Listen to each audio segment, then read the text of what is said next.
Yo, what is up everyone? My name's Daimien Kamiya. I am the Omni King, and welcome friends, foes, members of the Omni Council to another Pokemon Colosseum stream. I did cancel yesterday's stream if anyone was paying attention on Twitter or even noticed on YouTube. I was literally not feeling it. I was at work, and about probably halfway through my shift, I just started feeling sick, nauseous, headache. Nothing like I caught a cold sick, but probably stress or overwork sick. So there wasn't really a whole lot I could do about that. And I just felt you know what, there are days where I get home, I yawn or I slightly doze off, but that one I'm the moment I hit go live, I will fall asleep. That's how cruddy I felt, so I canceled the stream. You know, I just was not up to it at all. However, on a different note, you may notice, so I did move the Spyro stream. I can actually leave additional waiting rooms up now that I know how alternatives for chatting and stuff, or for getting the chat on screen that doesn't involve using Stream Elements' buggy system. But on top of that, I also created a waiting room specifically for my stream schedule. So this waiting room will basically always be there. It'll just get updated or maybe removed and re-updated and remade with a different stream schedule. So that means the people that don't follow me on Twitter but still follow me on YouTube can indeed see my stream schedule without having to go to Twitter to see it. I did get a message on Twitter. It's hey, did you mean to put this as 2023? I'm yes, I did. Many VTubers that post their stream schedules on YouTube in this manner post it for 2023, or some do it months later. I've even seen some do it a few weeks later, or even just a week later. Maybe they convert it into a regular stream. I don't know, but to me, I felt just jumping ahead a little bit. So yeah, in a year, we'll see a schedule stream. Anyway, so next week's a bit sketchy because, as I've mentioned many times before, I can only stream on the nights I don't close at work. But due to other employees scheduling specific time off, I actually have to close a second night, meaning I only get to stream 5 times next week. I may see about potentially doing a morning stream on a game. I don't know which game. I don't know when. I don't know whether it's going to be Thursday or whether it'll be Saturday. But I will see about potentially doing a morning stream. I've never done a morning stream. And the thing is, I could probably do it, I'd probably get more viewership on Saturday. But Wednesday is more beneficial to me because Wednesday I start at 1 o'clock, but on Saturday I'd be starting at 12. So at best it would only be a 3-hour stream.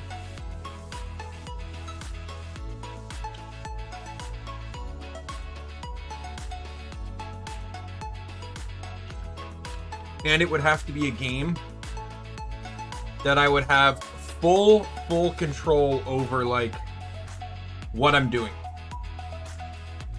So I would have full control over whether I am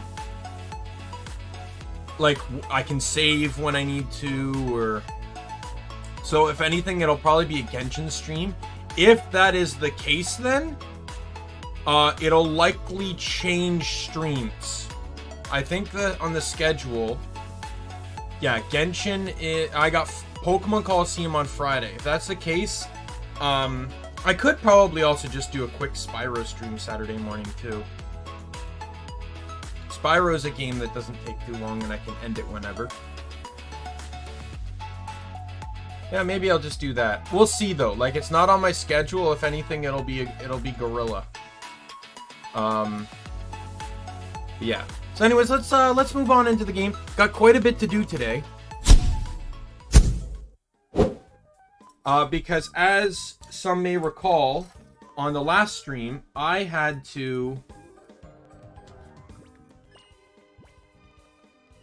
I changed the team around. So, as some people might know, I did remove Min from the team. You know, I'll tell you right now, by not focusing on a light screen user, oh my god, it freed up so much. Maybe in another attempt at this, I might try screen setting again. However, if I do that, I do want 2 individual screen setters. One with light screen and one with reflect. It was a bit of a pain in the butt to not be able to use them independently like that. But Megan, so Min got replaced with Selen.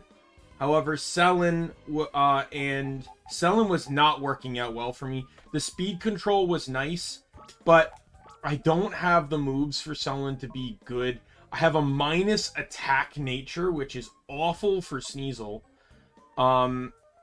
It just was not working out. Another bug type hidden power, I believe, as well. And then Megan sadly also got removed from the team. Megan was good, don't get me wrong. When Megan was able to do something, Megan was destroying it. But was not matching the success of her Digimon counterpart in Grand Kawagamon. Problem is, and it's not Octillery's fault, it's just the game. Anytime I was sending out Octillery, someone had a super effective move. Water's only weak to grass and electric, but that still didn't stop me from getting one-shotted in every single opportunity. And even if I didn't get one-shotted, Octillery is still a very slow Pokemon. And this, in general, was causing Octillery, if I switched in, to get hit, and then next turn die before Octillery could attack. So the replacements, I decided to name after fans instead.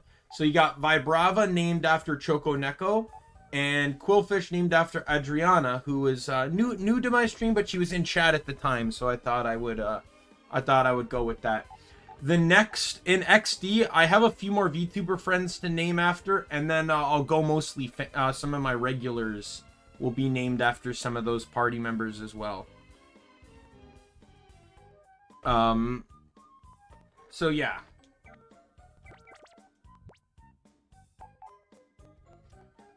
But yeah, so today I do want to try to finish off Realgam Tower, like that, which would beat the main story. There's still post-game, of course, which I will be doing. Very few people seem to care that there's actually a post-game to this game. But yeah, I gotta grind. Because, like, Vibrava's in a perfectly fine spot, but Quillfish is not. Quillfish is actually very, very much behind in levels. I also want to get everyone to 50 so I can try the Pyrite Colosseum to get the TMs I need there, such as Brick Break, which I will be teaching to Mr. Sykes and getting rid of Triple Kick, and its inconsistent nature of missing or not hitting 3 times, which, even if it hits 3 times, it's still weaker than Brick Break anyway, so... Mischievous is fine. Like, I'd love to get rid of Thunder, but now priorities have changed, so Thunder has to stay, Thunder has to stay. Stantler will eventually lose takedown for Shadow Ball. He's all set. Oh no, he's getting Double Edge, so he's pretty much all set. Hidden Power will just get replaced with Double Edge. It is currently Hidden Power Steel. Quillfish has basically nothing but Surf. I will be teaching it Ice Beam, which is why I need to grind for Poke Coupons. I do not want to teach it Blizzard, because, like, I suppose I could probably teach it Blizzard now. I could get rid of Minimize. And then, Vibrava's gonna know Flamethrower, and I think it was gonna be Flamethrower and Gigadrain, but I was double guessing on something. Because of Stantler's Leer, I specifically wanted to ensure that every Pokemon on the team had a physical move. To be able to take advantage of Stantler's, to be able to take advantage of the defense drop if necessary. I'm going to buy Blizzard just to give Quillfish a stronger attacking move. Oh, honestly, I might get Hidden Power, too. I don't know if it's going to be a good one or a bad one, but I'm going to tell you right now, it'll be fucking better than Poison Sting. Even Stab Poison Sting is still less power than the weakest Hidden Power. So, pretty much anything could be better than that. The weakest base power of Hidden Power is 30, and Poison Sting is 15, plus Stab is just not good. Alright, where's Blizzard? Blizzard is... this one.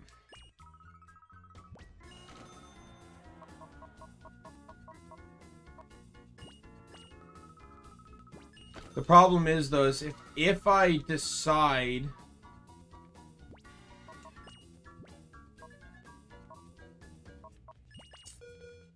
like, what move am I teaching Vibrava? Do I teach it Iron Tail? Do I teach it Steel Wing?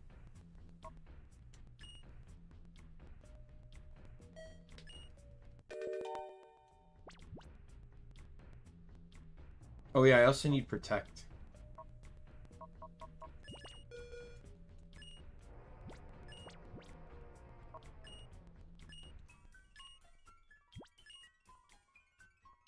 At least Pin Missile is 14 power, but it's guaranteed to hit at least twice, right? So that's at least 28 power.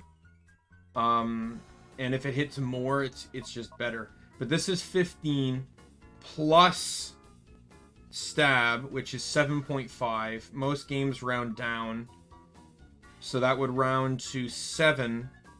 Which would give it a 22 base power.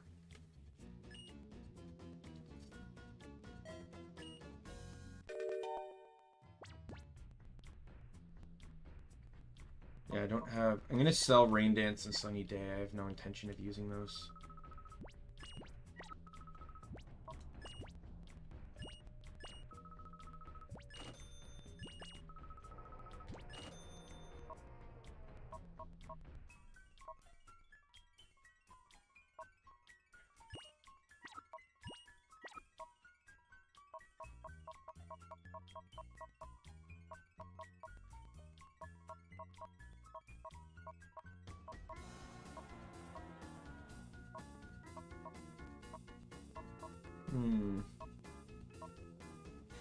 Yeah, like let me pop open Vibrava here. I just want an idea of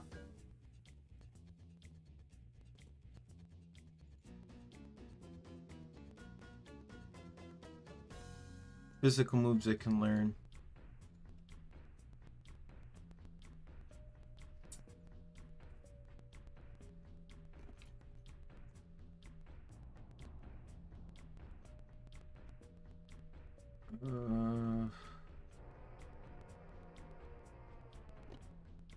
You get Steel Wing and... yeah, it's pretty much Steel Wing or Iron Tail. That's it. Within teachable moves within this game anyways. And Hyper Beam. I don't really care for that, though. Moves like that are very risky in this game. There is actually a guy that utilizes that Hyper Beam strategy, but... it's not really so much a strategy, it's just every Pokemon on his team knows it. And it's not really great because the problem with Hyper Beam in a setting like this, it's the same reason like someone like Wolfie will tell you never to use those moves, because you're basically open to 2 Pokemon for 1 turn.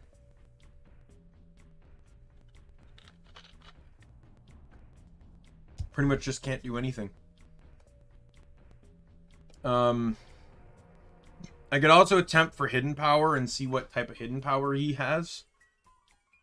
See if it gives me a good typing. This is the best time than any. I would like Gigadrain and I would like to keep Flamethrower. And then that means that Stab, Dragon, Breath, and later probably Dragon Claw when I get it, which is a post-game TM. Which means that Crunch would be the move to go. Which I'm not really, like, against. The only benefit of Crunch in this game is that, unlike in later gens where Ghost and Dark, you know, with the physical special split, where Ghost and Dark are basically almost the same. The only difference is Ghost is immune to normal and Dark is resisted by fighting and Fairy starting from Gen 6. Outside of that, Dark,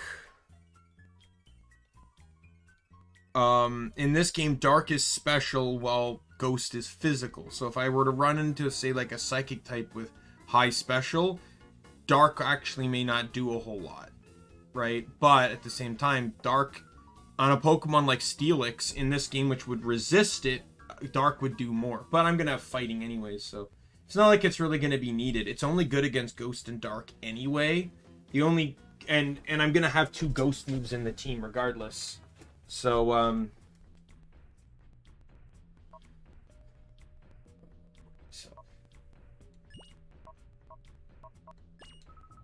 Sell 10 of those. They haven't been needed as much. Also, those 2. I need to buy Protect, and I want to buy another Hidden Power. You know, like Steel Wing is weaker than Iron Tail, but it has a 15% higher accuracy. And what are the caveats to each move? Because I know they each have additional effects. 30% chance to lower the target's defense by 1 stage. 10% chance of raising the user's defense by 1 stage. Okay. I didn't realize Iron Tail had that high of a percent chance.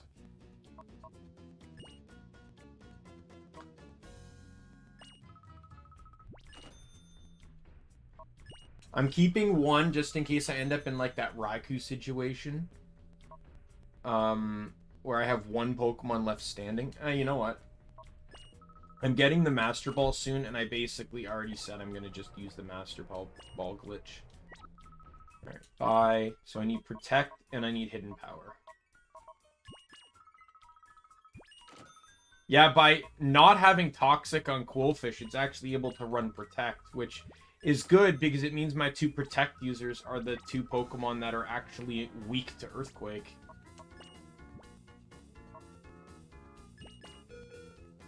Alright.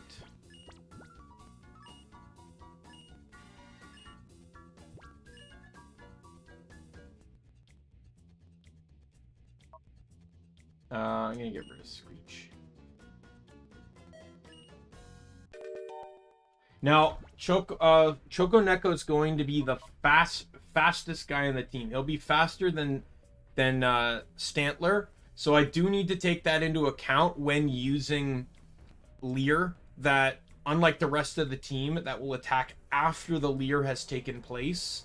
But I also have to take that into account anyways, if for things like Scary Face or Rock Tomb or Icy Wind or Paralysis, where they're going to disable Stantler's speed. I will leave Protect off for a little bit, just, I don't need it right away, so...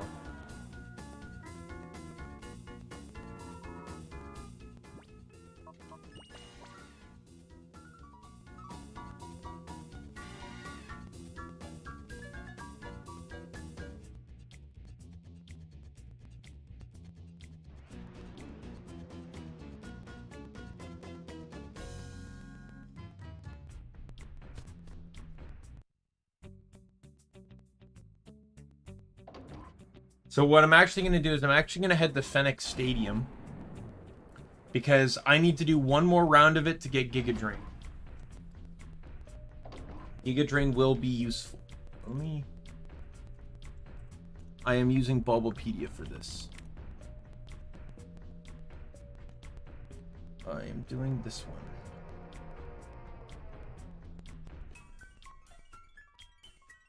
Oh my god, they're all garbage. What are these movesets? Are you kidding me? Remoraid with Water Gun and Focus Energy. And a Skitty with Tail Whip, Secret Power, and Attract. Oh my god. The next is a Spheal with Water Gun and Growl. And a Machop with Karate Chop and Seismic Toss. Seismic Toss is like the scariest thing in this entire thing. Oh my god. It's actually terrible. I went to the wrong city.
Yo, Adam, what's up?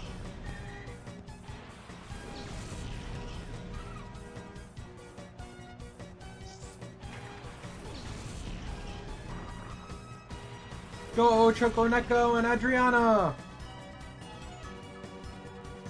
Alright, I gotta test hidden powers now, so...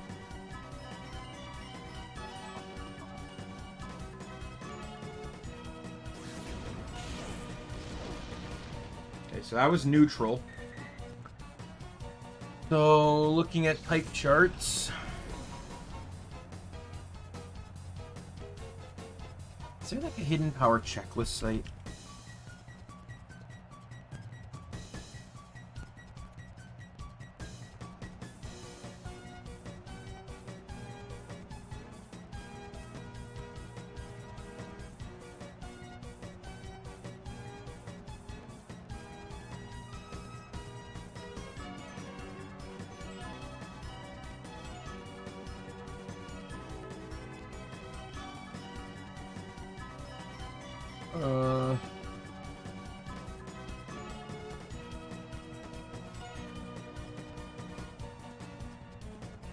Pokemon type checklist.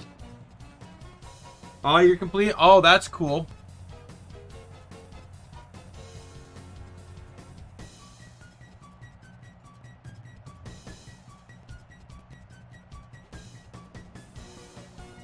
Okay, I can. Okay, never mind. Alright, so I can use this then. Alright, so neutral on... So I'll use this, so it's not going to be normal. Or you know what, let's just select everything and I'll take off what doesn't work. I also did not see... Oh no, it's still doing that. Okay.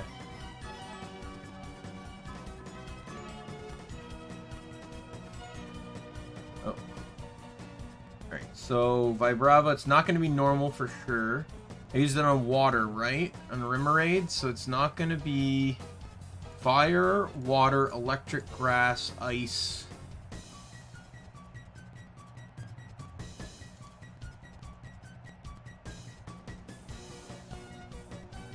Or steel.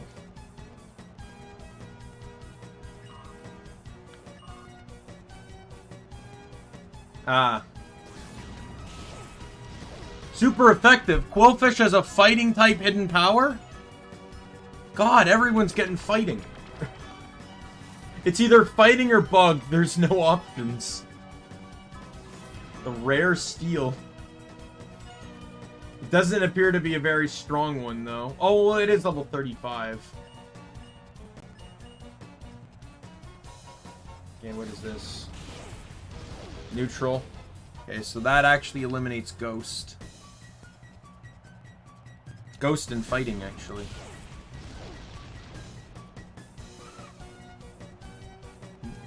Man, I don't know how you managed to do it, Adam. Every time you come in on stream, it makes it seem like you're playing like 5 games at once. This is my team for this game, and this is my team for that game. I'm going to be playing this game soon, too. It's like, how do you have the time to play 5 Pokemon games at the same time?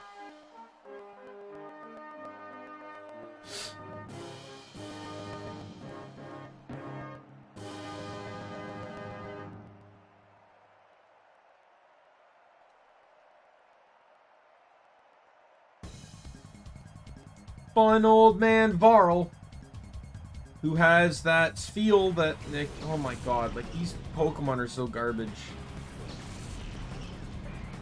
Oh, over the course of 2 years, okay. Alright, so I already know our Adriana's, so, let's use Hidden Power on Machop, and I'll use it on Steel there. Super effective. Alright, what's super effective against fighting again? Flying, Psychic, Flying or Psychic. So, it could be good or bad.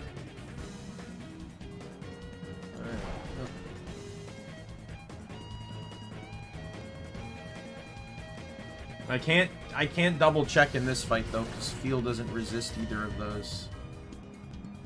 Water, ice. Yeah.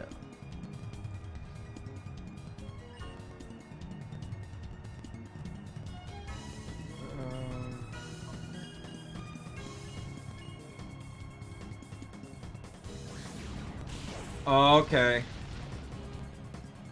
Yeah, I could never get into the Battle Frontiers. Emerald's Battle Frontier killed me because it wasn't until Gen 4 I gave up on using legendaries. Oh, okay. I actually liked using legendaries in Gen 3, but once the Battle Frontier came out and all the facilities and then subsequent facilities in later games started barring these legendaries, it made me stop caring to use them. Which is why I hold like Jirachi and Rayquaza and such, all the Gen 3 legendaries I used in such high regard, because prior to that, I never,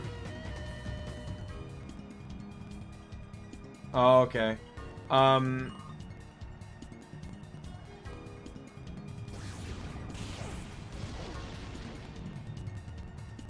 Yeah, it was just it was a painful process. Have to, you know, invest time into these legendaries and then just get nothing out of it. But in Emerald, I only had one team that was roughly high enough and of a decent enough level that would allow me to partake in the Battle Tower, which is why I mostly did the rental facility, the Battle Factory.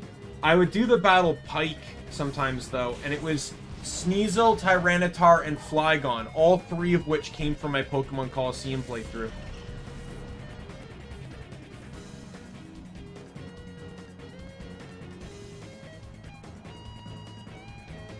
Oh, yeah.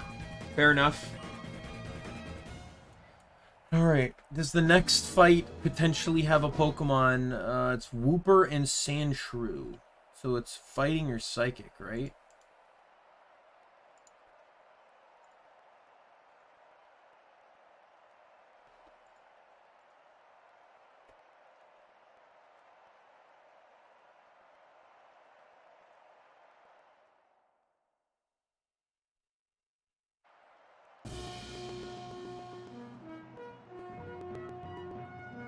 Yeah, we'll go for it.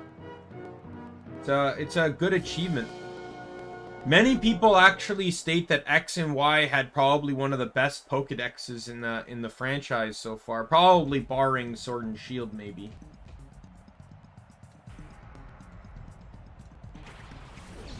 It was a very diverse Pokedex for sure.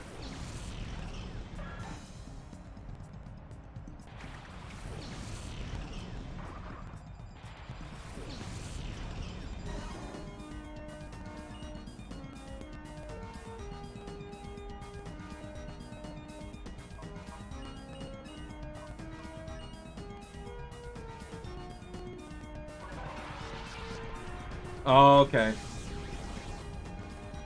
If I got, like, I don't have a Switch, but if I got Scarlet and Violet, I would absolutely be using Go-Goat. I forgot about Water Absorb, not gonna lie.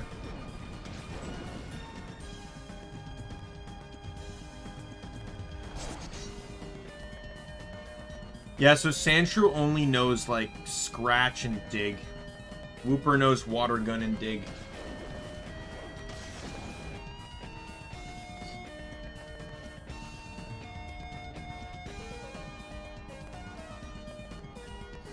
In all honesty, so when I played through X and Y, I picked... Who did I pick? I picked Finnegan. Was not particularly impressed. And then when I played Sun and Moon for the first time, I picked Litten. Was also particularly not impressed. Basically, nowadays, I don't care. I just don't care about starters anymore. I've just stopped caring. I always seem to be let down by, the starter options. Even if they're good, I seem to get, like, a bad one. So I just stopped caring about the starters.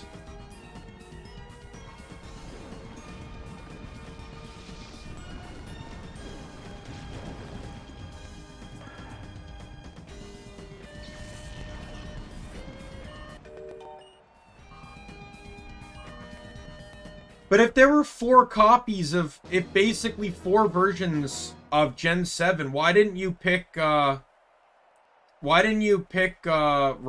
in one of those? Like, you have Sun, Moon, Ultra Sun, and Ultra Moon. Why didn't you just pick one to double up on?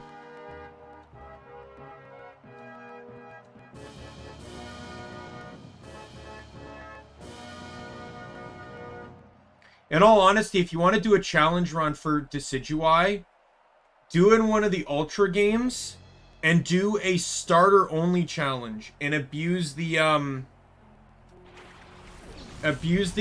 code scanner, the island scanner, and catch a bunch of different starters. You can use Decidueye, you could use Venusaur, like, you'd have to look up on like Bulbapedia or whatever, like what starters are available on what days and stuff.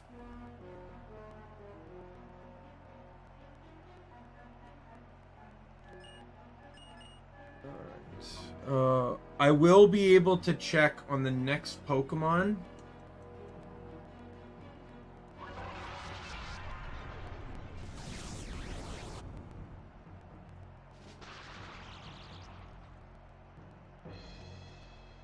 Yeah, that's cool. Moon does have starters too. It's just like, I think Moon only has like the Gen 2, like, what is it? I'm gonna look it up.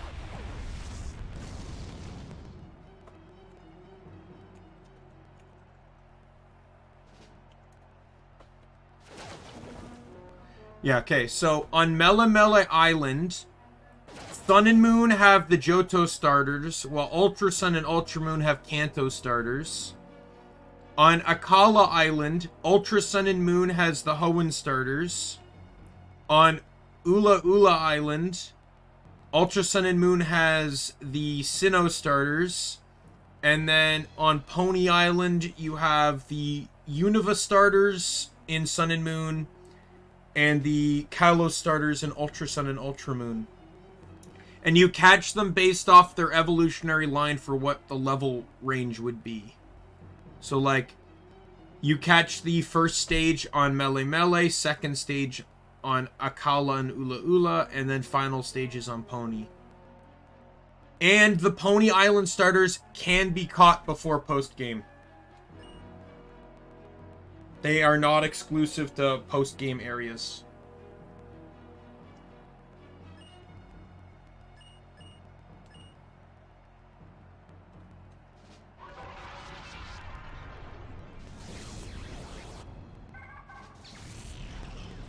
Okay.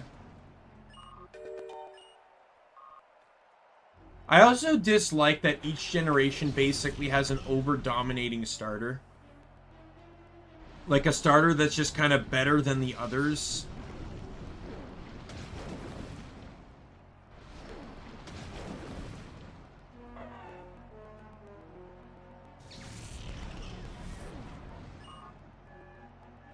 Alright, moment of truth on the hidden power here, by the way.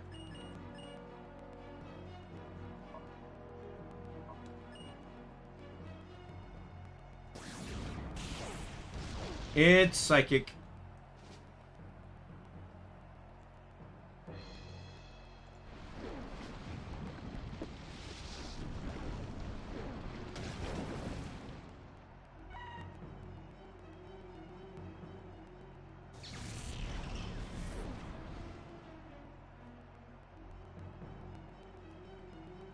I do too. A lot better content. A lot more Pokemon that are more valuable to the run, and you can get way more Pokemon too.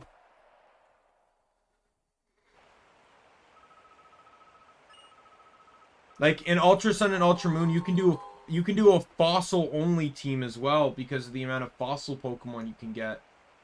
You just have to decide which game gives you which fossils you want based on the game because they're split versus Moon and Sun. Alright, I got Gigadrain. So it's psychic, so that means that hidden power is not staying on. If it was flying, I'd consider it, but because I need a physical move.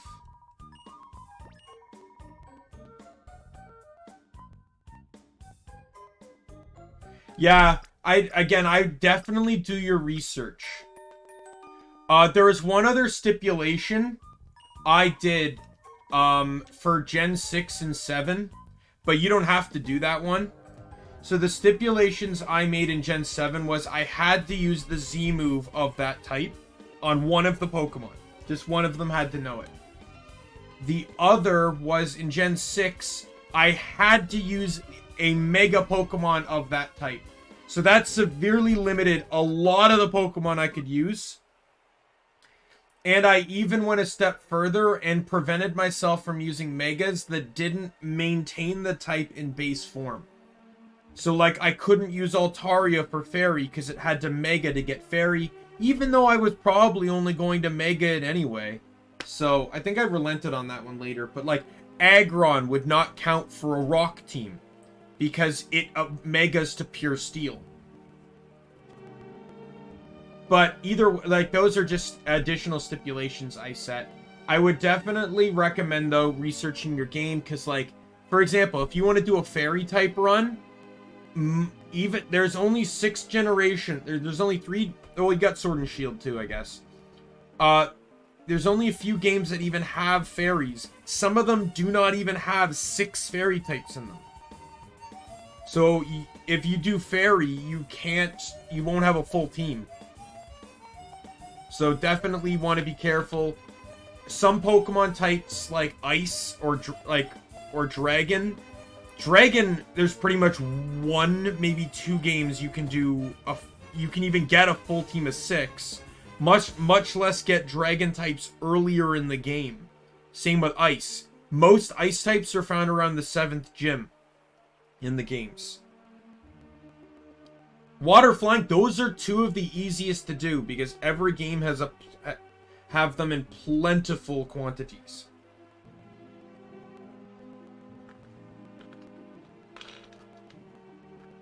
Okay, Seth? We're just talking about a Pokemon style challenge. Like, doing type exclusive runs. So, back... I got Gigadrain now, so back to Mount Battle.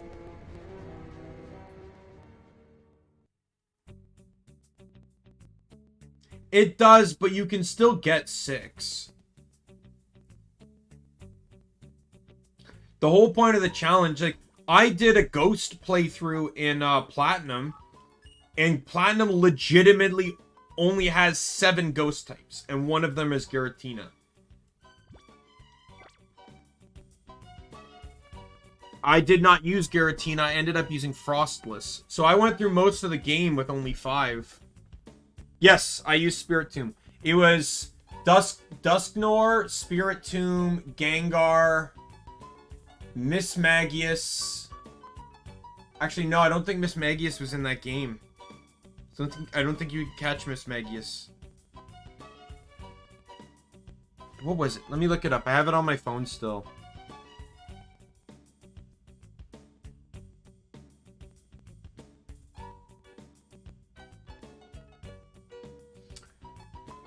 Serpent style dragon? I don't know if it's going to be like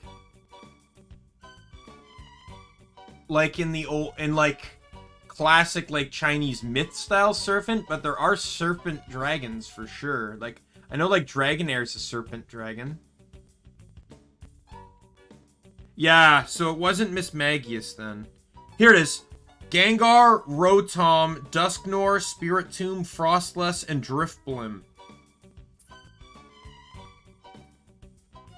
And Rotom, I used the secret key. I used an action replay to get the secret key so I could change its Rotom form. Because in Platinum, when Rotom changes form, it does not change type. So it stayed a ghost type. It was the only game I could maintain Rotom in a ghost team. Because in later games, he removes ghost typing when he changes form. I ran, was it Wash Rotom? Hydro Pump was very useful.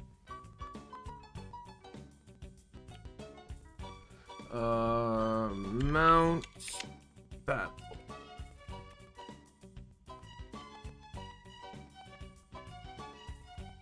Alright. I think it's Area 4 I want to go to. Yeah, let's start in Area 4.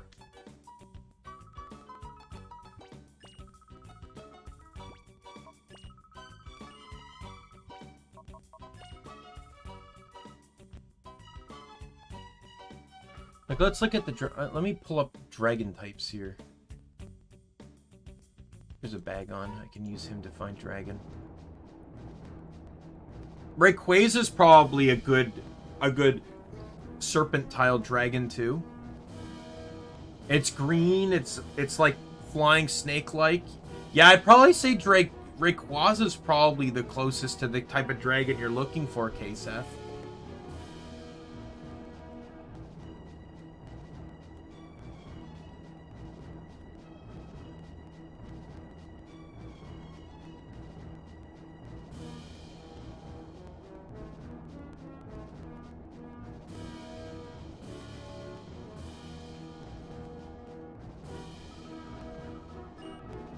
Best to do a poison type challenge?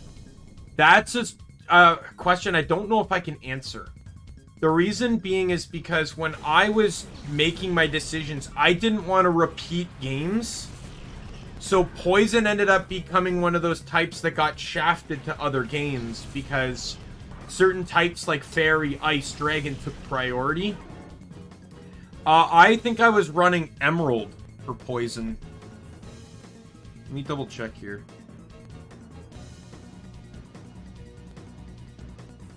Poison.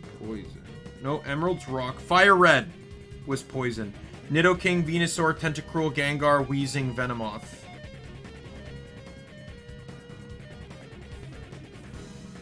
I know I did have a poison team for Emerald at one point.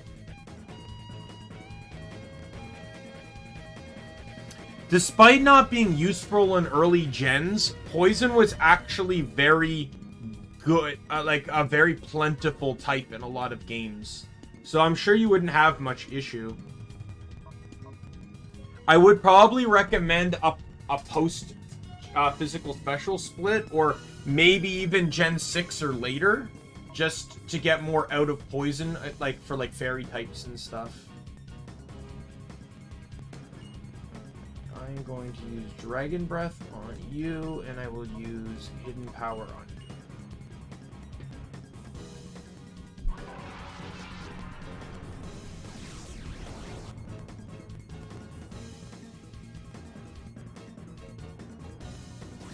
Normal, it depends. It depends on what you classify as hard. I've done Ice. I did Ice in I think X. And it wasn't too hard per se. Like, I had difficulties for sure. Depending on the gyms and stuff. But the thing is, though, with normal, you generally have a lot of options. Like, it depends on how early you're playing. If you're playing later games, you have a lot more options.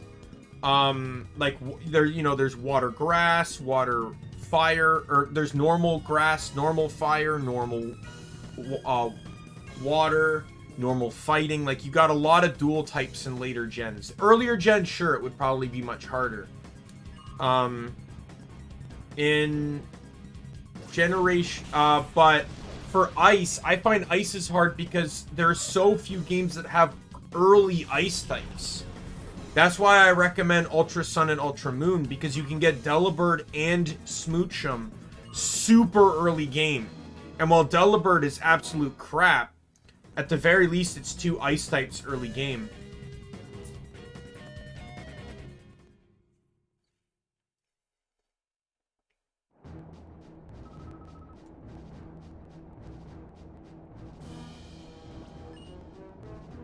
Most games don't have their Ice type zone until really late into the game, so it can get very hard to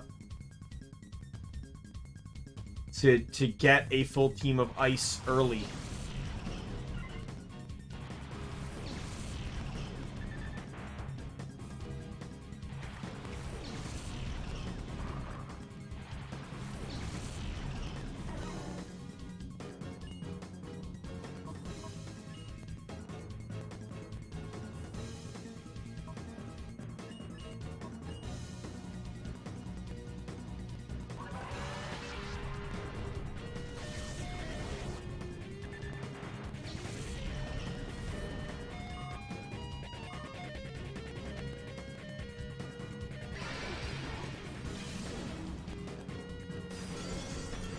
Yo, goodbye, Talo.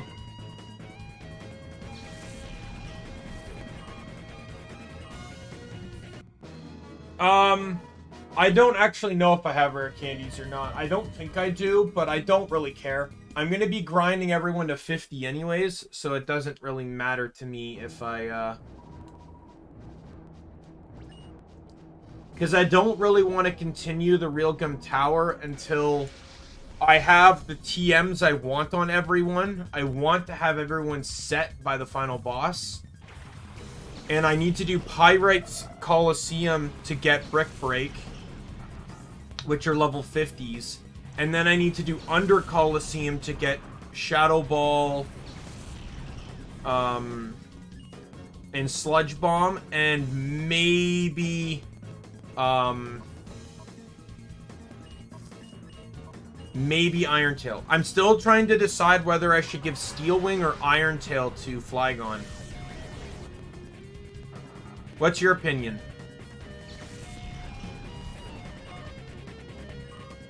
I've only fought 2 of the admins. We'll see. Like, I understand. I know 55 would probably be good, but we'll see. My goal right now is 50 just to do the stadium fights. The Colosseum fights. I'm not teaching Earthquake to Flygon. Earthquake's already been taught to Stantler.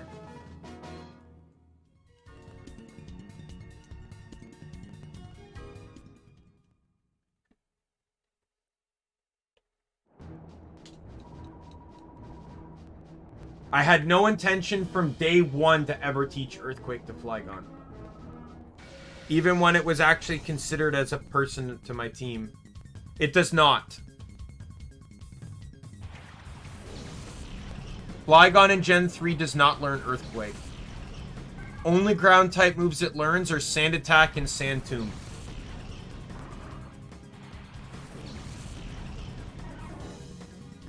I would give it Dig if Dig was in this game, but it is not in this game.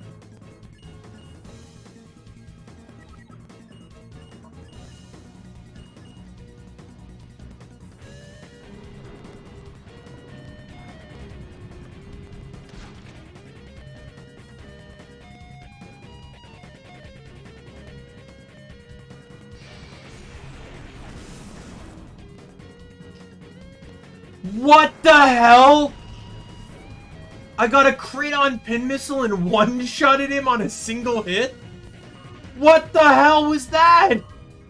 This is when Pin Missile was shit.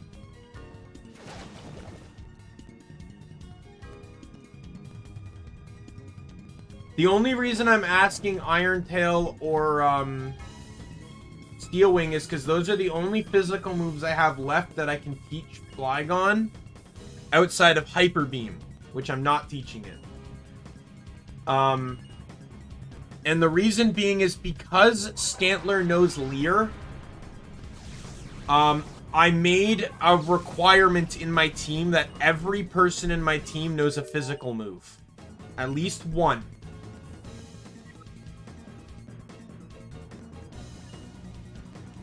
So that way they can all take advantage of Leer in one way or another. Otherwise, Flygon would know Crunch, Flamethrower, Gigadrain, and Dragon Breath / Claw when I get it. Prior to that, that means Flygon would not have a means of taking advantage of Leer. So, but Steel Wing and Iron Tail are the only moves that can teach it. I have Steel Wing now. Iron Tail I would have to do an additional Colosseum fight for.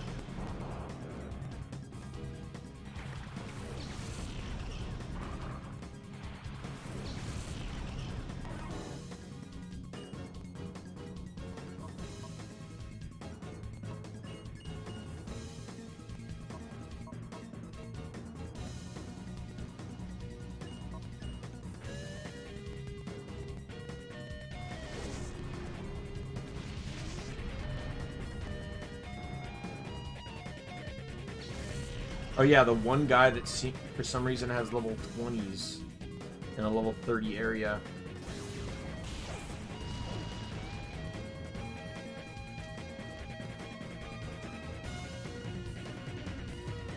But the whole reason why I don't want Flygon to know Earthquake is because it's a Levitator. In a double battle game, I do not like I know Altaria was originally planned to have it, but I try not to have Pokemon with Earthquake immunity be my Earthquake user, because it ends up leading to issues where it eliminates potential Earthquake immunities on my team.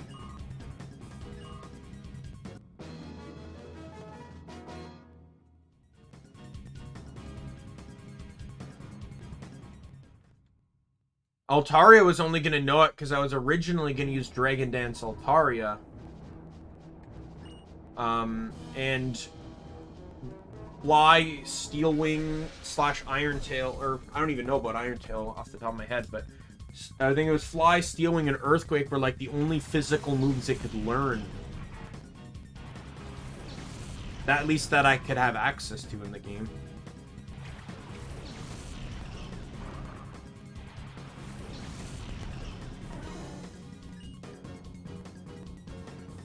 Ooh boy.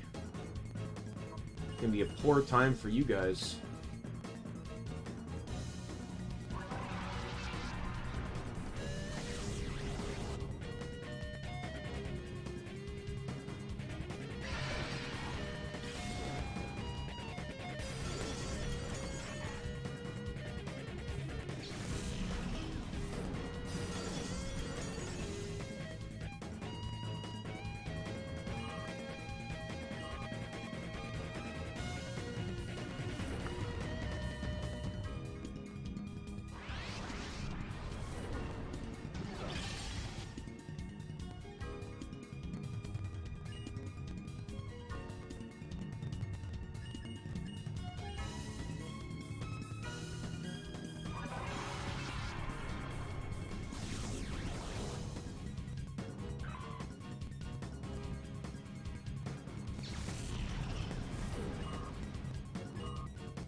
Like, I know Iron Tail's stronger, but I know but Steel Wing would be more reliable.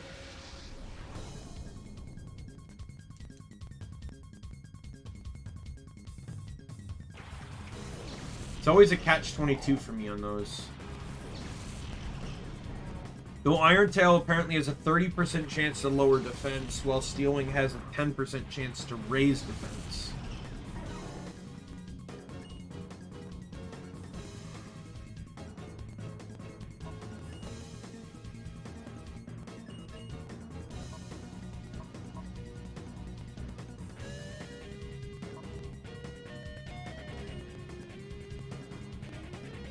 Of course it did.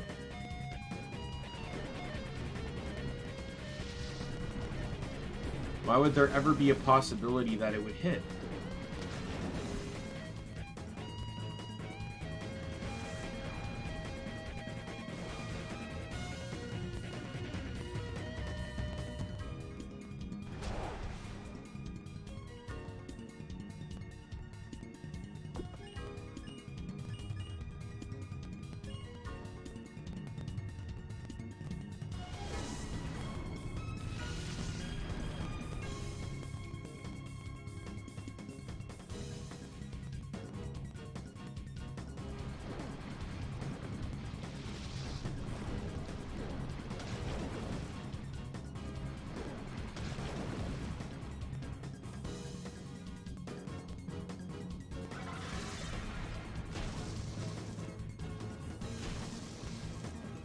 Can learn Bullet Seed? Really?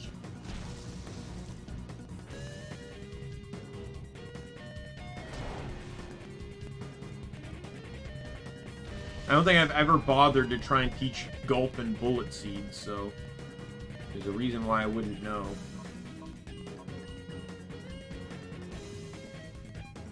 Why? What is 70% accuracy, but I've missed 2 out of 3 times. God, Sandtomb is garbage. Does it get better in later gens? It technically does. Power increases by 20 and accuracy by 15. Like, actually a decent move.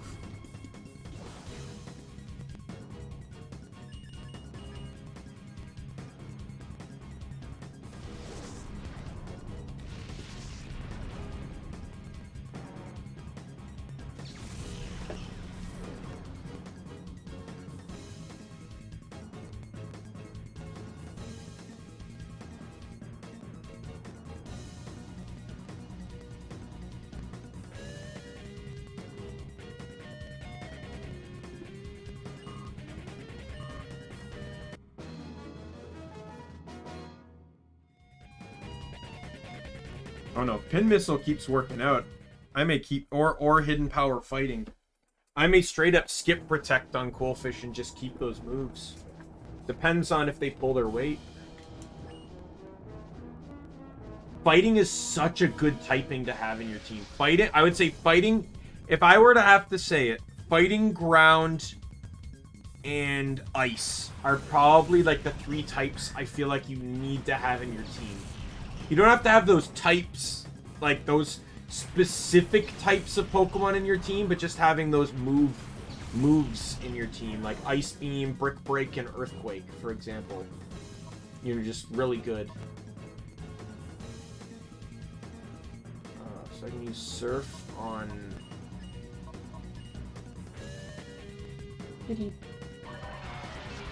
Kitty walked by. Oh wow, that went fast.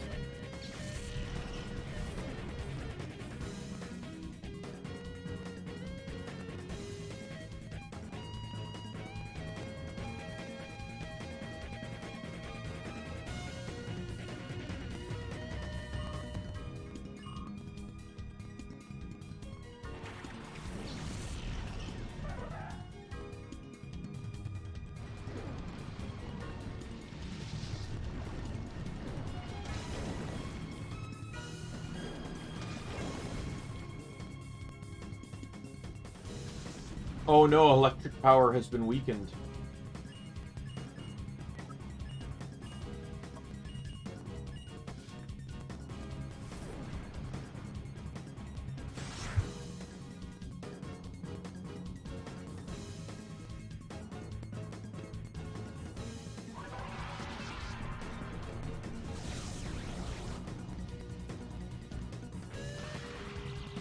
Yo!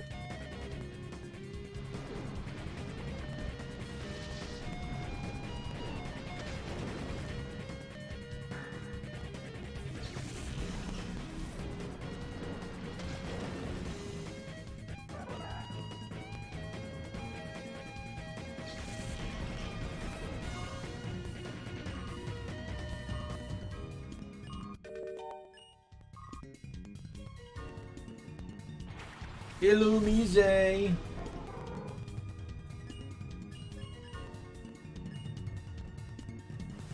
Oh no, the quick attack. The most fatal thing to help in a 1v6.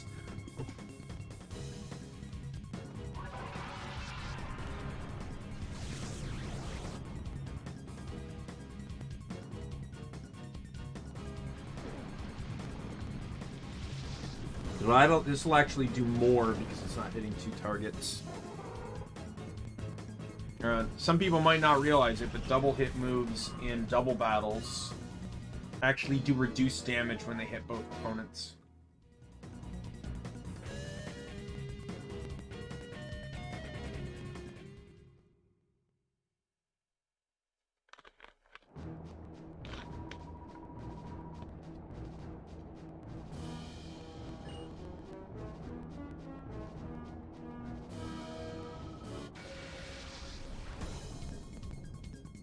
I just want to know, like, the engineering marvel that is Mount Battle.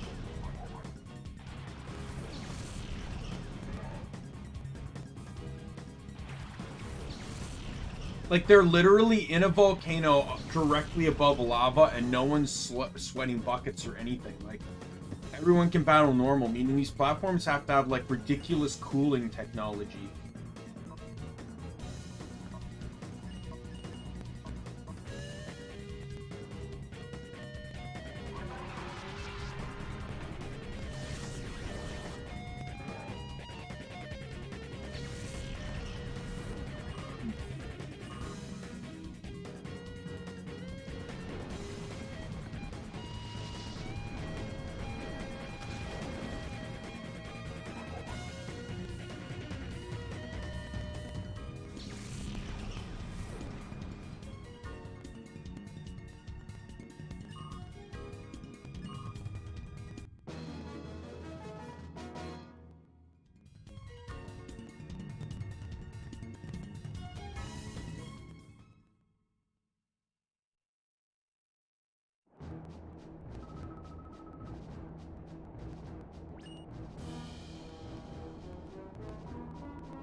Dragon Breath on Nose Pass, and I'm gonna use Blizzard.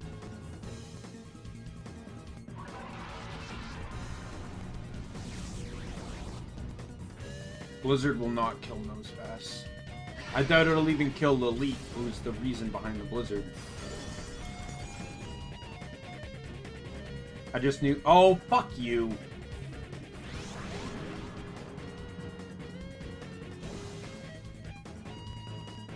How the hell did you avoid the attack? You don't move. You're literally planted to the ground.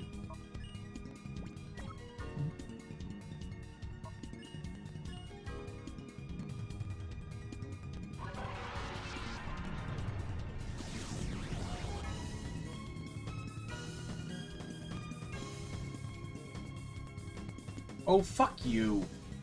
What the fuck? Oh, you know that 70% accurate move? Well, it's gonna miss 3 out of 4 times. Fuck you, game.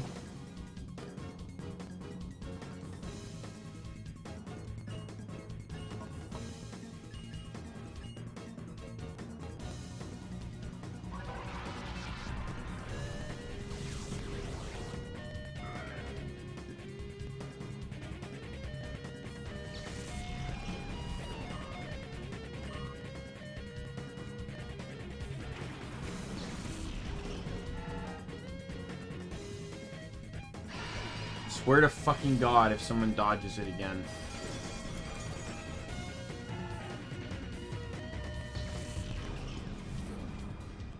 Fuck you, Lily! What the fuck is this? It dodged Blizzard 3 times! What the hell? 3 fucking times! I've hit 206 shots with Blizzard!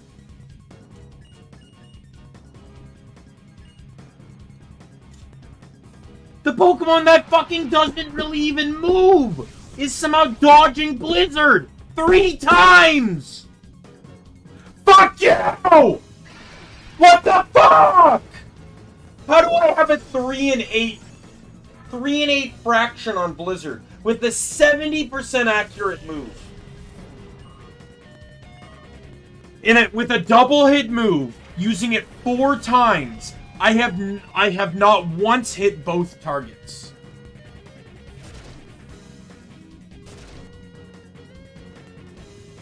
Bullshit. Here's my last Blizzard. Will I actually hit both targets this time?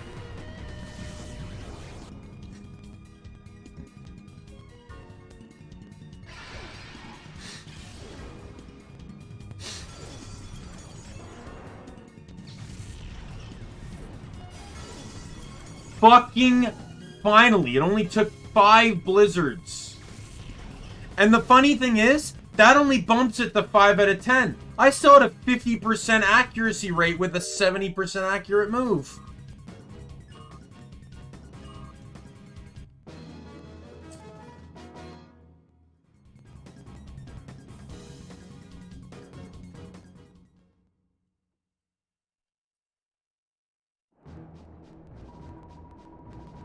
That was so fucking bullshit. Not like the battle mattered at all, so I'm kind of throwing a fit over nothing, but still.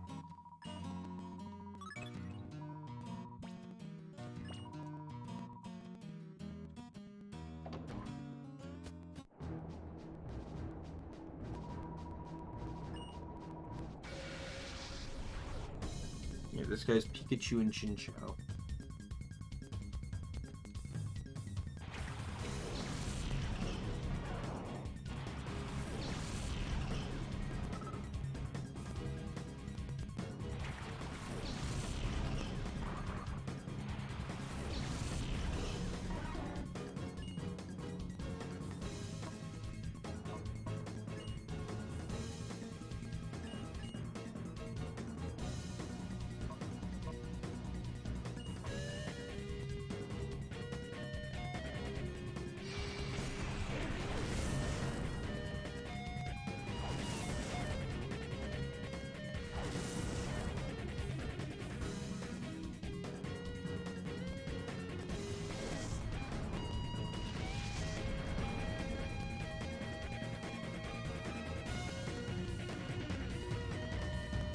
Yeah, the page I'm using doesn't show me their moves.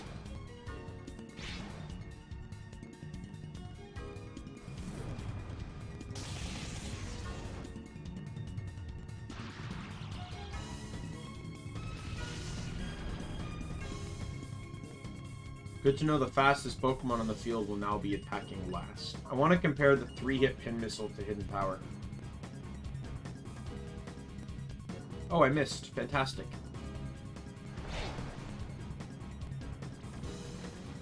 Fuck you.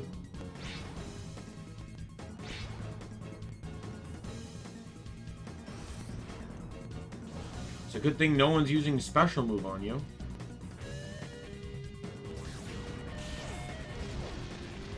Yeah. That was about, I think, almost identical damage. How you doing, Mario? How's your weekend been so far?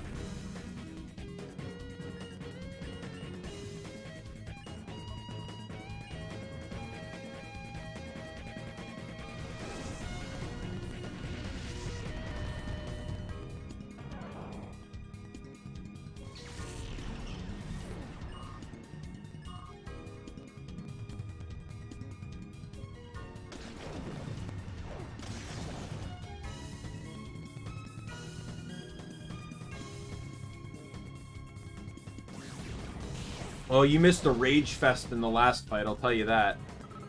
Oh my goodness. I could not believe the blizzard accuracy I was getting.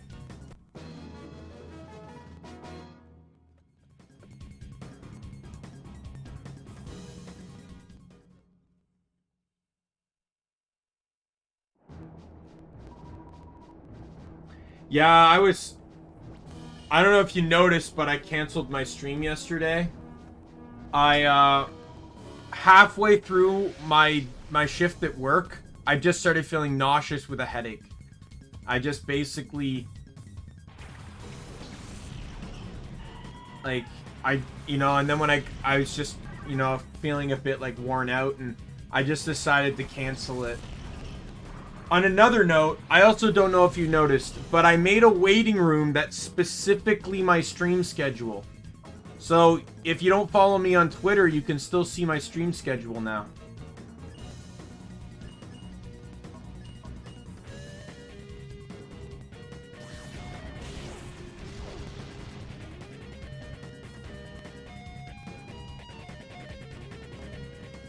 I may do an early morning Spyro stream on the Saturday, since I have to close that day.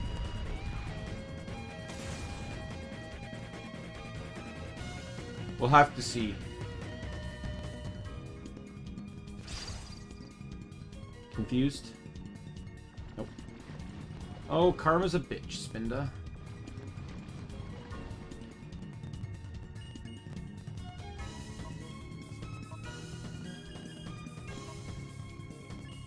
No, I didn't actually really want to use Surf, but okay.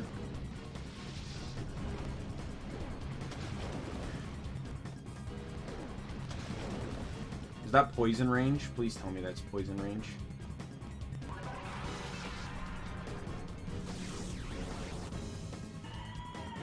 You think it's beneficial to know my schedule now, Mario?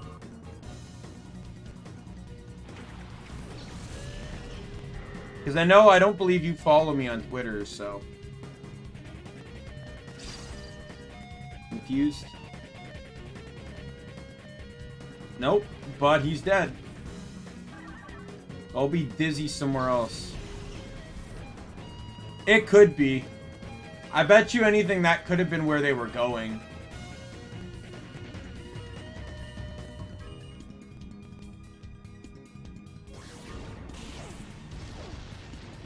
Yeah, hidden power is not strong. Likely probably just get rid of it.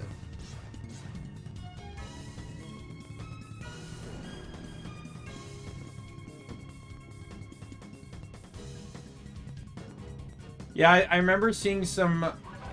I know I've seen some VTubers do it, but the reason why I never actually did it was because of the whole chat issue with Stream Elements.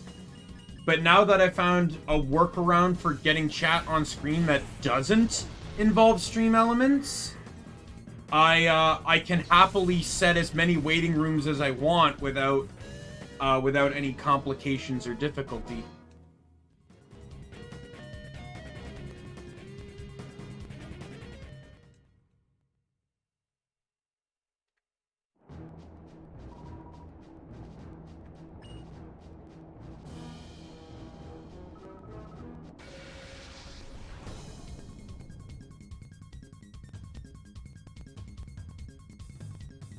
Knocked Owl and Line Noon.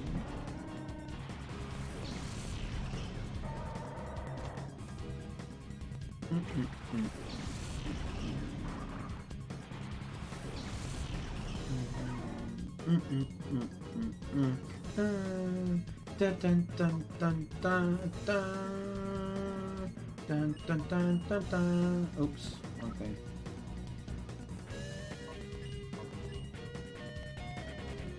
No problem, Adam.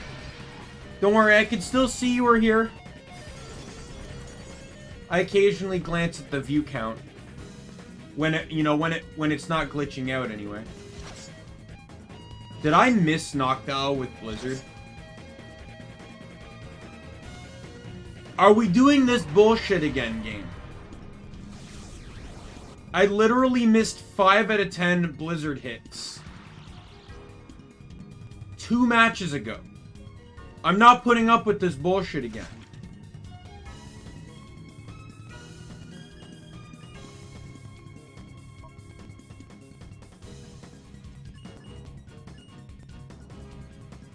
Fine.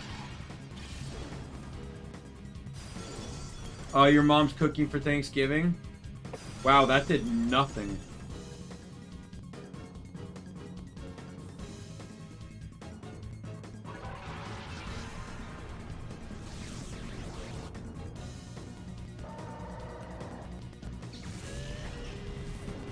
Yo, I got a Flygon! Choco Neko will soon evolve! And Adriana's catching back up, too.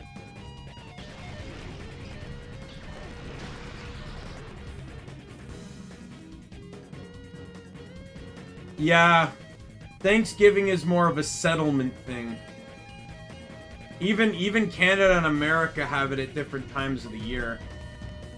Canada, it's the first month. Fuck you!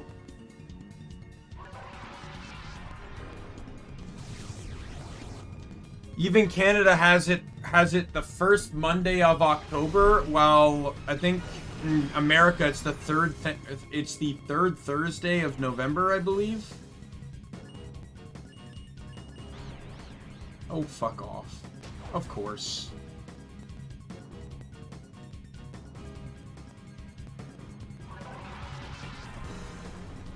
Oh, you know, it's about the same thing. That's really what it is, kind of, in North America as well, but it's also to kind of, like, celebrate this, like, the settlements and stuff, I guess. I don't really know the full history behind it. Hurt myself again? Nope. Is it gonna avoid? Oh, wow. Look at that, I beat 2 coin flips. And I say coin flips because that's the luck I've been getting.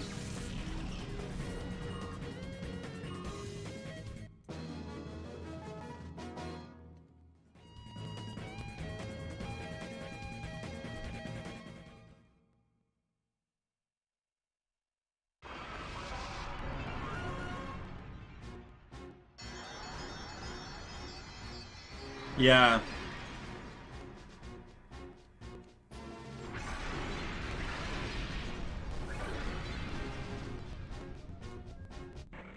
I don't even necessarily know if anyone really celebrates Thanksgiving that much either. Like, it's more like, hey, here's just a special event to have a meal as a family and get a day off from work.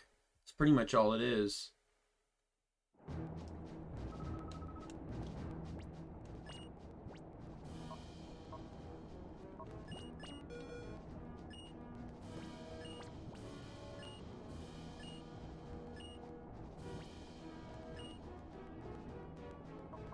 And don't worry, Mario, you're coming up. You'll be in I have nicknames already reserved for Pokemon XD. So some of you guys are all set for the team I'm using in XD.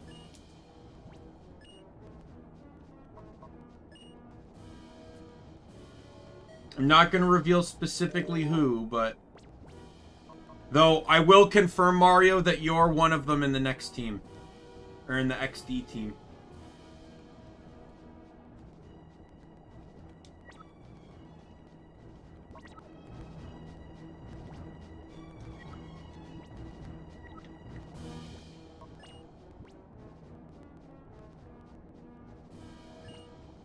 I haven't fully actually decided who is what name. I've just decided who I'm naming them after. Like, I have 6 Pokemon here, I've just not decided who's gonna be who.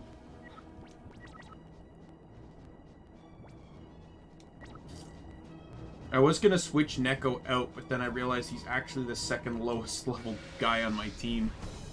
So it's actually more beneficial to keep him in.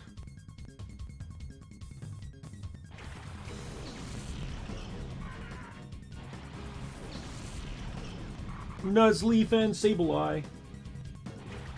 Go Choco Neko and Adriana.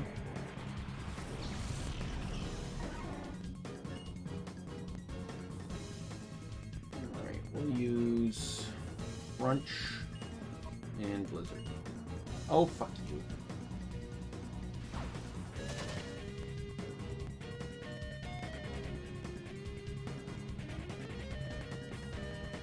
course.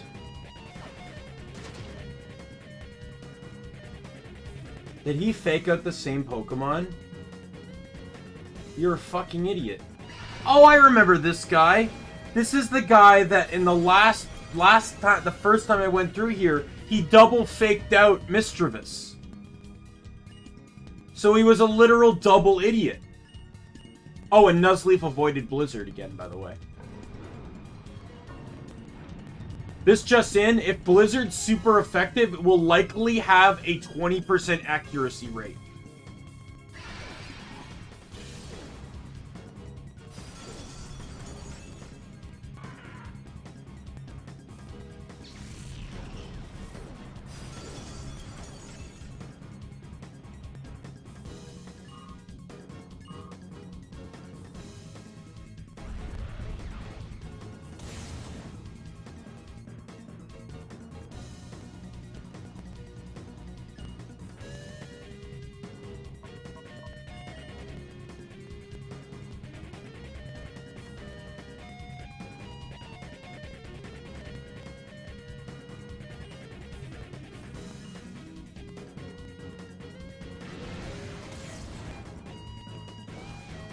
Oh, and there's the defense boost. Just when it doesn't matter.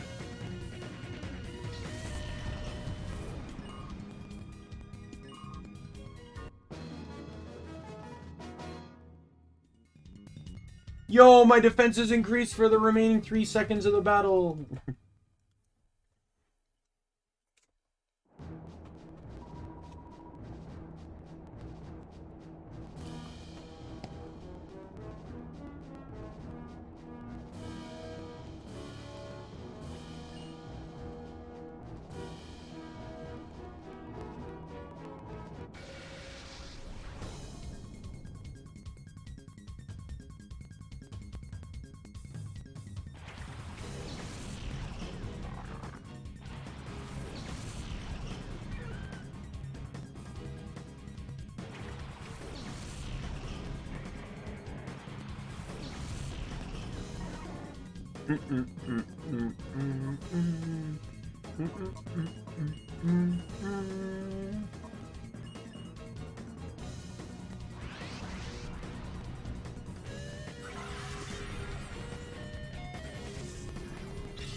Bad day to you, Corsola.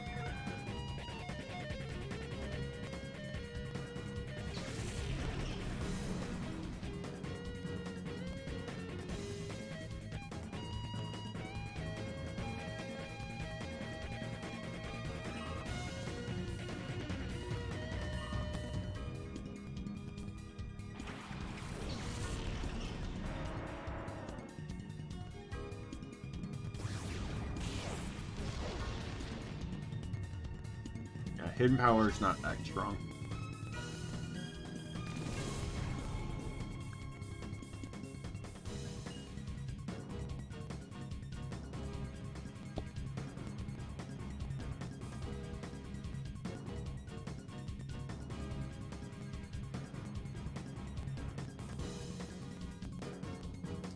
Ooh, I'm heavily resisted on a while here.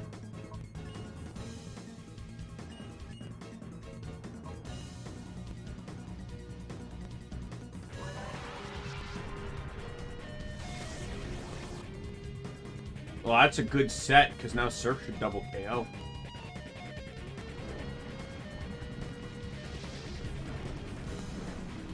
Yep. Oh, and it was a crit just for good measure.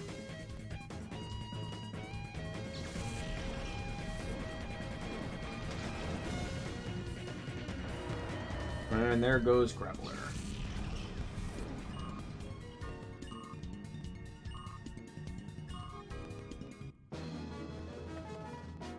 Yeah, I should be able to start in Area 6 going forward now for leveling. I think the whole of my team can start in 6.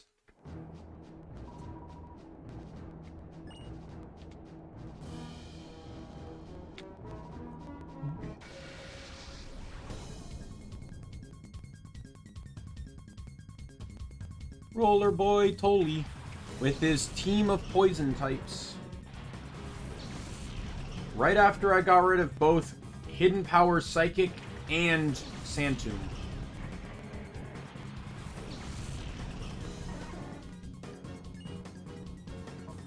Alright, well, we'll use that on you, and I guess we'll use this.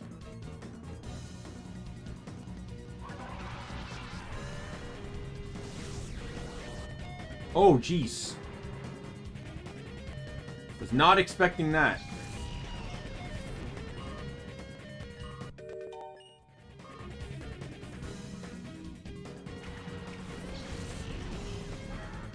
All right.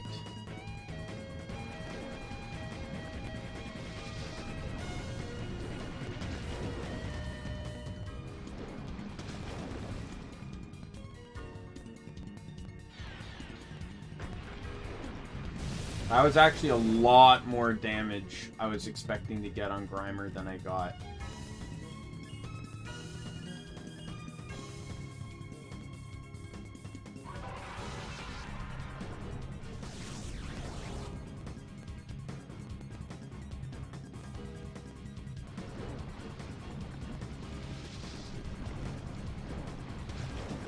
Of course it lived.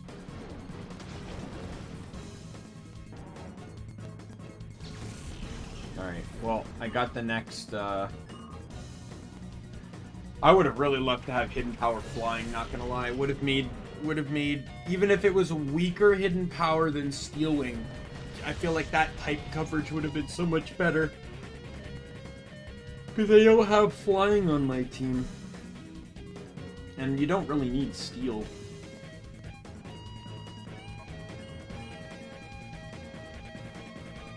Oh, crap. I meant to use Blizzard.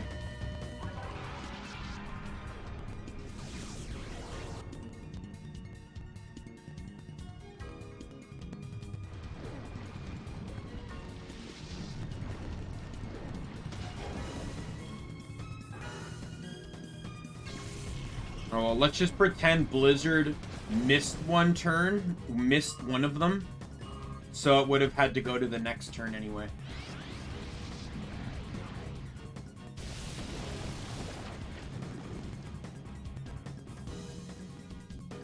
Alright, see you later, Adam. Thanks for stopping by.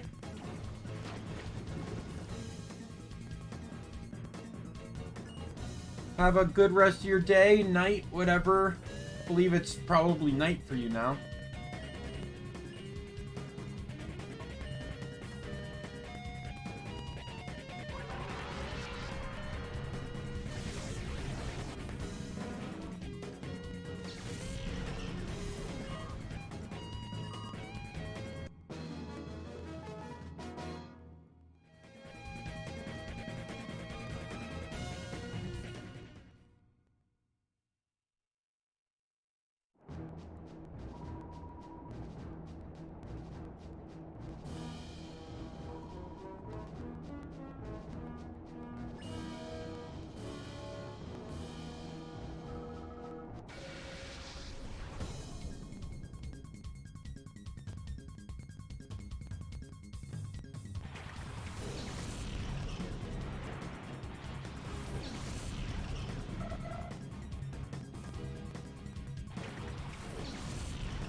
Why do I keep doing that?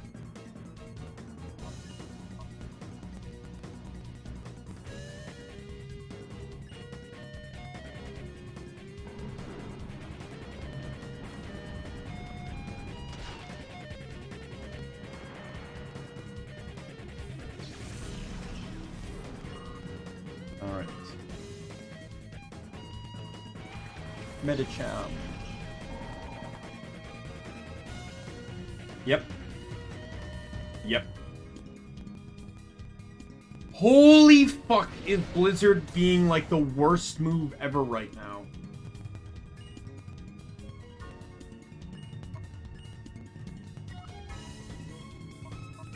This isn't even a joke.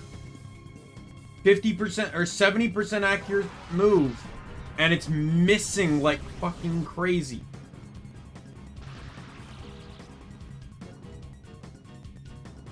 Yep. What the fuck?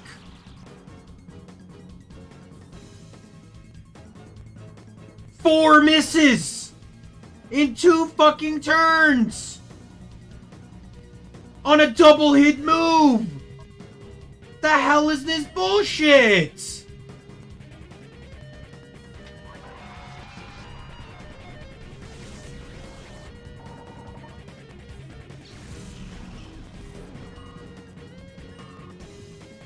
God, I can't wait to get Ice Beam.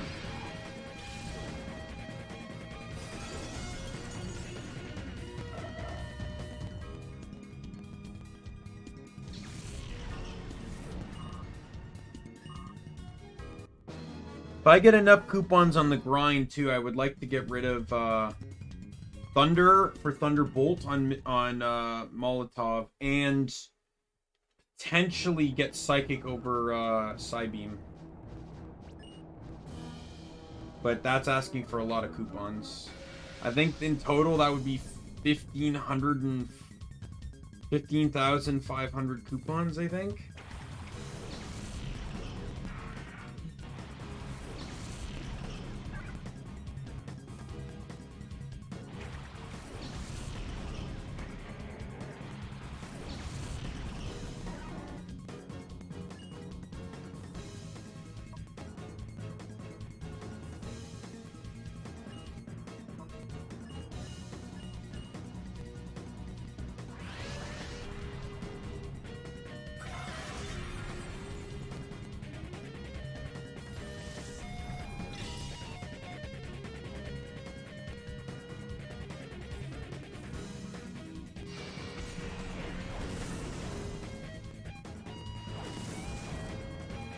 Four times. No!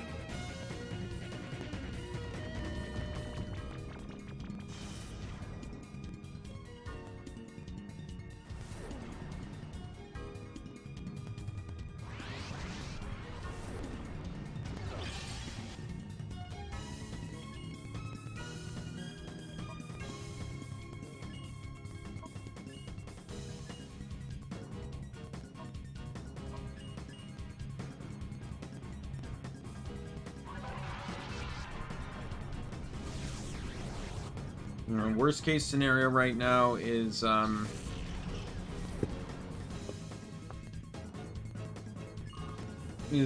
Missile's gonna miss. Which, considering Quillfish's accuracy right now,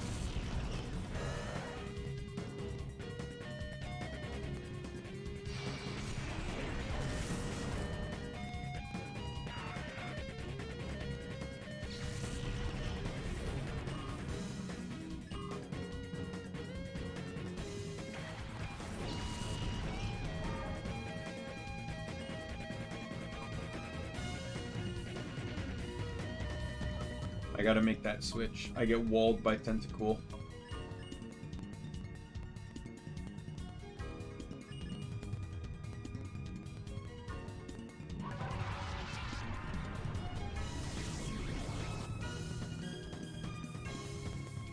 With 4 offensive moves, Bug, Fighting, Water, and Ice, I am walled pretty much exclusively by Water Poisons. And Water Pug.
Alright.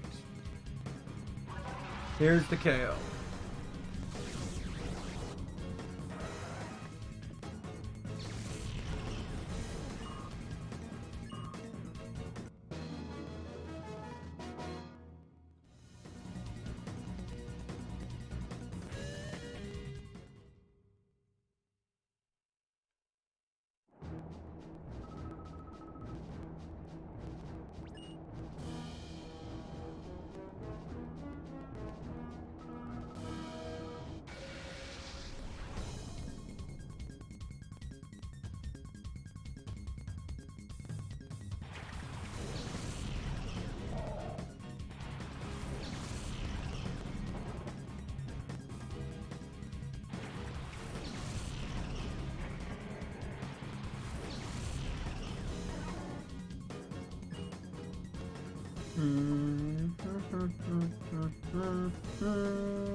This guy has a spin. This lady has a spinda in the wings.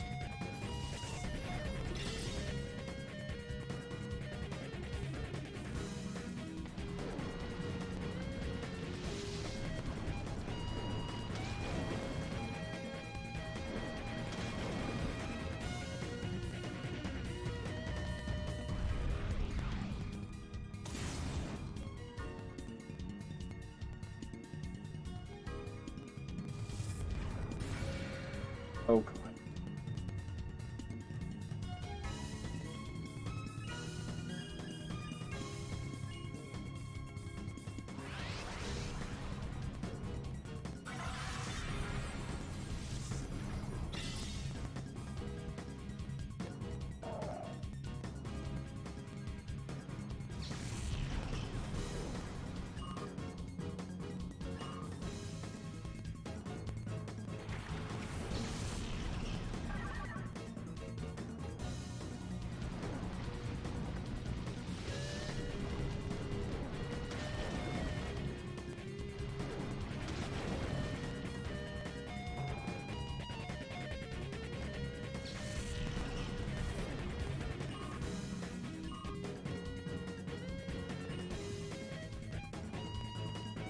Dragon Breath and Hidden Power. Alright. That fight's done. Now we move on to the final guy. Final guy seems to be... I know I've already fought him, but just I'm re-looking at the sheet here. He seems to be all flying types. So everyone but Pelipper will take a lot from Blizzard, provided Blizzard wants to play nice. Blizzard's really not been playing nice lately, so we'll see how this goes.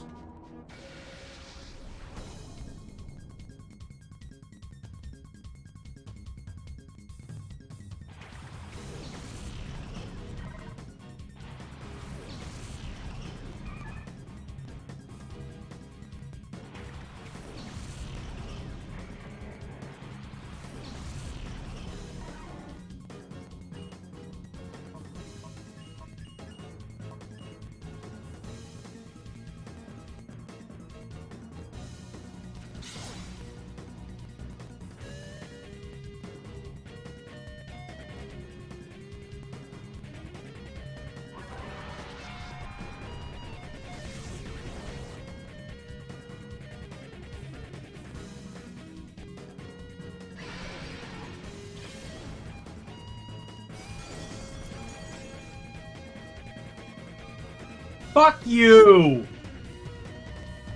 God damn it, I hate this so much. I can't get a single fucking KO.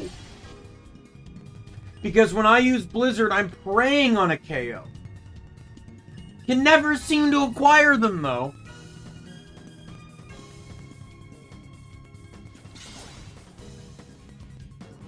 God, it drags out the fight so much.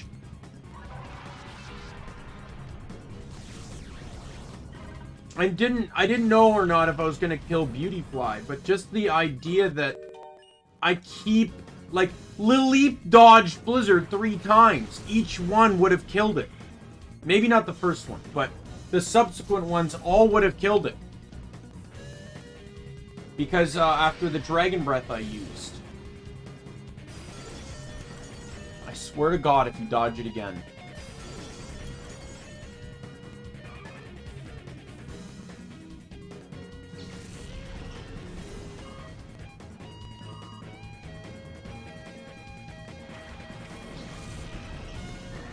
Hey, I don't know. What is up, man? Been a little bit. How have you been? Oh, we sent out Golbat next. Interesting.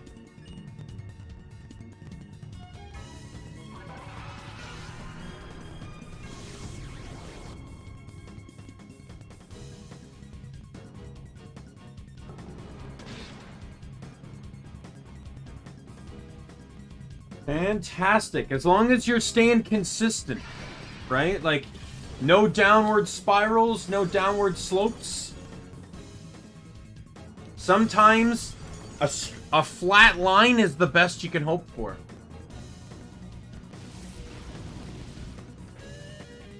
Yeah, I'm a little upset that that happened, but... And then Pelipper comes in, and that's not going to be super effective. Yeah.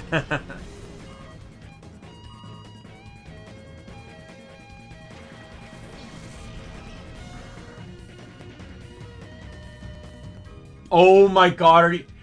Ah, come on! That's the second double miss on this fight!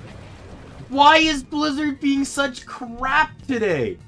Oh my God, I feel like I have a 20% hit rate with Blizzard. This is fucking awful. It's a 70% accurate move in a double battle game where it hits both opponents. And I'm missing constantly.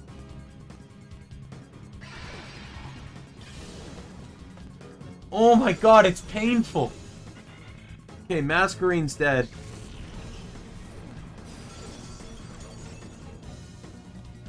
Yeah, you don't even know what's going on. Are you not much of a Pokemon fan? Or even an RPG guy, or...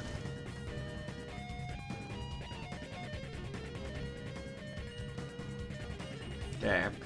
Of course there's no PP left. Because I wasn't hitting anything.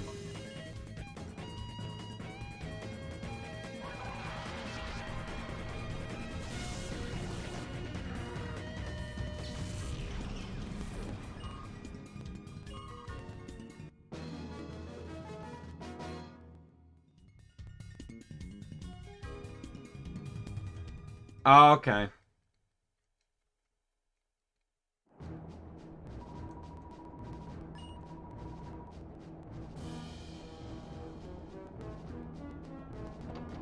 Just think of it like this. The odds say that 7 out of 10 attacks will hit, and I've been, yeah,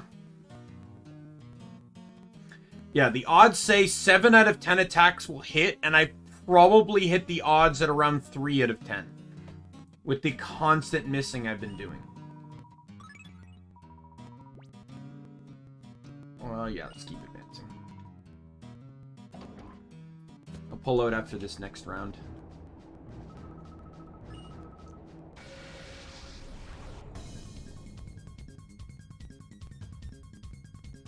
Yeah.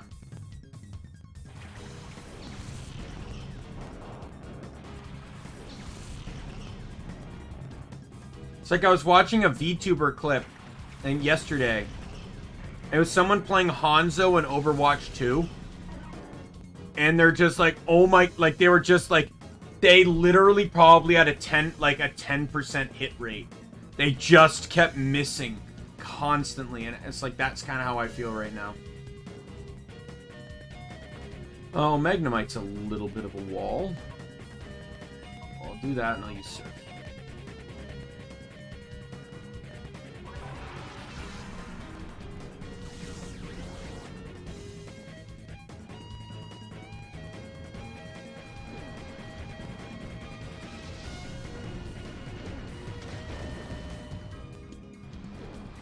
Okay. Yeah, math was my best subject, so... While, like, I wouldn't say I'm a complete math guy, but, like, my head kind of does things in a mathematical way. So it's like, my head likes to kind of organize information, which is sort of more of a math trait.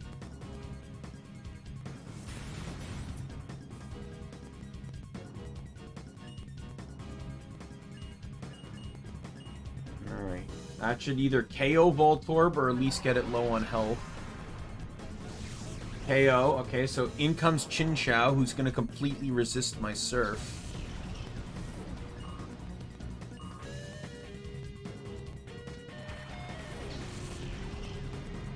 Yeah, my bad class in school was English.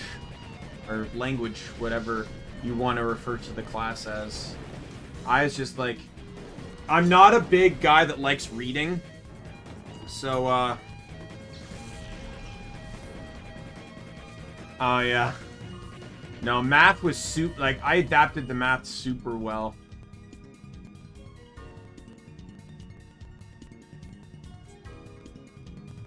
Like, I remember when I did, like, gifted testing. I remember getting my results back. And it was, like... Everything else was, like, 60-ish, 60, 70-ish. But my math was, like, a 98.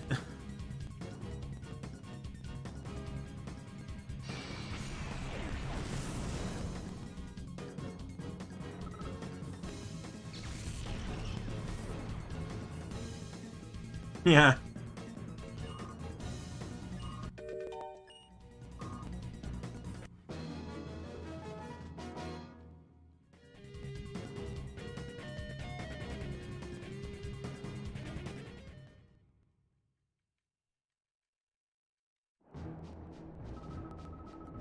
Yeah, it's like everyone has their thing. From what I've learned, though, just from knowing people, more people... Like, generally, most people will struggle with either English class or math class. But most people I've met struggled more in math than in English.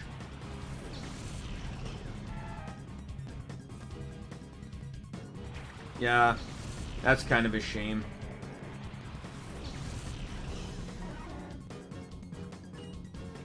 Like, I can't say I understand. Simply just because, like, I get, like, to be fair, I don't. Like, I don't understand what it's like to be bad at math. For me, the reason why I didn't like English was because I didn't like reading the books. I was not a book reader. I would fail because I wouldn't read the books. And then, I still to this day don't really know how to write an essay. And that was also a huge part of English class as well.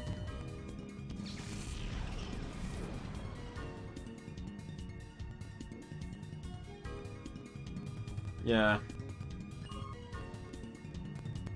I remember math transitioned so well. I took computer engineering in grade 10.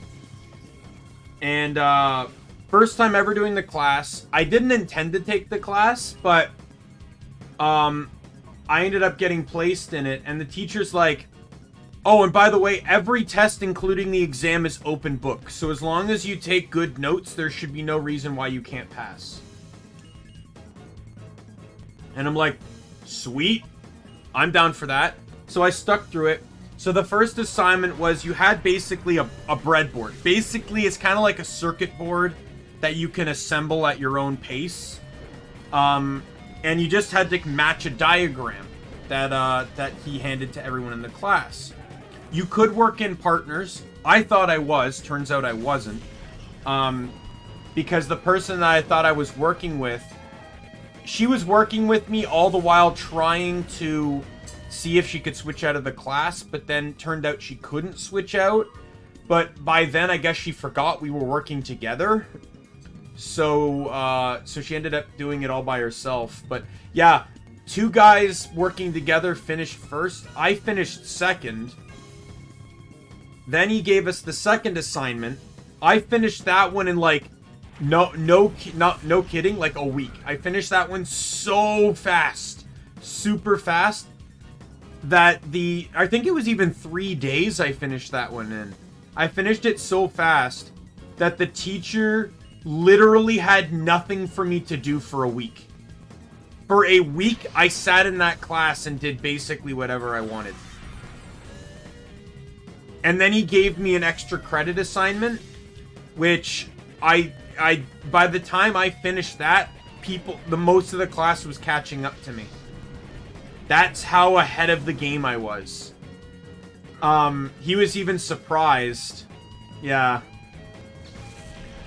And then it got to a point where the teacher was like, he was looking at the grades, and he kind of got in front of the class. He had a grade 12 student helper in the class too, and he looks, he's like, you know, because he knew a lot of people weren't taking the class seriously, and he looks to a student helper and he goes, how many A's do we have in the class? And the guy goes, 5. He goes, let me guess who they are. Daimien, that guy, that guy, that guy, and that guy. And the guy goes, yep. And he's like, exactly. Like, he knew exactly who his best students in the class were. Just based off of knowing there were 5 A's in the class, he could pinpoint exactly the 5 of us that had those A's.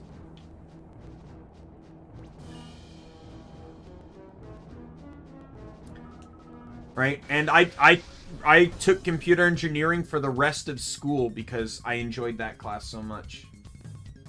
Rest of high school. Super fun.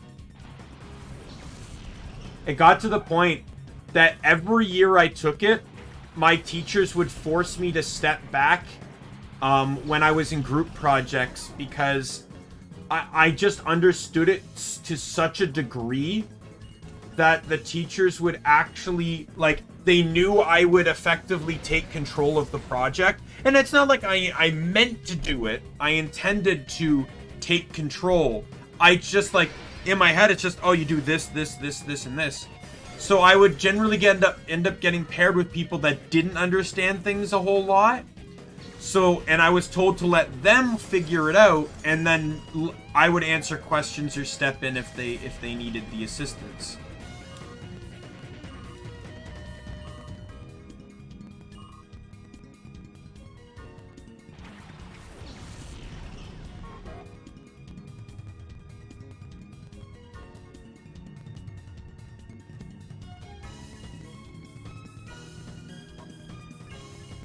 Yeah, I love those classes. They were so much fun.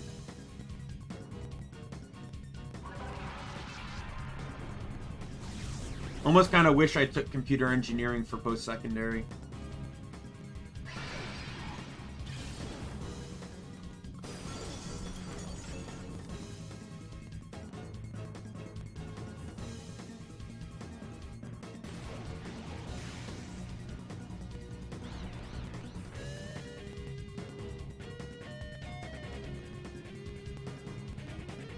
The shadow of a nun?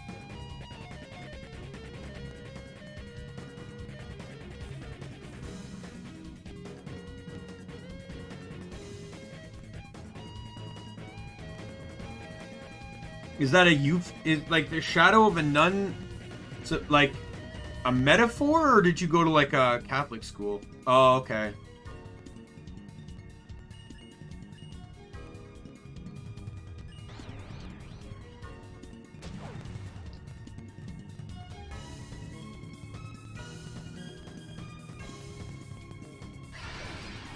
Oh, okay.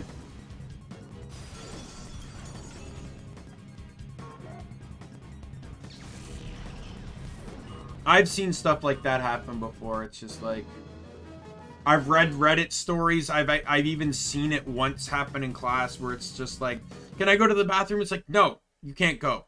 Come on, I really... And like, and this happened for me in grade 5. A kid actually like literally just pissed himself in class.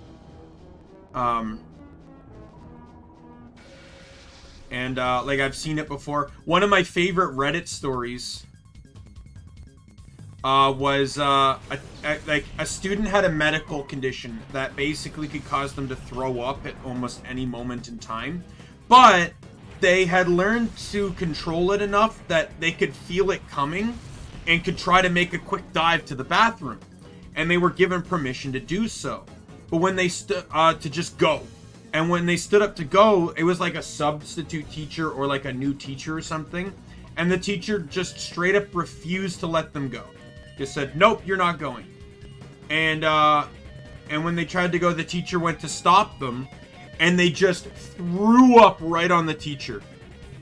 Just, right on the teacher.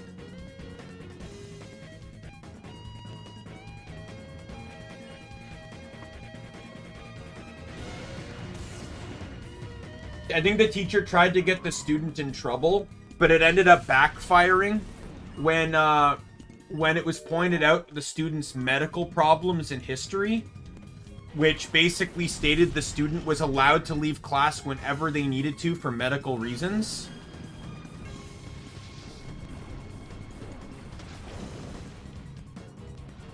Yeah.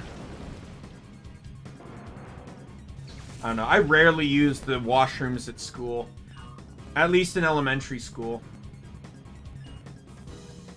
Even in high school, I think I rarely used them. I was able to usually hold it till I got home. In elementary school, I lived literally right next door to the school. Like, across the street, kind of next door.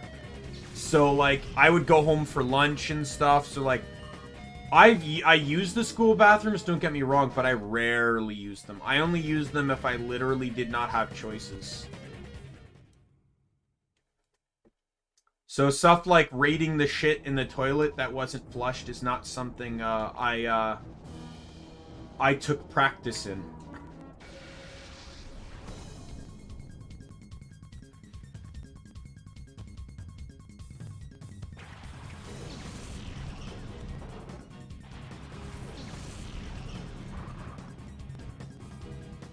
Yeah.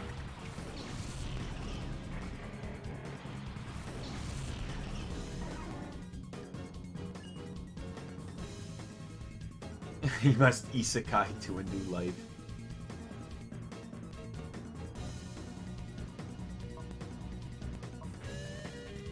What do I use here? I can use Dragon Breath and Vibrava. Surf on Houndour.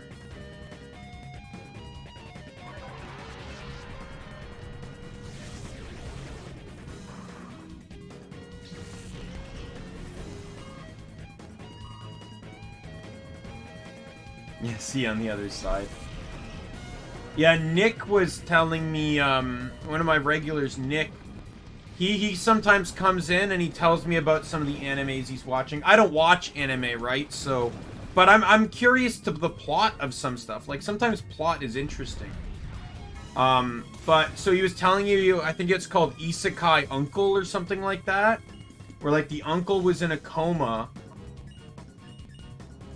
and ended up waking up, but while he was in the coma, he was actually in another world, and all his powers transferred over when he woke up.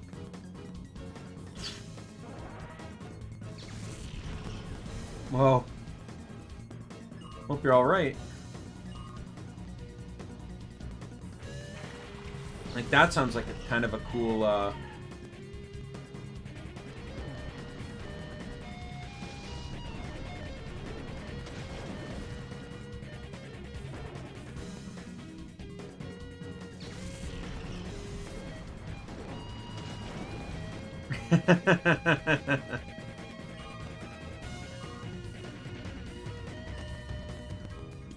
So, GTA.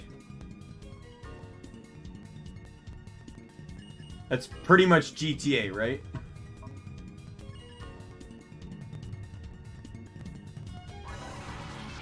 Yeah.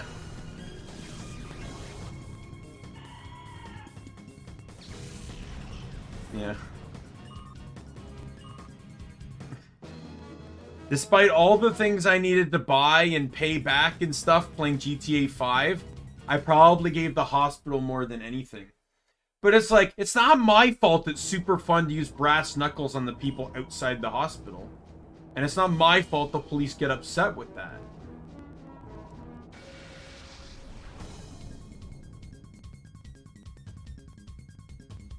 Hisoyam? It's Hesoyam.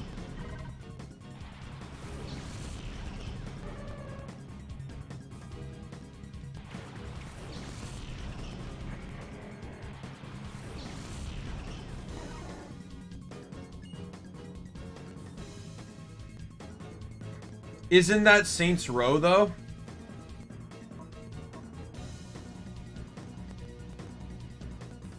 Pretty sure that one's Saints Row.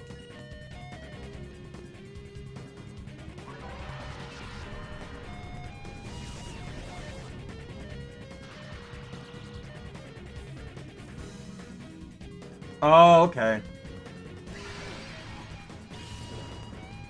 Yeah, I didn't play with any cheats in, when I played GTA.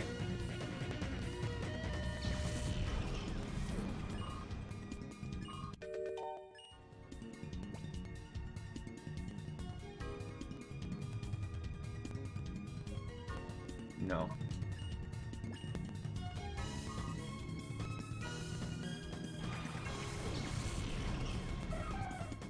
It's a tough decision to make on that one, though, because I know by saying no, I cannot get it back in this game. But I believe Surf is more valuable than Hydro Pump. I've had that for certain games, too. There are still some cheats, like your Hisoyam, that I remember off the top of my head.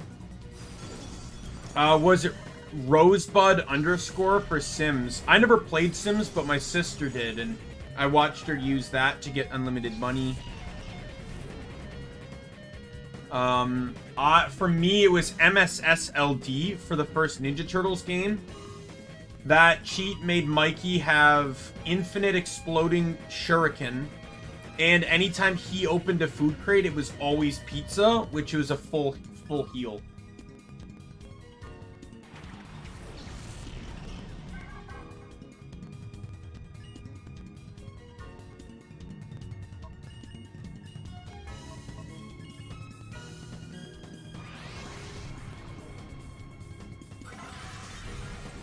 There's a couple from Star Wars Force Unleashed on PlayStation 2 that I remember too. I think one was Lightsaber, which increased the power of your lightsaber attacks. The other was, I forget what it's called, but it was the name of the material that is immune to lightsabers. What's it called?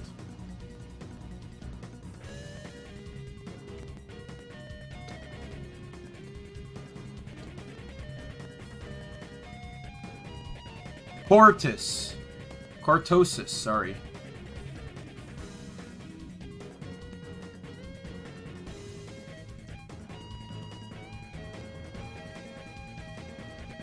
Cortosis ore was a very rare, brittle, fibrous material, the conductive properties of which cause lightsabers to temporarily short out upon contact.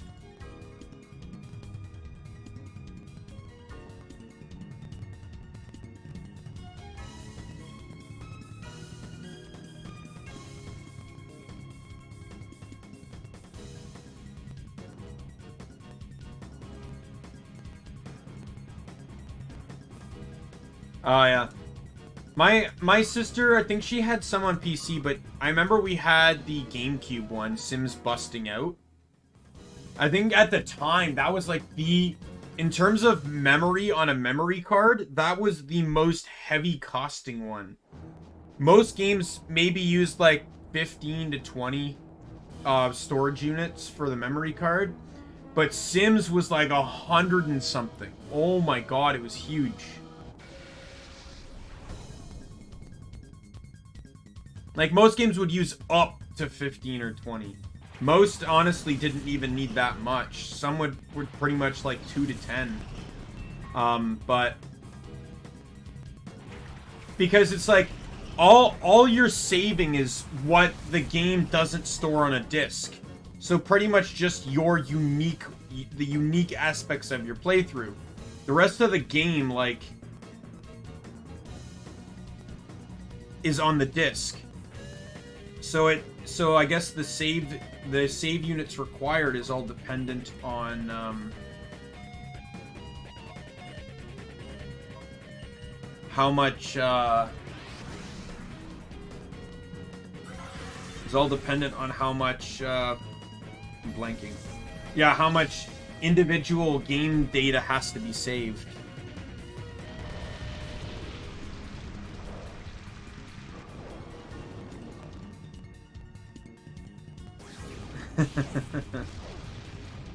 Wow. That's kind of cool. You know what game I really liked? I would really like to play it on stream if I can find a way to do so. Lego Rock Raiders. I fucking loved that game. I actually played it more, I'd say more recently than I did back in the past, but that game was so much fun.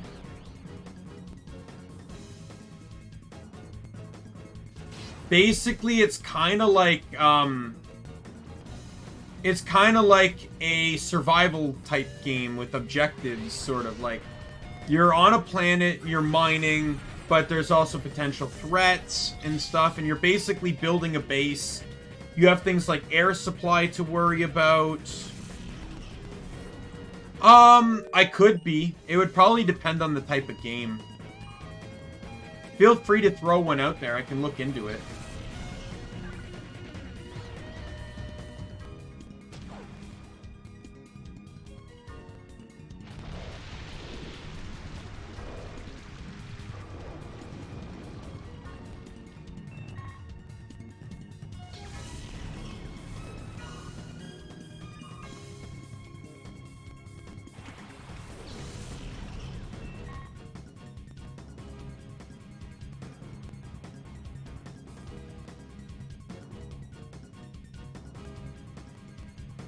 Let me take a look at this.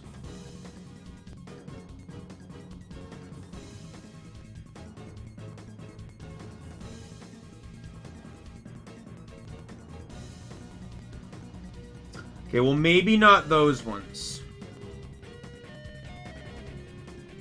I'm absolutely not a horror person. So I don't know if I'd ever play those ones. Did this guy just replace his Goldeen and Love Disc with another Goldeen and Love Disc? Why?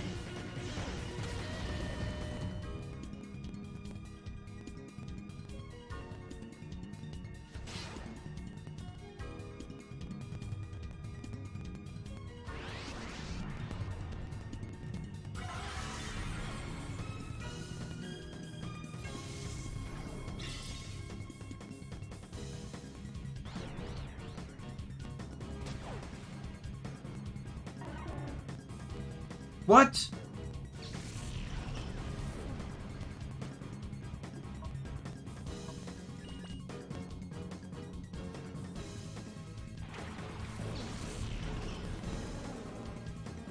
I do not play VR chat, no.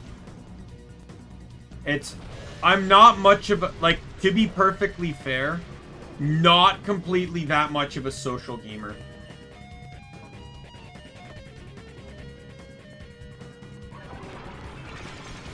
Oh no. So I don't really play games that require like public aspects of things. Like if I were to play, say, like if I wanted to play Halo, I'd play the campaign, but I wouldn't touch multiplayer. Stuff like that. Like I'm not a person that really cares about like public aspects of things. So a game that's literally about going into a public place and talking with people, it's not my thing.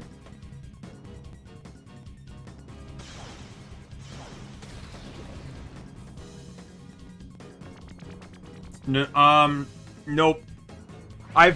The only Call of Duty game I have ever played was Call of Duty Black Ops on the Nintendo DS, and it sounds just as bad as you may think. First things first, rated teen, no blood. So that should give you an idea. Like, the reason I got it was because the only console I had on me at the time was the DS, and I just wanted a game. Yeah. I just wanted an FPS game. I just wanted to, you know, like, I just wanted to try an FPS game. I had that, like that part of me that was fueling to try FPS. And that was the only one I could find. And to be fair, it wasn't bad. It just wouldn't have been good as a console. It was, like, you can't compare it to a console version of the game. But it fulfilled the itch that I had for FPS, for sure.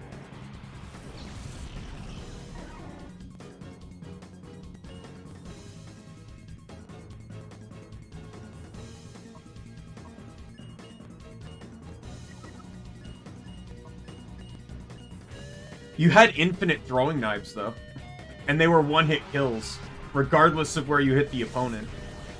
I could throw one at the guy's leg, and he would go, oh, and he'd just, like, fall over in the most ridiculously cartoonish way.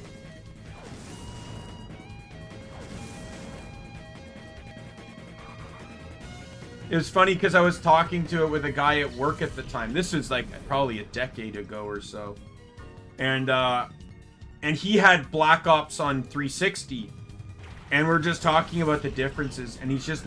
Every time I tell him something about the DS version, and he's just like, that's so stupid. And I'm like, I'm not saying it's not. I'm just saying this is the way it is in this version of the game.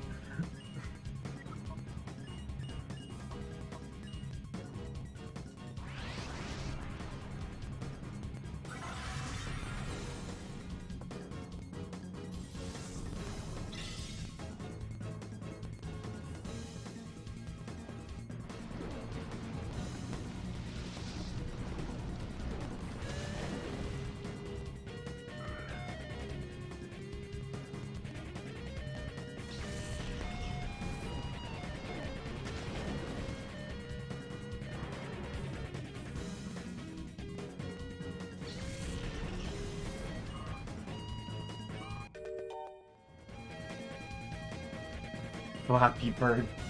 I don't even know if you can play that anymore. Didn't the dev pull it from the store?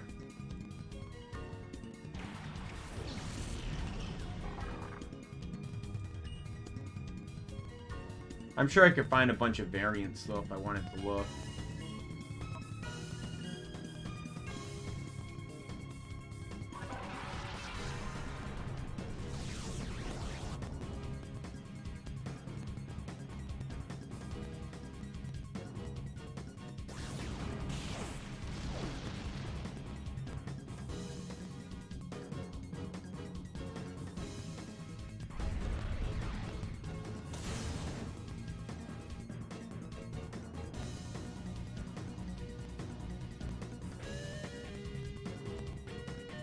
Oh my god, you do?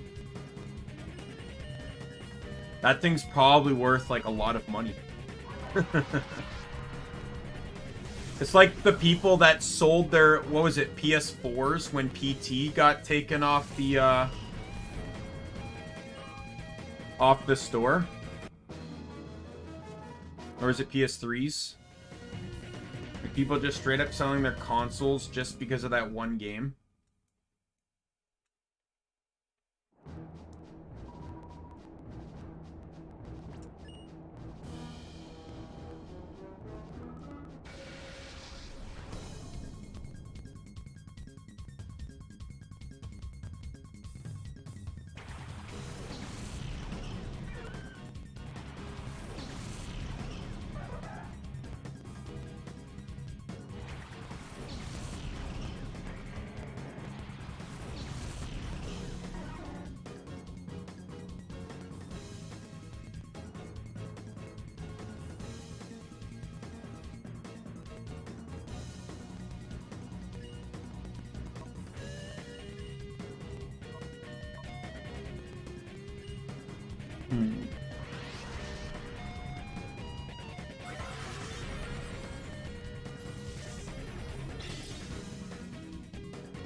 Oh, I had a Nokia. I had a Nokia for 6 months before it broke and shattered. Least durable phone I've ever had. I dropped it once and it shattered. Never get a Windows phone again.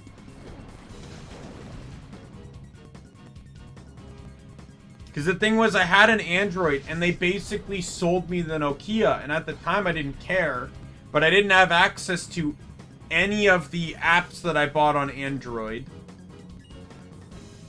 And,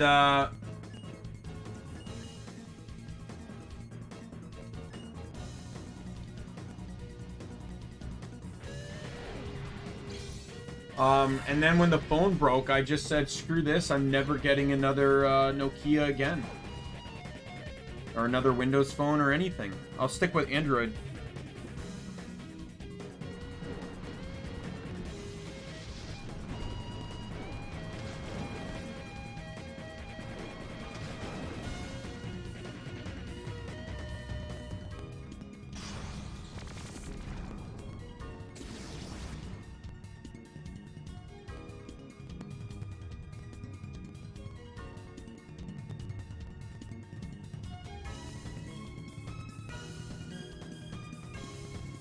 Hey, Adriana!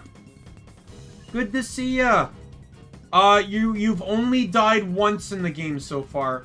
But I'm gonna tell you right now, Adriana, please do not consider cold temperatures because your blizzards have just been awful. I am missing like crazy on them.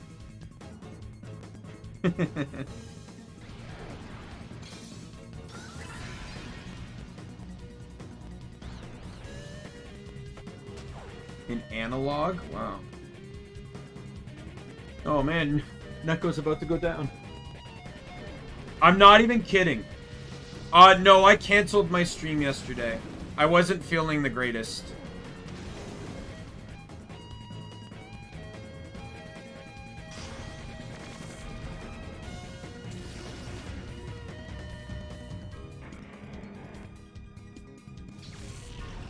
However, I did... So I made my schedule for this week, and I did end up... I have a YouTube waiting room. Yeah, I feel better. I think it was more from just exhaustion. Like, middle of my shift yesterday, I just started feeling nauseous and I got a headache. And I think it was just like stress and exhaustion kind of catching up with me.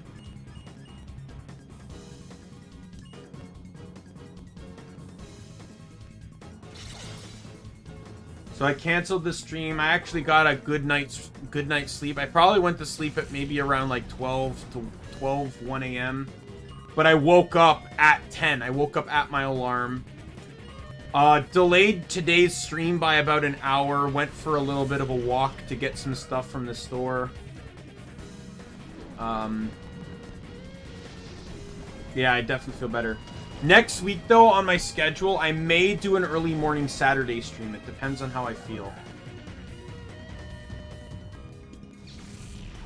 Yeah. The thing is, the reason why I consider about taking breaks or whatever is because even when I'm not streaming, I be playing a game. Like I really should be working on other content that I do want to make. But, oh, why? Come on! You're gonna miss with Blizzard again? Come on! God, I can't wait to get rid of Blizzard. Yeah. But the thing is like, I stream because I just be playing video games. Like, that's what I do when I'm not at work, is I play video games.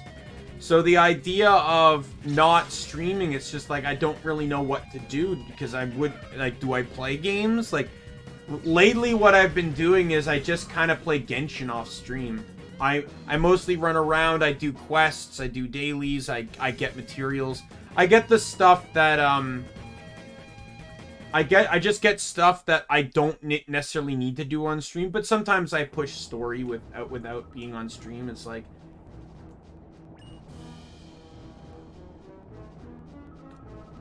yo, it's Loco. Let's see, what's her team? Because I want to know literally how loco she is.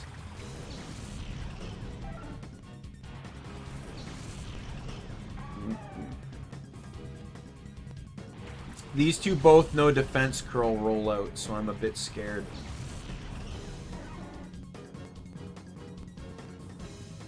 Oh, are you? Oh.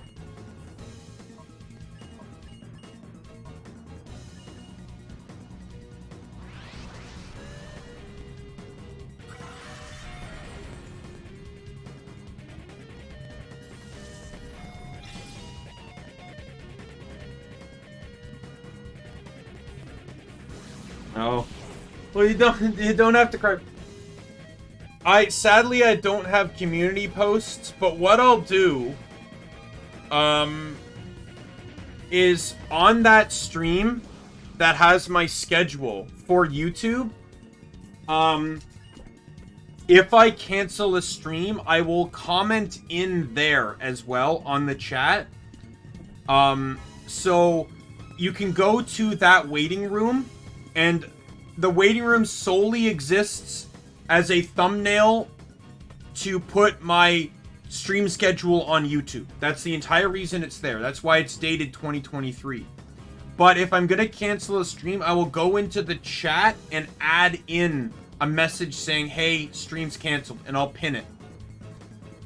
So that way anyone on YouTube will also be able to know if I canceled the stream or not. Alright, I'll make sure to, like, I'm trying my best to keep YouTube in a loop with, since I don't have a community, I can't make community posts yet. That's fantastic. Well, let's be fair here, Adriana. You are a poison type. You're a water and poison type. Being sick is in your nature. You have to glob the poison at others.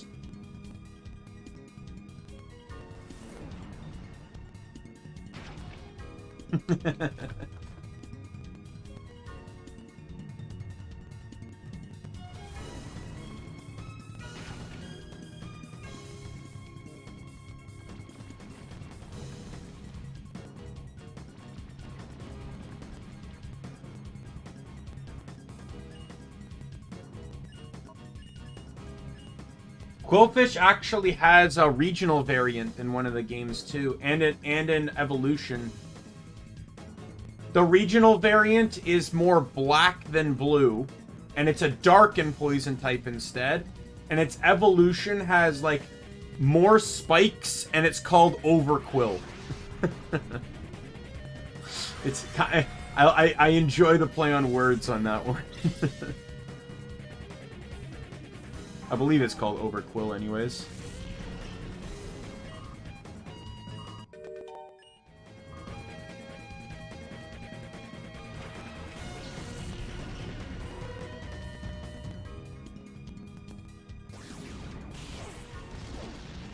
Okay, well, you're dead because of poison, so I don't have to worry about you.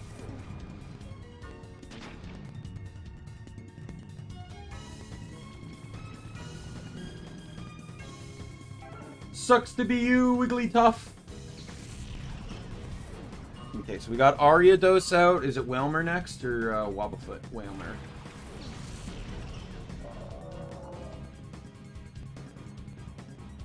So, I am just a normal person that turns out to be the reincarnation of a being known as the Omni King, a former old god that has been lost to time and history, and basically a god that helped create existence, you could say, in all forms of it.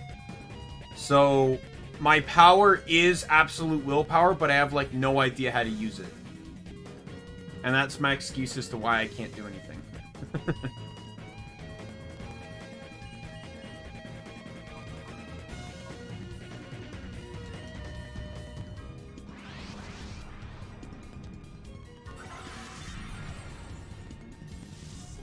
Well, that is fantastic news, Adriana. I'm really happy that I can cheer you up.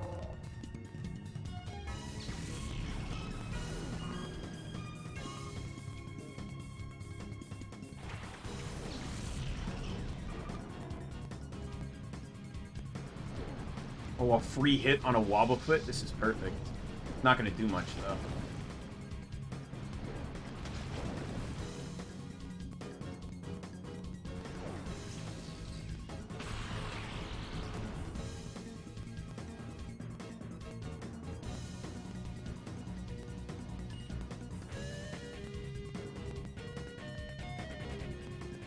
I'm gonna take the risk.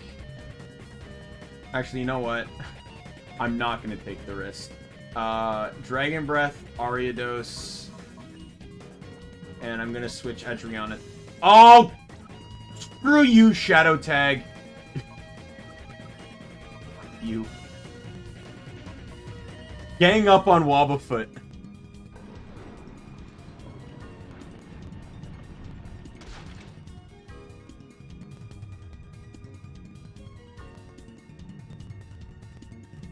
I wouldn't say that. The only reason my features are what they are is simply just because I don't want to look like myself. And I like the colors purple, green, and orange. I've already been talking with my illustrator about a potential redesign. To be honest, the green hair was only a design choice because it... So, when I was talking to my illustrator... Oh no! Adriana died! Is that a counter? I wasn't paying attention.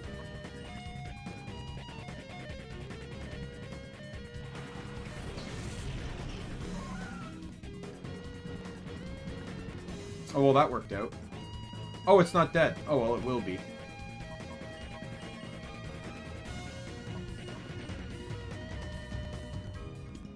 No, so... I didn't really have a lot of reference. So, I'm not much of a visual thinker. To me, personality is so much more important in character creation. So, I didn't really think about what I looked like because, in all honesty, I looked like me. But I didn't want to be me on stream. So, my model is kind of a combination between my Minecraft skin and my Warframe character. So the outfit is very similar to a custom skin I made for myself in Minecraft a while ago. And the hair and stuff is very akin to my Warframe character. Those were pictures I took and I sent to my illustrator and rigger, Min, for my mama for VTuber reference. There's gonna be a whole new outfit on the redesign though. It's gonna be very Yeez inspired.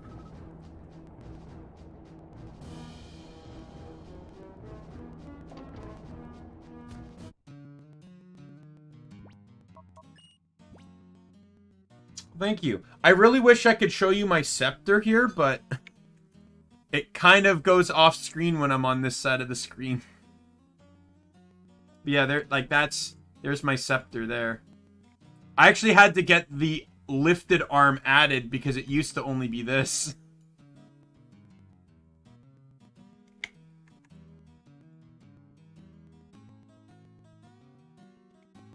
And then I also have angry eyes too.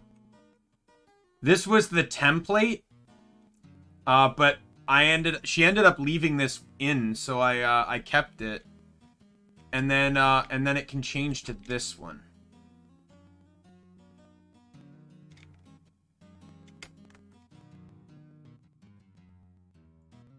So I use this when my anger gets a bit too much.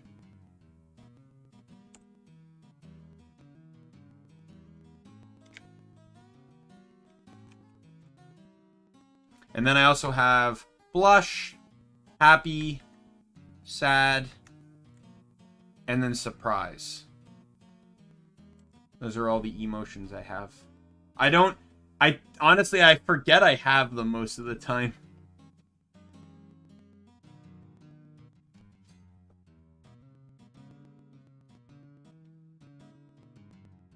Yeah, the reason why I picked...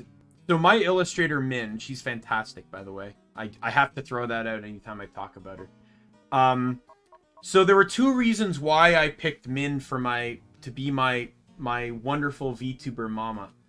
And so reason one was that I didn't want to look like an anime character, because I don't watch anime.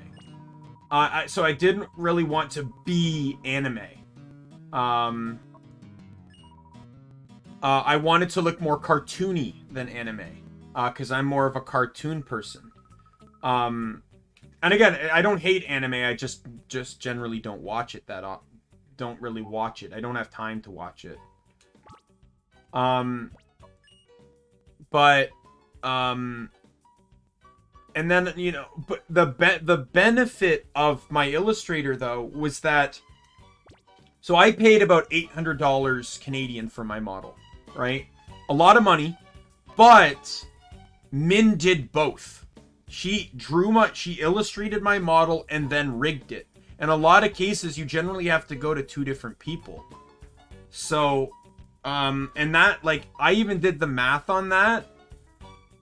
It would have cost me probably like $1,200 if I did that.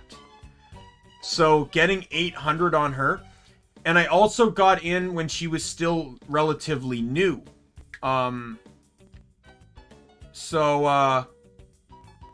You know, that's why it was generally so cheap. And she's the redesign I'm getting is basically an entirely new model, but she's cutting me a deal since she's learned so much, and she really wants to upgrade my model too, that she's going to count it as an upgrade rather than a brand new model, which is fantastic. It's so nice of her to accommodate like that. Love her to death.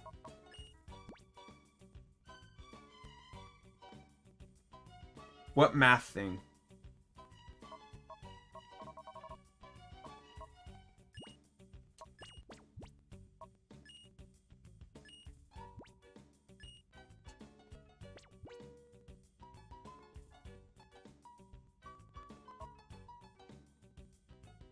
Yeah, I said I'm good at math, but what math thing are you referring to again?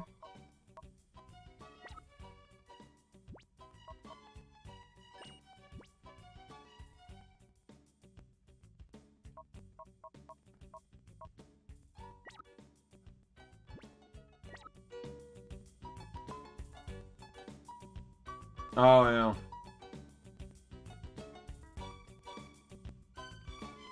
Well, no, like, I was on Fiverr and I was just looking at the prices. Like, people list their prices. Like, I wanted a full body model, so I was looking at what that cost. A lot of illustrators for a full body model would cost, like, it would cost like $200 to make, and then rigging that alone, many people, it cost them like $1,000. So the fact that I got both for under $1,000 was incredible. And she's such a sweetheart. I love her. Min actually has this habit of getting upset at me because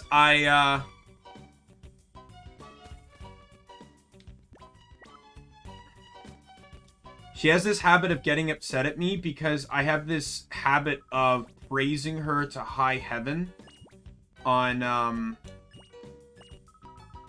Twitter.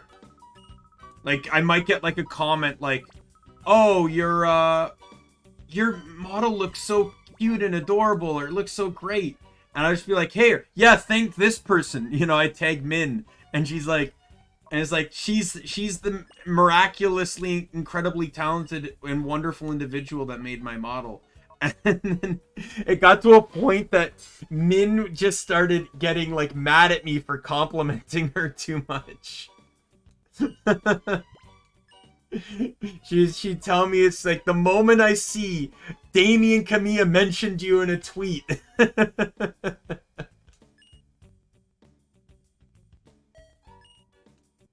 There. No more blizzard problems. Blizzard problems are gone. It is now Ice Beam.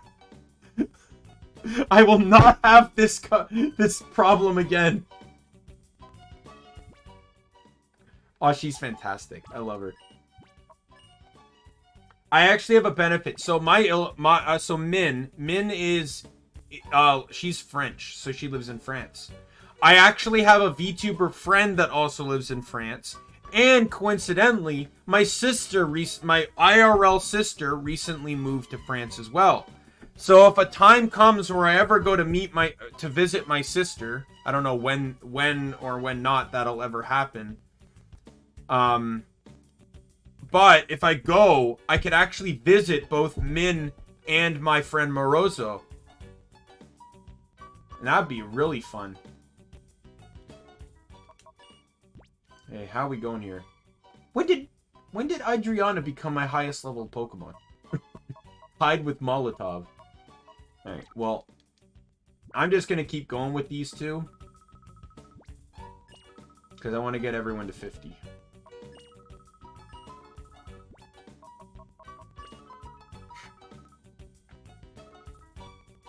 You also had the experience share, too, so you were getting 50% more experience.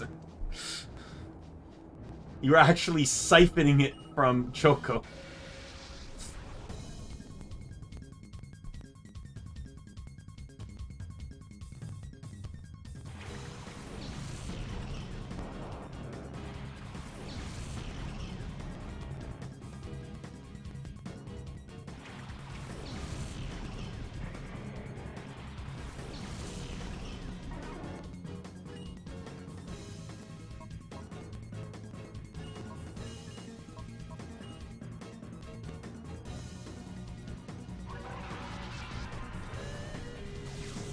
I may end up renaming this stream.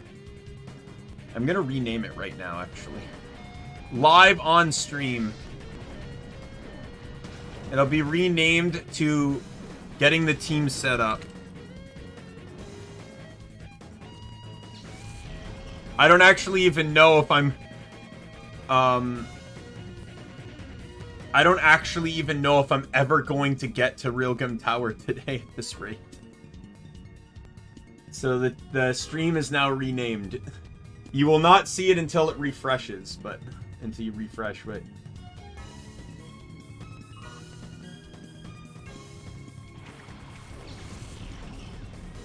some of the models in this game look good. I like the street performer character model. It looks kind of cute.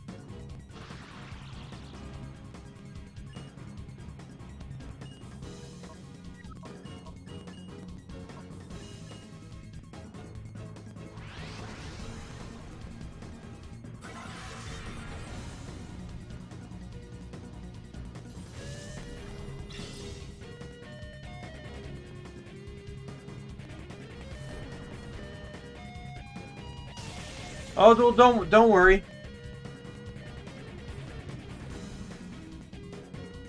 But you think my charisma's not high enough? What, like, what's your are you referring to game or to... Oh, Jesus Christ. Well, that happened.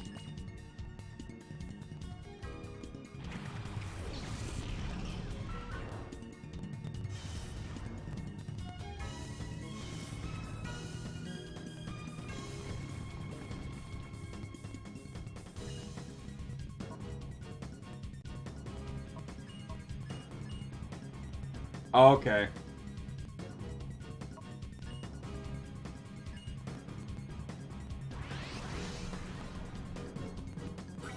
Yeah, Mr. Psych was actually in chat the other day because he saw on Twitter how I named a Pokemon after him, and he found it funny how I named like the Pokemon that's upside down with the intimidating ability.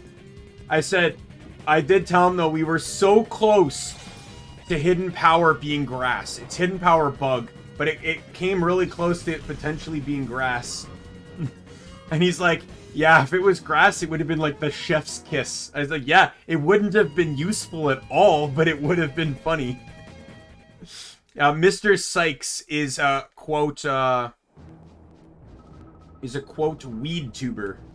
So, so tomorrow is Genshin. I'm gonna be doing a longer Genshin stream tomorrow. And then I think it's Tuesday is Spyro. What's my schedule again? Yeah, Tuesday's Spyro, Wednesday's more Genshin, Thursday no stream, Friday Pokemon Colosseum, and Saturday it says no stream, but it may be an early Spyro stream.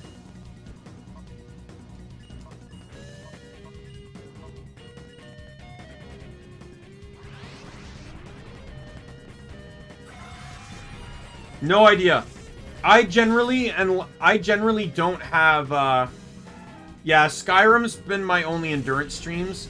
Generally, I don't have concessions for when I need to stop.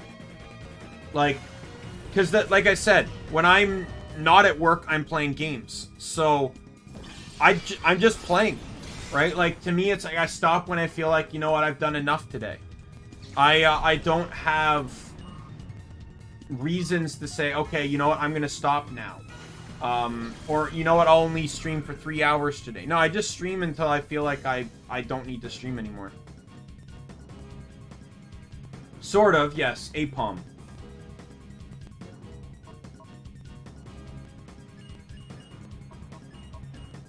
Oh, by the way, Adriana, your hidden power is fighting.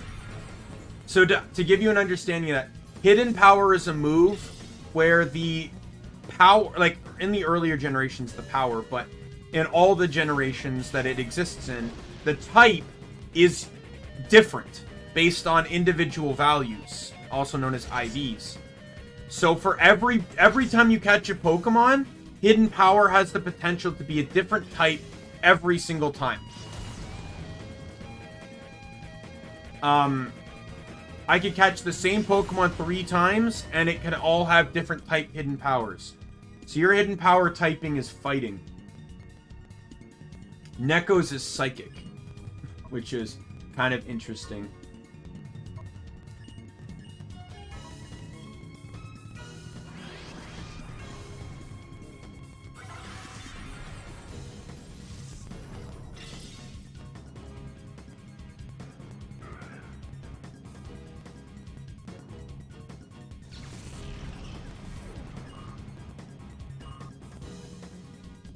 Kill the monkey!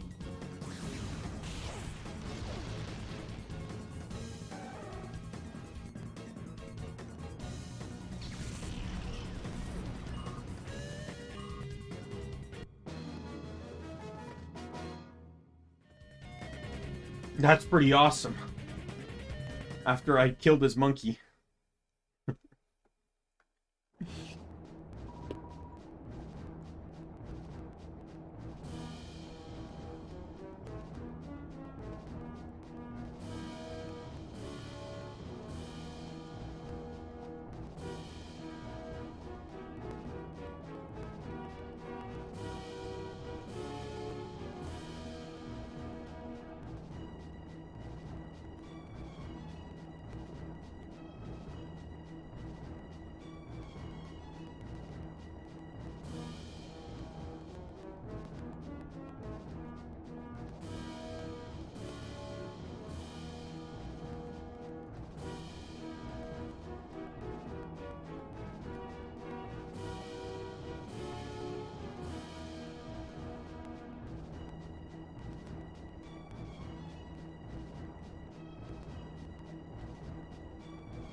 I can have a menacing laugh. Like, it depends on the, it depends on stuff. Like, my laugh can change based on, like, so, like, I have my normal laugh, and then I have the menacing laugh when, you know, I'm doing what I believe is something cruel. I also have, like, a fake laugh for when I make a bad joke. Alright, well, have a good night. Enjoy, hopefully you can get at least a decent amount of sleep with that time period, but, you know, have a good night. Enjoy yourself. I don't know when I'll see you again, but...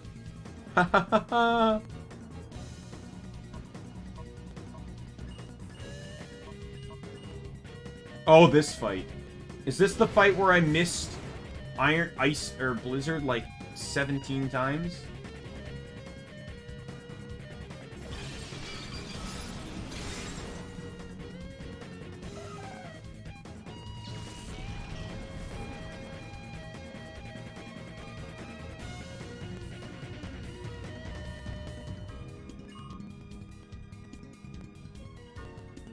For hidden power, it's random. For the move hidden power itself. No, don't worry. Just that you want to ask a question, go ahead, ask it. I can tell you. So for hidden, so there are 6 stats in this game, right? I can show you. I'll go to the summary to just point this out to you. So there's 6 stats. You can see them right there in the stats window. Right? You have HP, attack, defense, special attack, special defense, and speed. Right? So in Pokemon, there are 2 values. IVs and EVs. So EVs are effort values. When every Pokemon in the game has an EV value set to them. So when you defeat that Pokemon, the Pokemon that defeated them gain EVs based off of that Pokemon. So like, if I kill that, what's a good example here? Who's on the field? Ledian. That ladybug Pokemon there. If I were to kill that, that would likely give me special defense EVs. There's a limit to how many of those EVs you can get in total, but that's irrelevant for this. The other value is IV, or individual values. These can range anywhere between 0 and 31. When you acquire a Pokemon, when you catch it, IV values are set in stone. They cannot be changed. They are permanent to whatever number they were when caught. They are randomized. And it is those numbers that determine the typing of hidden power for every Pokemon. However, the higher those numbers, the stronger the Pokemon will be on the offset. So like the higher, like, so basically if you're ever playing or watching Pokemon and you hear someone talk about perfect IVs, it means that that Pokemon has straight 31 IVs across the board. No problem. I'm happy to share the little bit of information. Oh! And you score a freeze! And it immediately thaws out and then misses an attack. That was literally like one of the craziest, like, emotional. It's like the success of the freeze, the failure of it thawing, and then the success of the failed supersonic.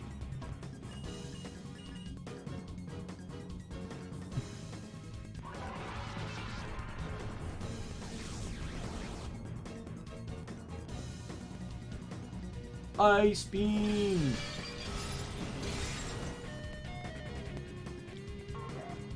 Last stream? Yeah, so last stream, my goal was to basically re-sort out the team. This stream, I was planning to push story more, but then I realized how much setup I need to do, which is why I changed the team name. Oh, wow! I actually changed on my... I didn't refresh my browser, and the stream name changed. Interesting.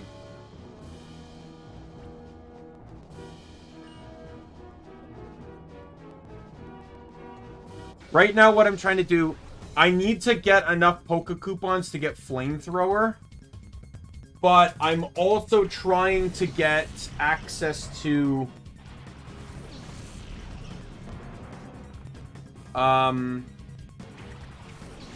I'm also just trying to get everyone to 50. There's some stuff some additional stuff I want to do to get some TMs. That requires being higher leveled. So I'm just trying to level everyone up to 50 to start.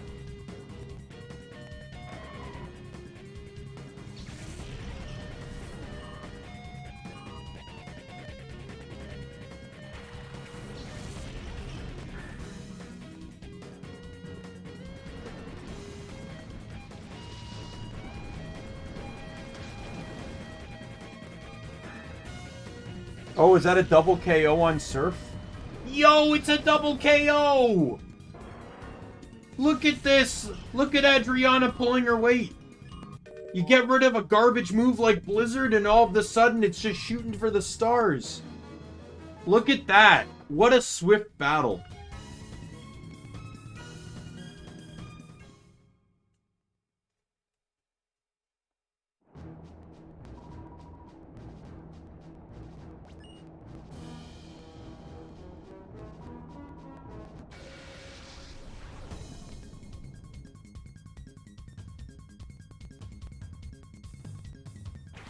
Yeah, so there's a whole type chart in regards to like what's good against what and stuff. It can be a bit confusing at first glance, but like I've played Pokemon enough that I kind of memorized this stuff. So like the moves, so Choco Neko's moves are Dark, Grass, Dragon, and Steel. Looking at my opponents, Houndour is Fire Dark. Vibrava, which is the pre-evolution to what I am, is Dragon Ground. So looking at the moves I have, Dragon Breath is the only thing. So this Crunch would be resisted on Houndour and neutral on Vibrava. Gigadrain would be resisted on both of them, and Steel Wing would be resisted on Houndour. But Dragon Breath will be super effective on Vibrava. Going into here, Pin Missile will be resisted on Houndour, and I believe neutral on Vibrava. Hidden Power Fighting is good against Houndour, and neutral on Vibrava. Ice Beam is resisted on Houndour, but super effective on Vibrava, as both Dragon and Ground are weak to it. And Surf is super effective on Houndour and neutral on Vibrava, because Vibrava is weak to it on ground but resists it on Dragon, which cancel each other out. However, despite Surf and Hidden Power both being good against Houndour, Surf will be better under circumstances. So this is where a lot of math comes in. So Hidden Power Fighting is going to be physical. And physical goes off the attack stat, which is 108. Surf is special. It goes off the special attack stat, which is 74. Much lower. However, this game has another feature. It's known as Stat, or Same Type Attack Bonus. So what this means is if I use a move that it matches the typing of my current Pokemon. So for example, your Pokemon is Water and Poison. So as long as I use a Water or Poison move, that move will be 50% stronger. So that inherently makes Surf a better option. Because Surf is already stronger than Hidden Power in the first place. In this game, Surf has a base power of 95. Hidden Power, in this generation, Hidden Power can range anywhere between base 30 and 70. And I don't know how to, there's too much math involved into checking that out. So I don't know what it is. But I can just guarantee that obviously it will be lower than Surf. So I know Surf will be stronger. Now switching in the Staryu. Staryu is water, so it's going to resist this. But it doesn't matter because I got the kill that I wanted.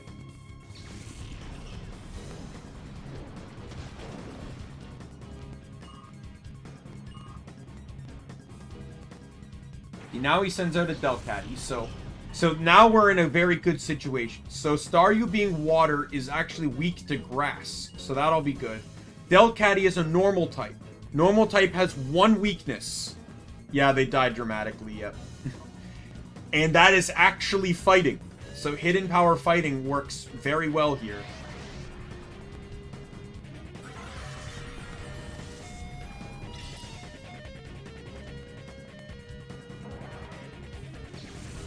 It probably won't kill, though.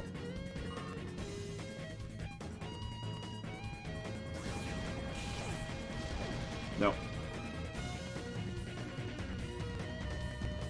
So that's on Flygon.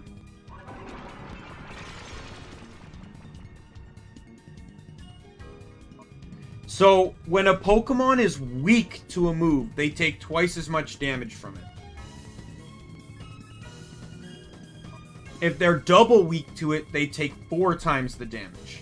If they resist it, they take half damage. And if they double resist it, they take 1/4 of the damage. It's pretty much how it works.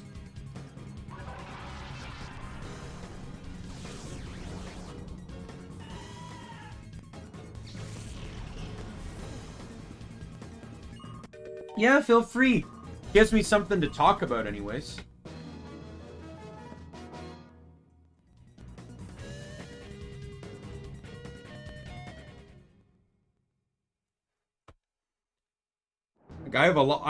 Like, I'm someone that with certain games I go in hard on, so I know, like, I tend to learn a lot more information than I really need to know. But a lot of people that grew up with Pokemon and stayed with it generally know this information almost off by heart. Izumi, welcome! Hello! How have you been today? Right.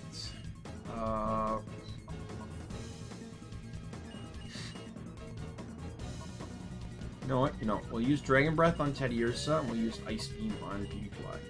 Sweet! Sounds fantastic!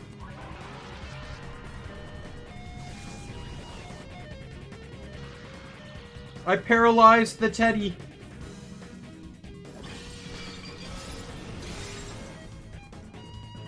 Yeah, the newer Pokemon games make a lot of this stuff more noticeable. Like, when you if you've encountered a Pokemon before, the newer games will tell you if your move's super effective or not. You know, in comparison to, like, Generation 1, where they didn't even tell you how strong the moves were.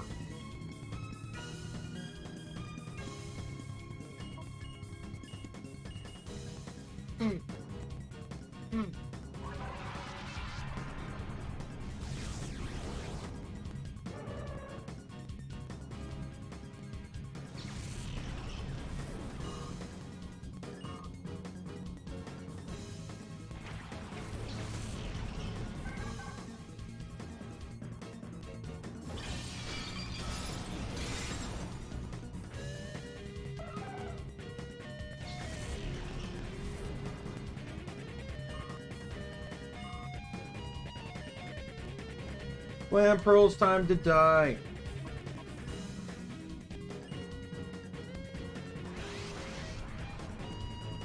the bear died. It is an early form. That bear can't evolve though.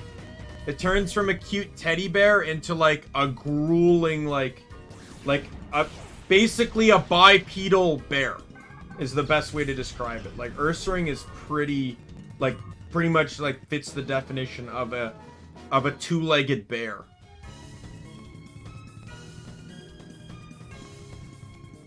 Have I even seen an Ursaring?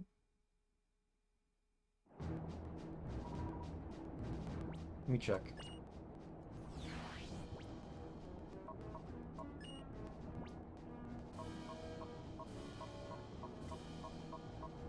It's gonna be down under you.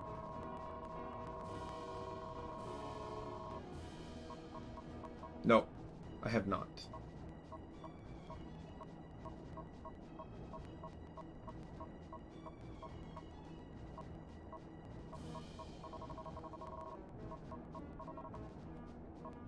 Yeah, there's like a lot of cute Pokemon. Like, what do you think of this guy?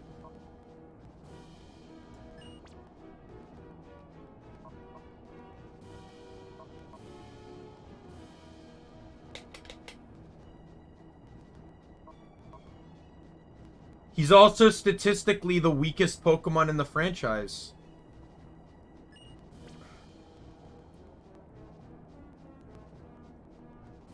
Sunkern here is known very well as statistically one of the worst Pokemon in the franchise, or weakest. It evolves to this thing though. Sunflora, which also isn't particularly that great either. There you go, there's Steelix.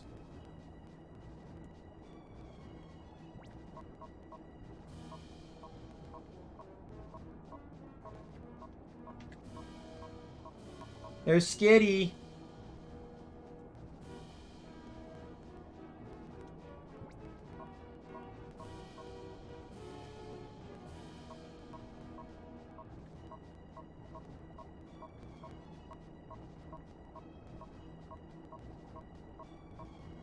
There's Puccina. I'm going to be using this in the next playthrough.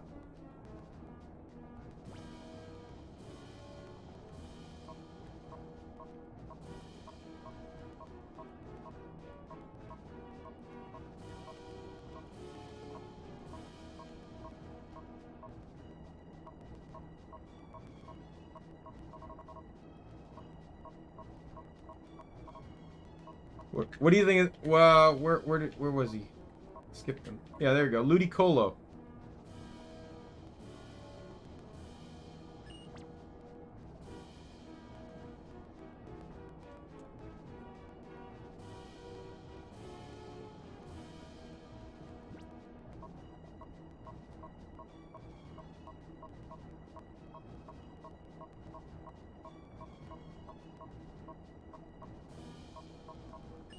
Remember that clam enemy I beat earlier?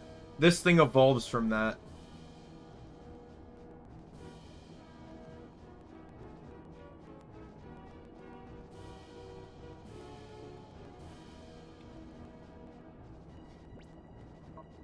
That clam can turn into 2 different Pokemon. That is one of them. I don't think I've seen the other one, so I can't tell you. I can't show you it, but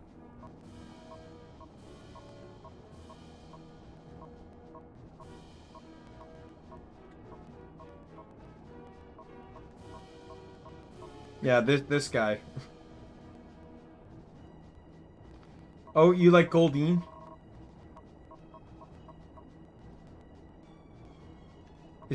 Have I seen Seeking yet?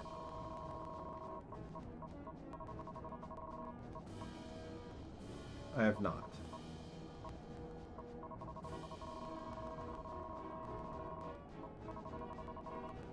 You got Jigglypuff too. I like Jigglypuff. Jigglypuff to me is really cute.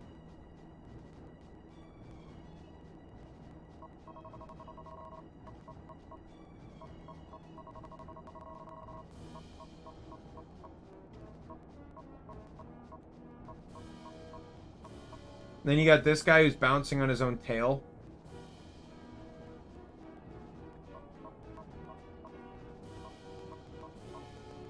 Yes, it does.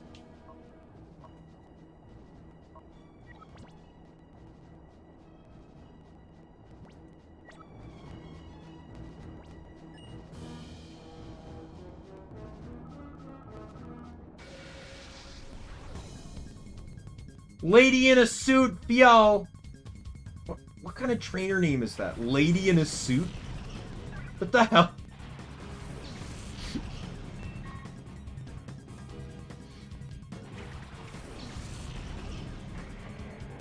Like, you just gotta think of all the different trainer classes through it. So you got, oh, street performer, bodybuilder, teacher, lady in a suit. Couldn't she just be like business lady? Like, why does it have to be lady in a suit? Business lady sounds way better.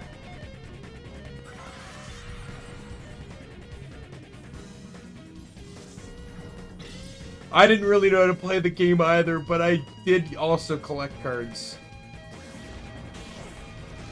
I actually still have God knows how many cards on my shelf right now.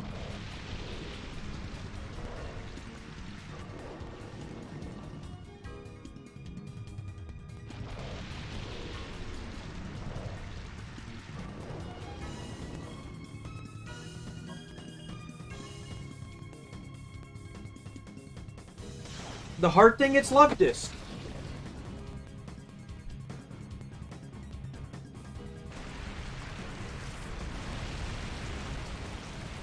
It's a fish.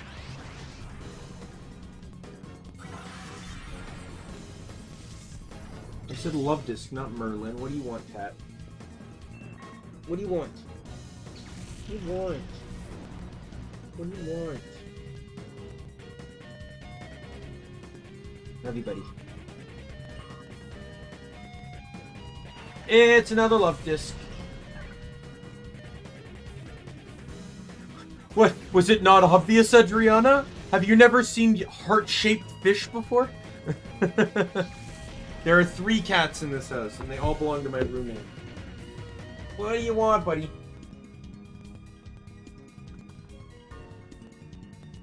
You know, I built this nice, fancy cardboard box for you yesterday, and you're not even playing in it. Instead, you're spending that time bothering me. What do you want? What do you want? What do you want?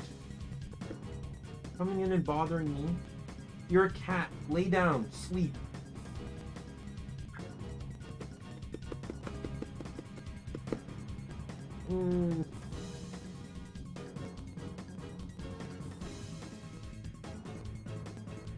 I am joking about that, though. Sometimes the design of Pokemon can be rather ridiculous.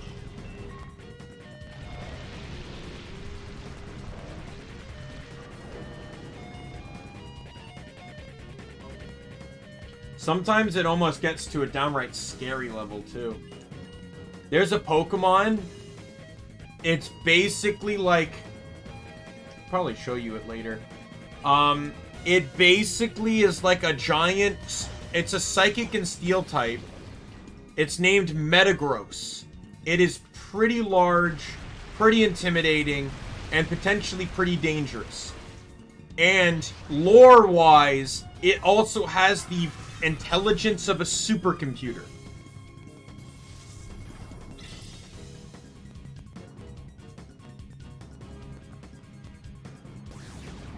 I don't know. Knowing that there's a giant psychic mechanical thing out there that has the intelligence of a supercomputer could probably terrify me.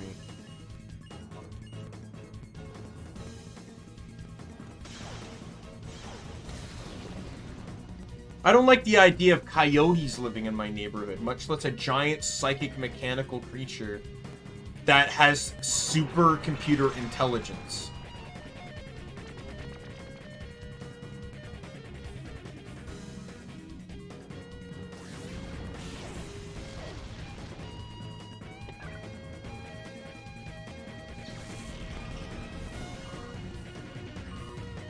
Yo, is Adriana gonna hit 50 before anyone else in the team?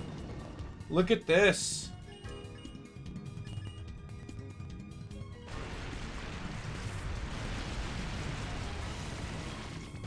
No, Goldeen used a move called Attract.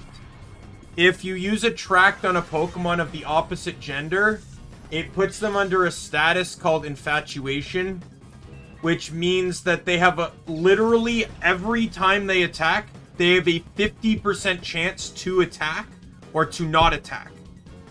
As long as the opponent that they're attracted to stays on the field. And they can use it indefinite number of times. If Quillfish, if your Pokemon was male, it probably would have tried to use Attract on it as well.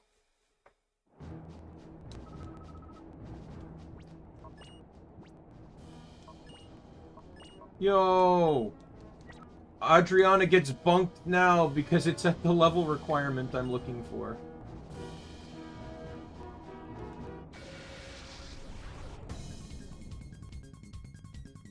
I've been streaming for 3 hours and 15 minutes, and all I've been doing is just battling here.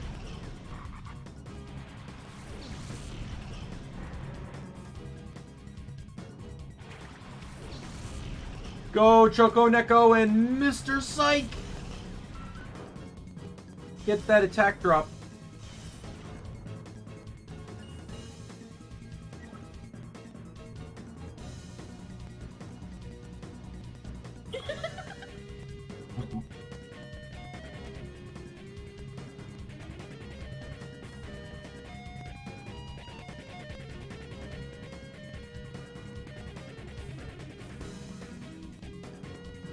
Dear customer, your... Okay, they need to learn to spell. Your cellular plan has been overpaid. But they spelled it cellula and then with some symbols. Hidden power Boggon Nuzleaf. Beautiful.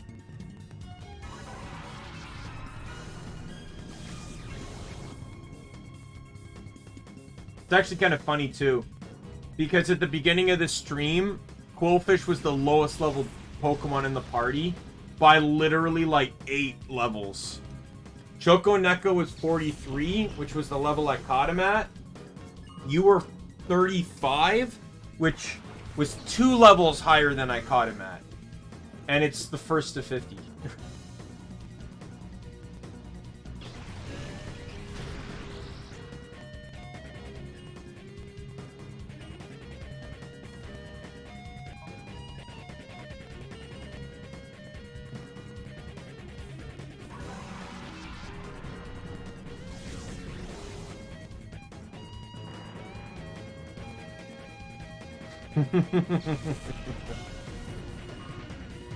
Oh, don't worry. You'll get a lot stronger once I get Sludge Bomb. Quillfish isn't actually that bad of a Pokemon. I just don't have good moves for it right now.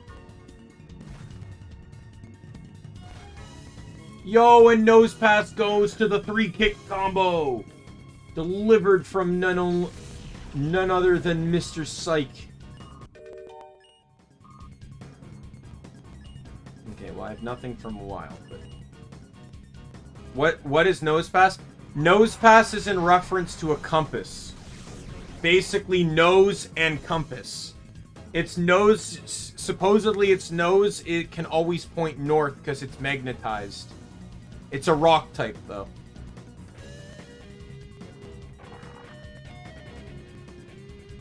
At least, like, that's the lore behind it, anyways. It has an evolution, just not in this game. It got an evolution in the next generation. Nope.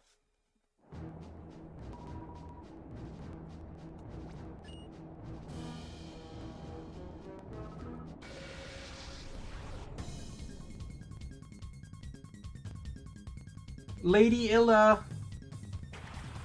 Ursula and Volbeat.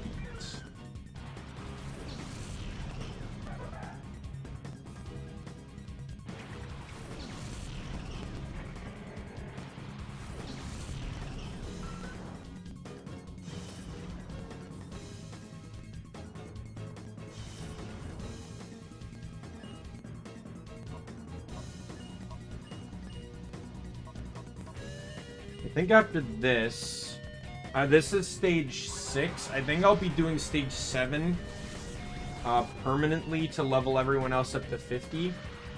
Because I think everyone's at a position where I can do that. Oh, of course it is. Mr. Sykes, come on, you're token up too much.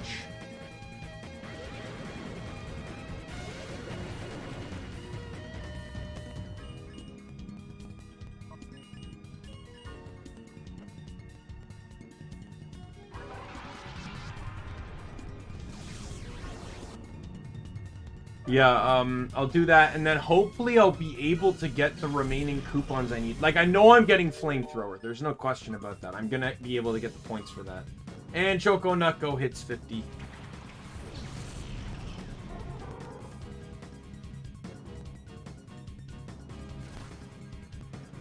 Three times, please. What? Once? Oh, come on. If that was 3 times, that was a KO.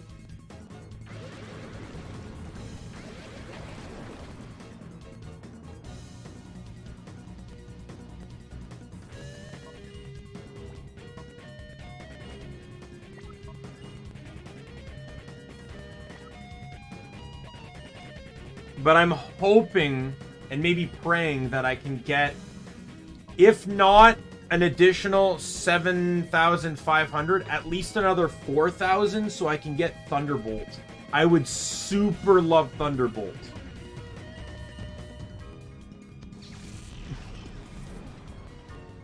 No idea. It's like, So, technically, Hitmontop can stand on 2 legs. It's been shown to do that in the anime many times. But, in the games, at least in Gen 1 and 2, or Gen 2 and 3, sorry. I missed again?! So, let's get this straight. 72% chance of hitting 3 times. 9% chance of hitting twice. 8% chance of hitting once, and a 10% chance to miss. I've missed twice, and I've hit one once. I am constantly hitting low odds right now. Kill it!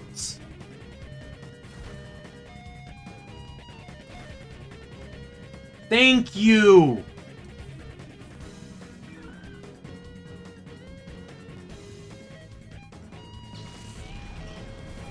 Twig won't die. That was a helping hand stab bubble beam.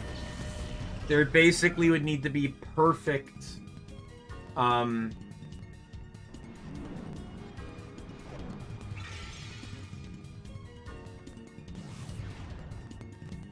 maybe another bubble beam would have killed, but not in this case.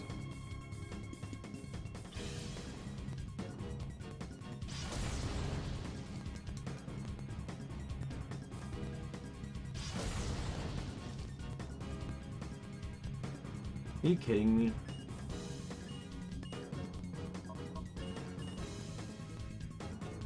Yeah, it's not gonna happen though. I can guarantee you Hitmontop is faster than Roselia.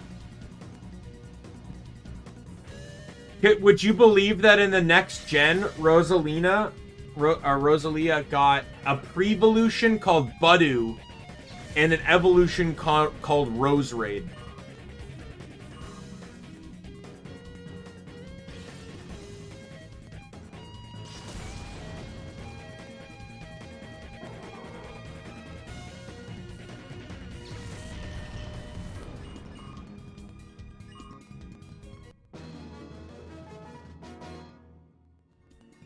Roserade's actually really good.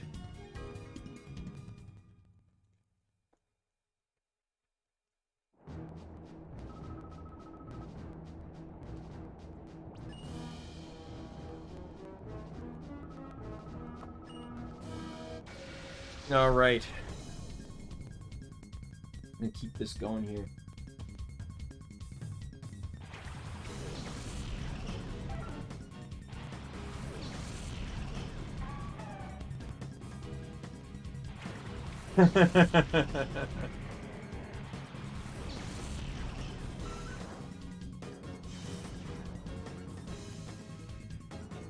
Oh, the attack drop on the rollout duo. This is going to be great. Gigadrain, triple kick. Oh, I forgot to switch Neko out. Crap. It's not going to be bad, but like, I want to try and level everyone else. And it almost killed too. Come on!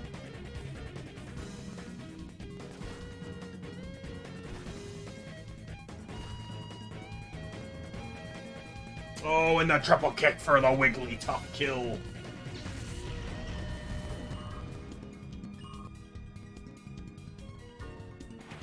Ariados.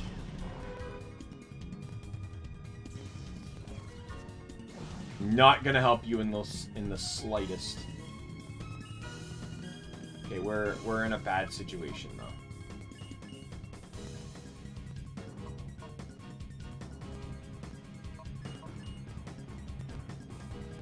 It's the evolved form of Jigglypuff. I don't necessarily know if it's a rabbit or not, but I think they're more designed off of balloons, in all honesty.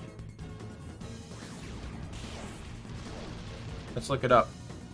Bulbapedia has etymologies on these guys.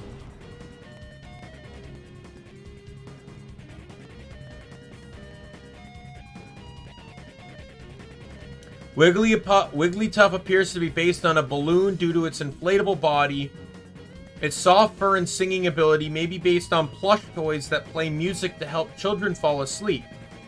Its round shape resembles a powder puff or a cream puff, and its pink color, rubbery skin, and ability to learn Bounce are similar to a rubber ball.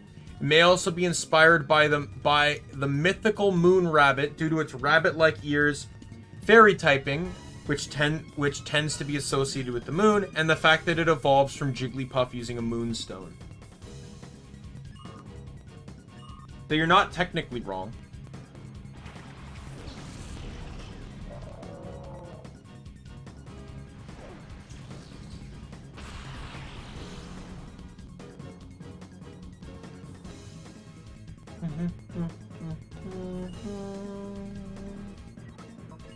I'm just gonna switch you out.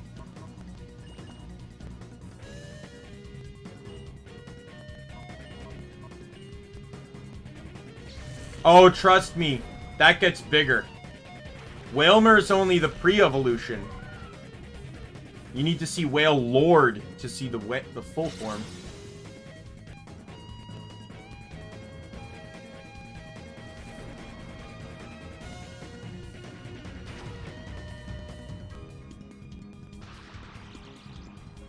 Yeah. How else do you expect them to fight, though?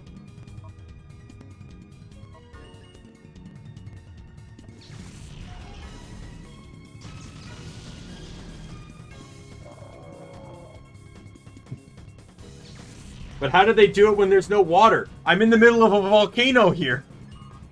Where's the water?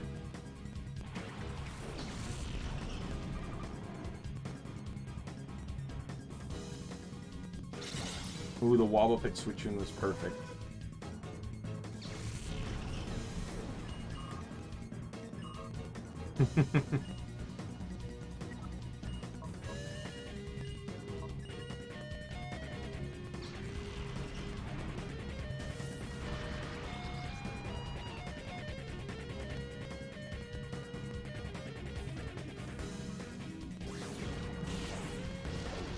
Wobbuffet's design is pretty good, though. Wobbuffet is legitimately designed off of a punching bag.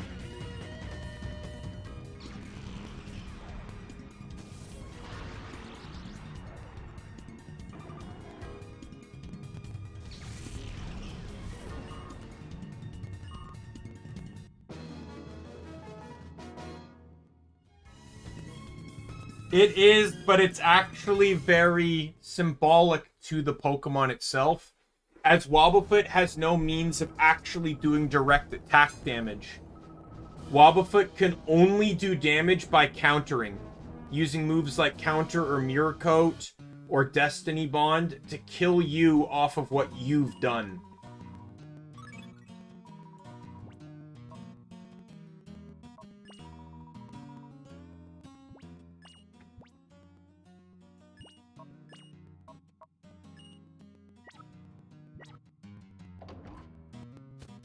To buy stuff.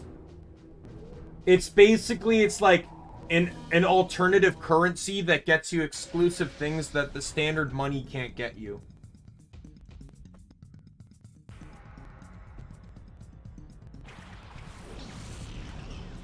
Great. I sent out my Earthquake user specifically to go against two Pokemon that fly.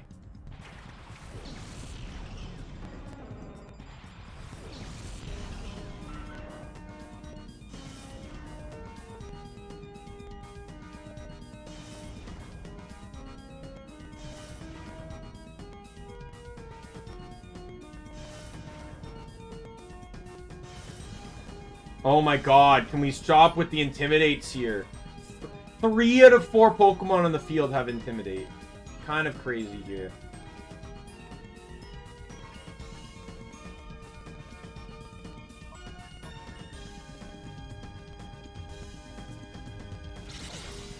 Yeah, some of the designs are really good. I'm half tempted to switch someone to Sudowoodo just to end this.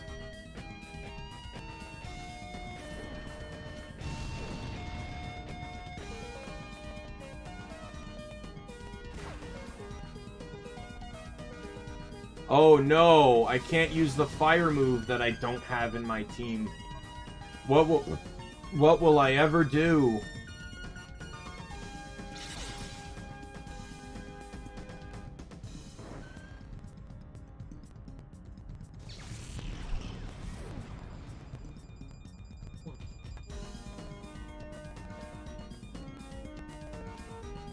You're being a nuisance, cat. I love you. But I love you, you're cute, but you're heavily annoying. You're gonna lay there. You have to officially become... I have to officially rub you with my foot because I don't want to lean down anymore.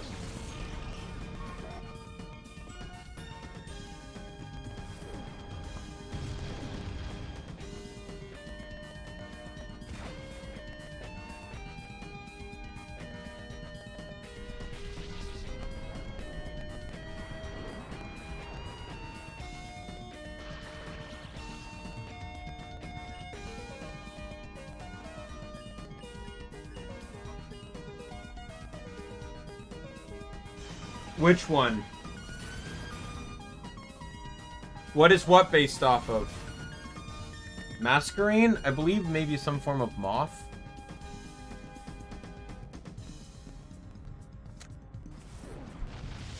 I'm not actually too sure myself. Let's see. Masquerade seems to be based on a variety of insects. Although rarely shown, it apparently has the ability to walk on the surface of the water using its wings as if they were legs. So it may be based off of a water strider. Its Japanese name suggests inspiration from moths, many of which use eye spots to frighten would-be predators. Its habitat, translucent wings, and hovering flight pattern are reminiscent of dragonflies and damselflies. Its raindrop-shaped head resembles some lanternflies. Its mimicry of an angry face is similar to a mask or a cat face. So there's your answer. It's not really based off of one thing.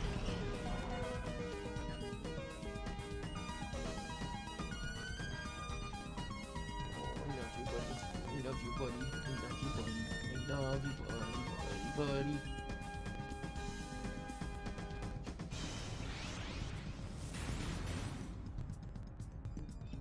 Meow. Hey, you came into my room and you want love and attention, so I'm rubbing your tummy with my foot.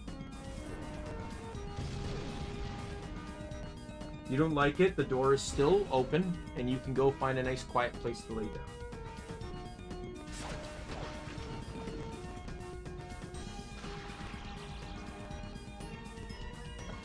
Can this fight end? Oh my god. I'm sick and tired of like the non-attacks. No!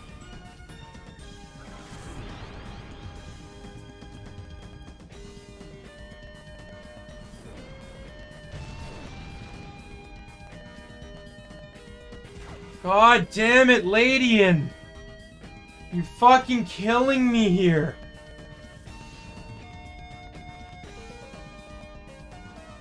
And that was Spiderweb, wasn't it?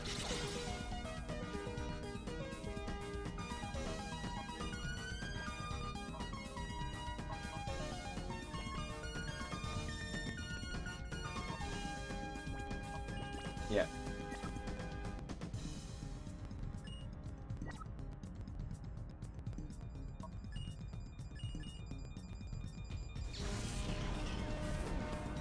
They're using a lot of utility stuff that's causing me problems.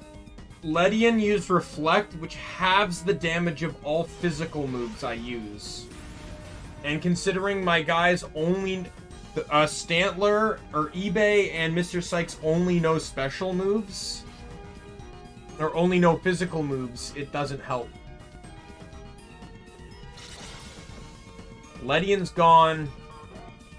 Just Ariados left. And I managed to switch in a special attacker that also possesses a super effective move. So this should be better.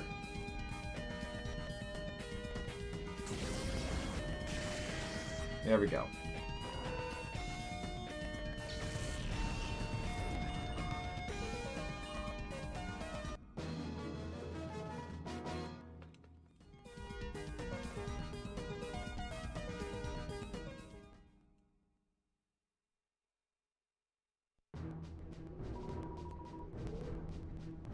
Yep, well, that's how it goes sometimes. One thing I really like about the Mount Battle grind, as tedious as it is, at the very least they heal you between fights, which is more to say about the base game Pokemon games. Like, at the very least, like, I get health back between fights, so I don't have to waste my items or money. Not bird.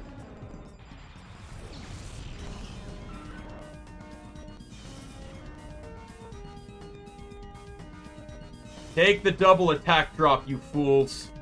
I did not even intend to actually lead with both of these. I just decided to pick them to level next. Because they're meteorites in the shape of a sun and a moon. Yeah, your hidden power fighting, which is really all I can use right here. And then Mr. Sykes, though, is a bug move, so...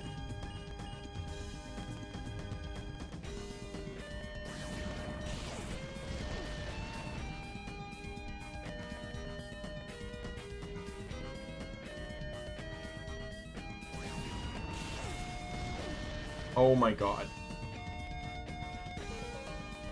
I'd love to use Earthquake if, you know, they both didn't have Levitate.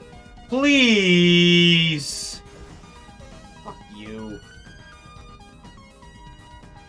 Oh, come on! Okay, that's it. Time for the Leer spam.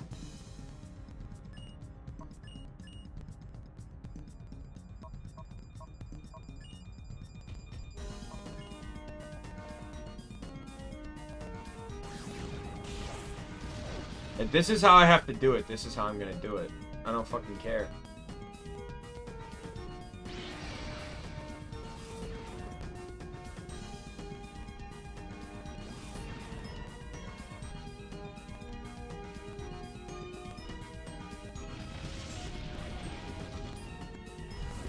Fire spin.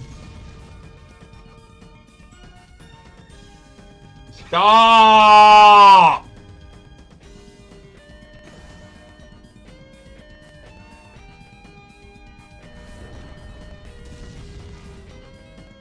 Because I don't need these to go on for forever.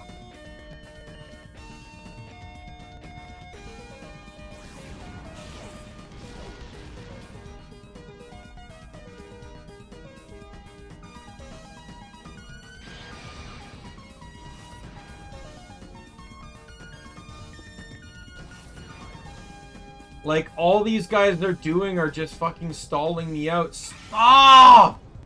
Oh my god, shut up with the fucking cosmic power.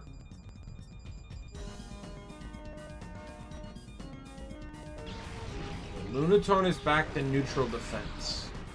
And technically so is Solrock. Oh god. Stanley's confused. What else does this guy have?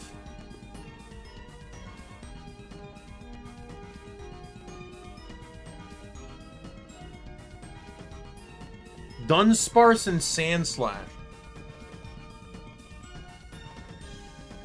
Okay, well, I'm gonna use Leer again.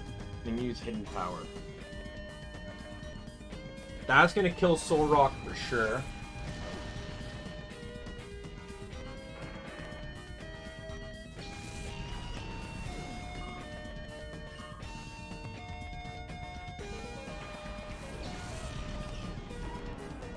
Dunsparce won't be nearly as annoying. Oh, fuck you. Cosmic Power. Yep. It's at +1 defense! Ah!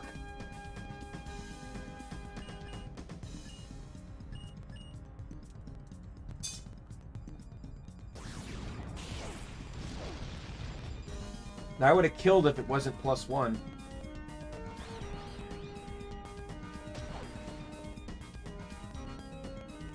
No problem, no problem. I don't expect people to always type. I get people that lurk too. Like I said, I sort of keep an eye on the view count. So like, I'll see that, oh, there's 4 people, but I'm only chatting with 1 person, and I know there are 2 people just watching.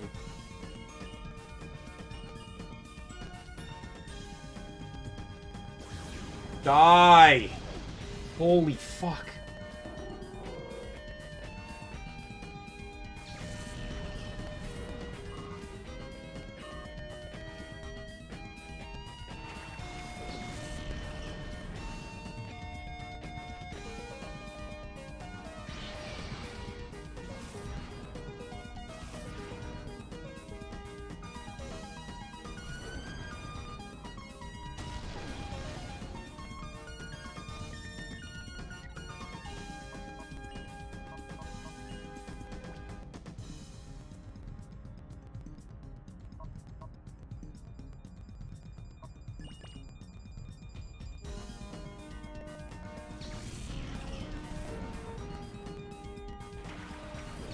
I don't know if I hit Dunsparce with the leer last turn or not, but hopefully this will work.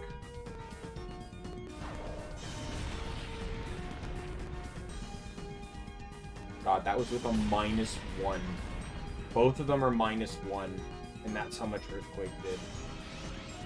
Actually kind of depressing.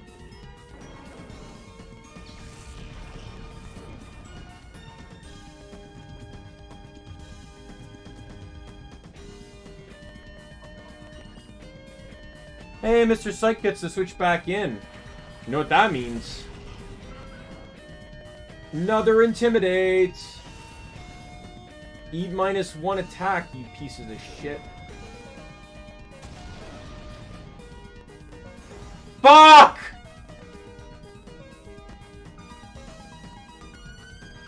Did you have to get an Omni boost? Fucking Dunsparce.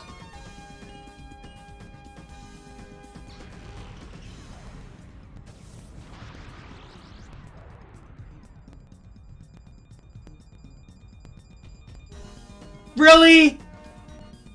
Come on! Fucking triple kick. It's like the fucking worst move in existence.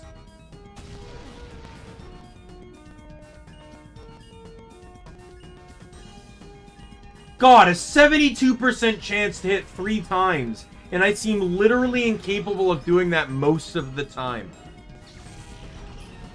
God, I can't wait till I get Brick Break.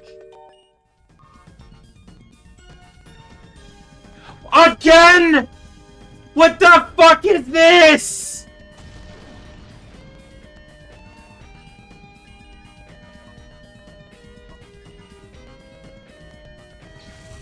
How did Thunder hit? Thunder has a 30% chance to miss. And yet Triple Kick, a move that has a 10% chance to miss, missed twice.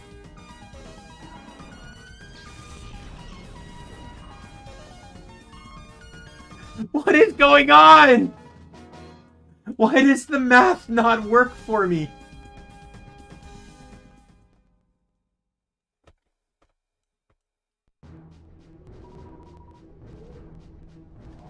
What did he say?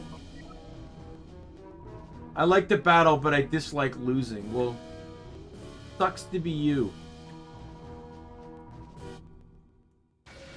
Alright, this guy, Delibird, Clamperl, Duskdock, Smart Cargo.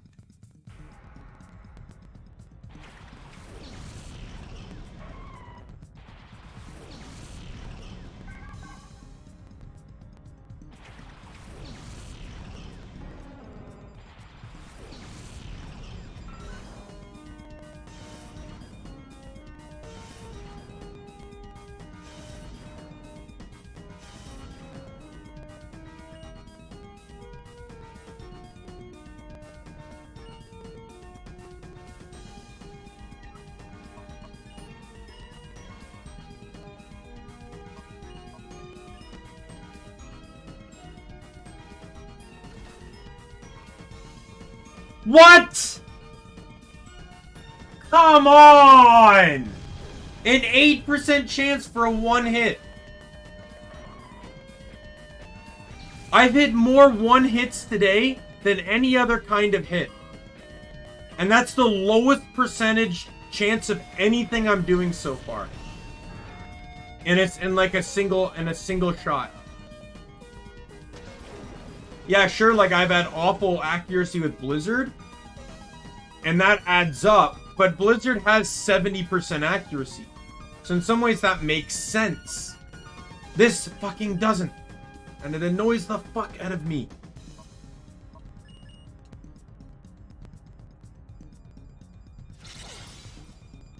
Mr. Sykes, can you please just love me so we can get returned to max power? 3 hearts, I need 4.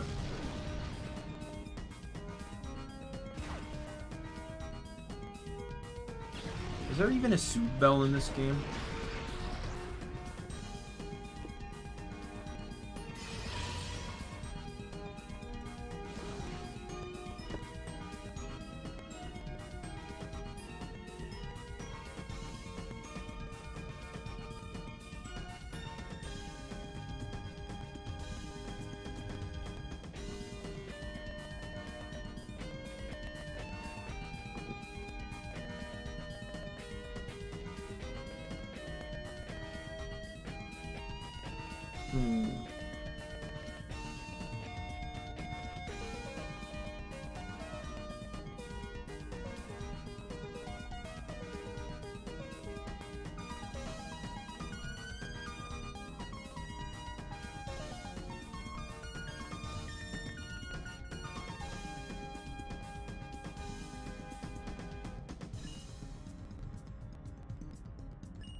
I don't know why I keep using triple kick.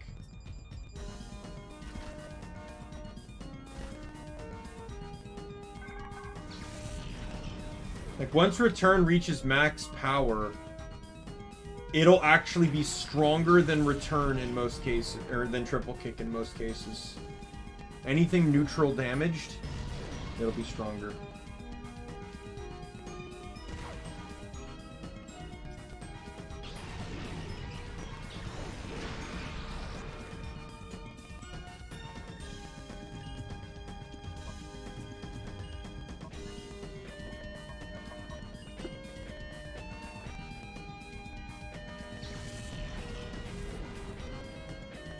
And then this will end the fight.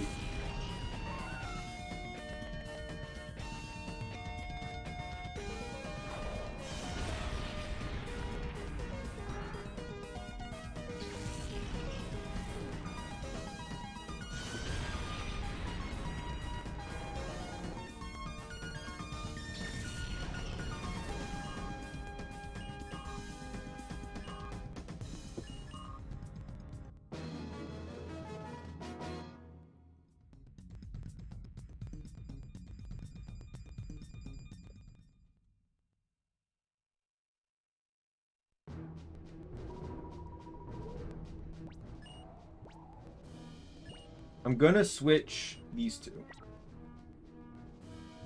Because I'm telling you right now, the moves that Stantler and Hitmontop know are too similar.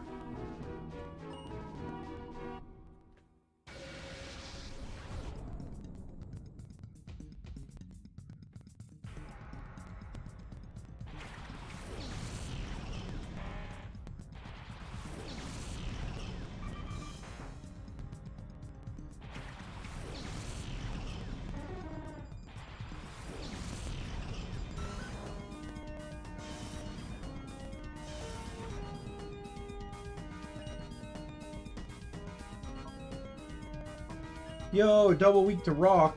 Let's go. Oh, fuck you.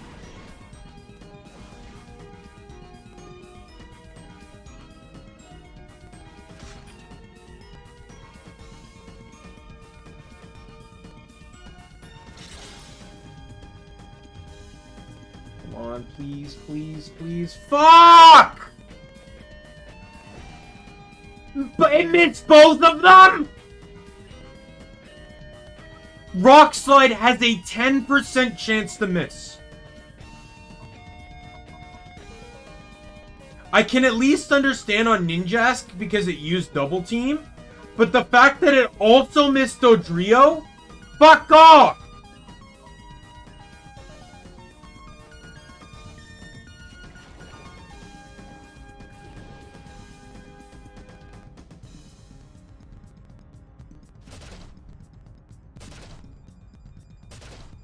Could have used Peck and he would have done more damage.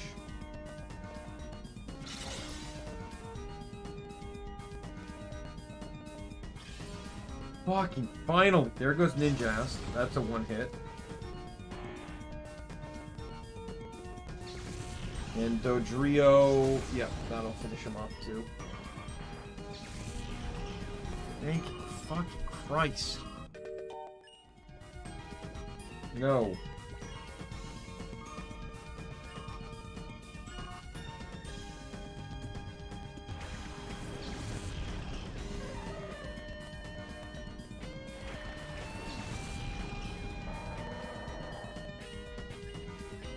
Hey, time for triple kick again. I hate you. And so Mr. Sykes is on a timer. Why are you picking on Mr. Sykes?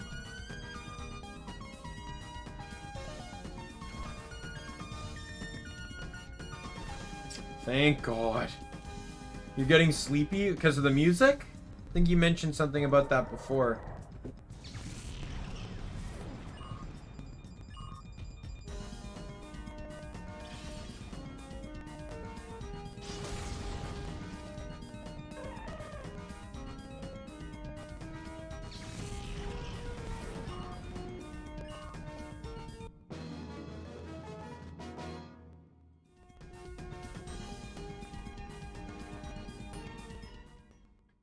Oh my God, finally.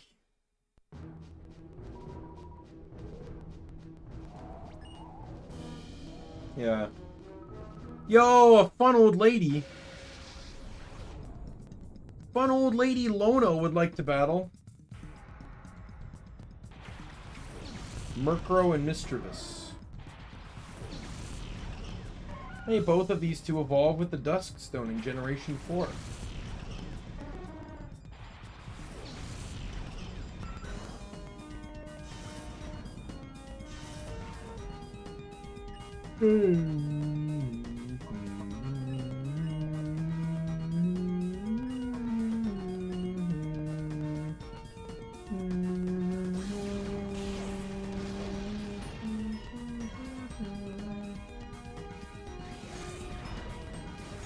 To be perfectly fair, you're probably right.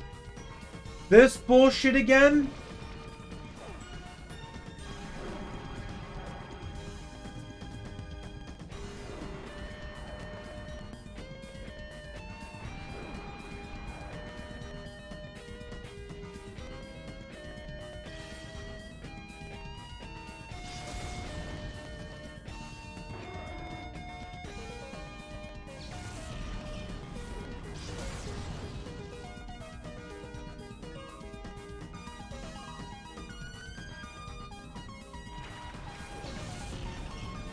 Another ghost type.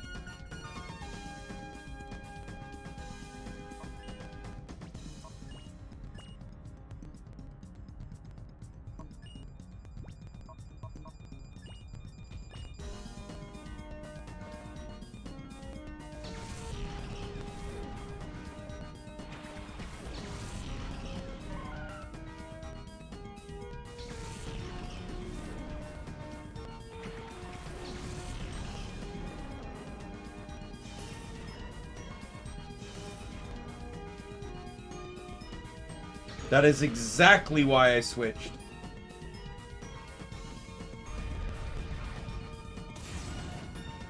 I just gotta see who's fastest. I think Mistress will probably be faster.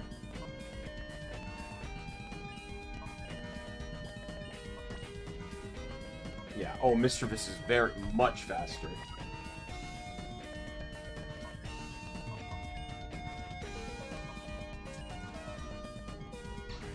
The great Pokemon is creepy. Why? What's wrong with a ghost? What's wrong with a doll that gets possessed by a ghost spirit and aggressively seeks out the child that abandoned it as a toy?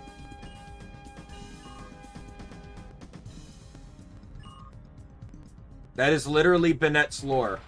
It is a Pokemon that was once a toy that was discarded by its owner. The toy got possessed by a spirit, and now it spends the rest of its ghostly life seeking out the one that abandoned it.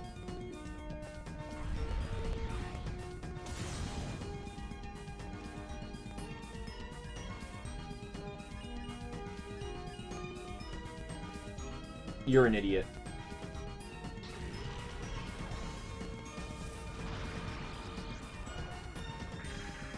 You know what makes even less sense? The fact that that basically states that Banette, which is a second stage Pokemon, it evolves from another Pokemon, doesn't actually evolve as it's formed naturally, which doesn't make sense within the forms of Pokemon nor evolution.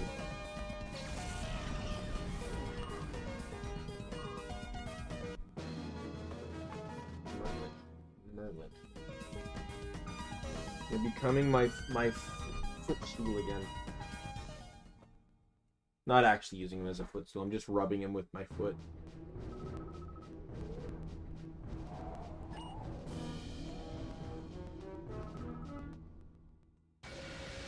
It's a lady in a suit. Azumarill and Girafarig.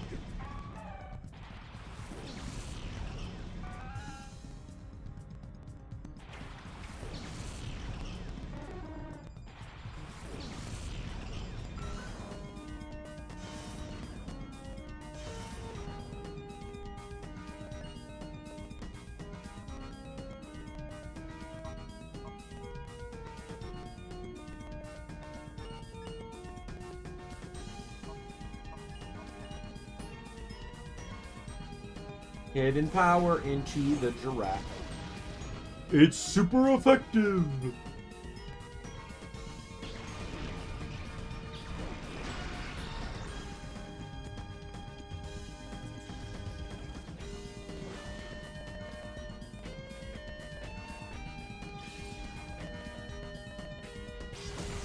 Of course.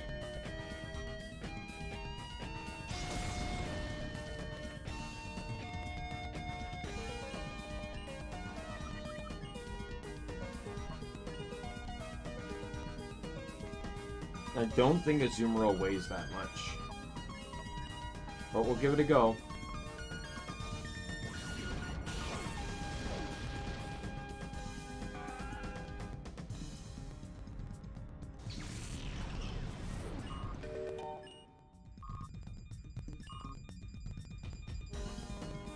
Rosalia! Rosalia! Why do you need stage 2 defense? I'm literally about to get in a ghost to zap the living hell out of you.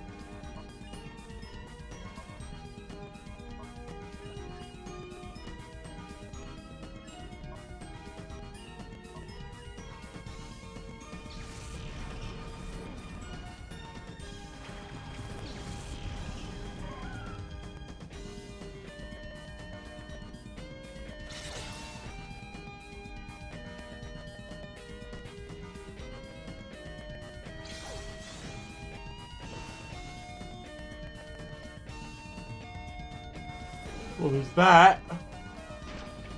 Not that it really did much.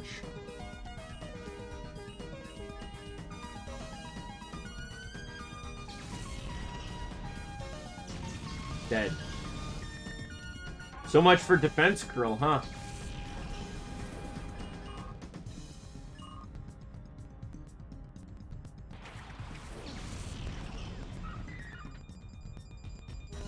Okay, 1 second.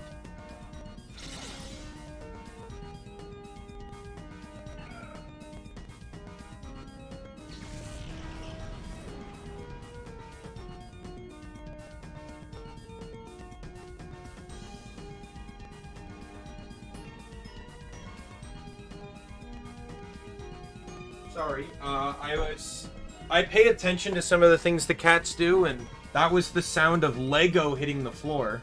My roommate builds a lot of Lego, and the cats really like to disassemble it on him.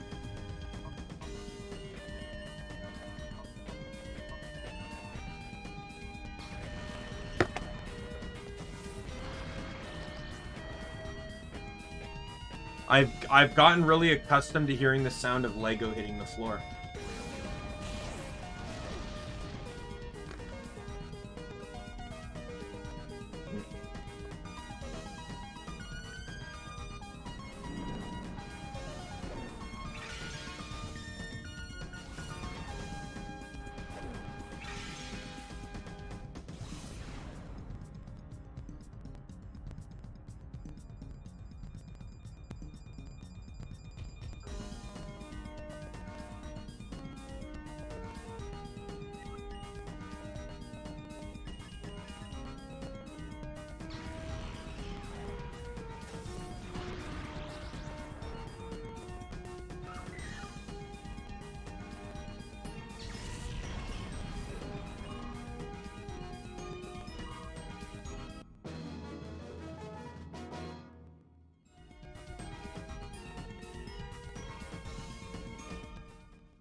Alright.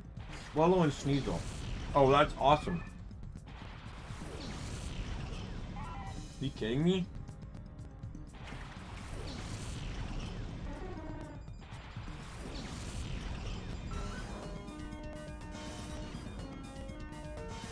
The attack drop on Mr. Psych to start, and then they're both weak to Rock Slide.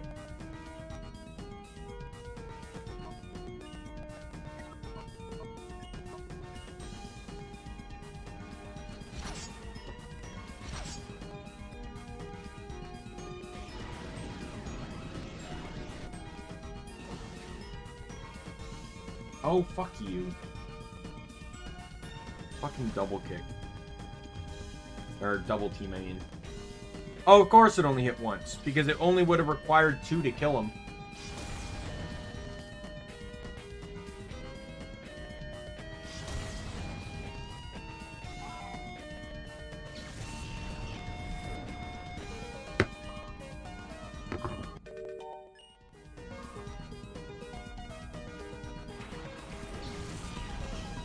I would have loved to have Aerial Ace on Hitmontop. Only problems is problem number 1, Aerial Ace is not a TM in this game because they didn't allow you to get it because they're stupid.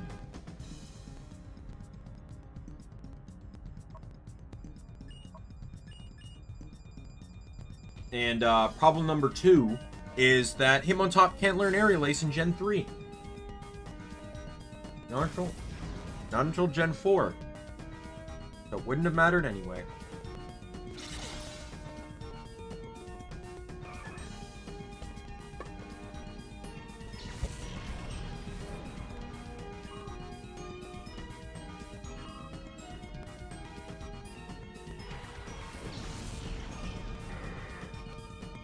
Vibrava.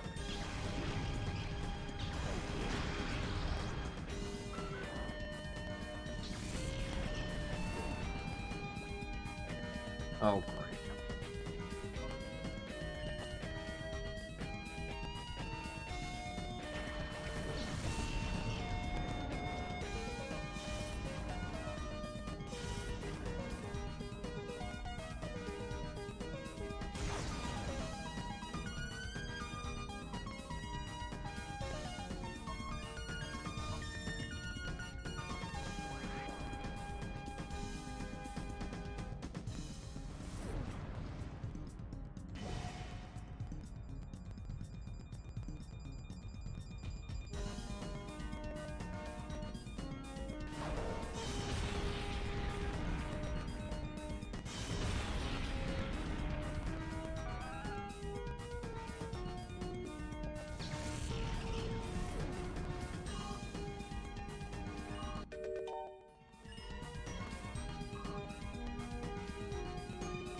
Alright, what do we got here?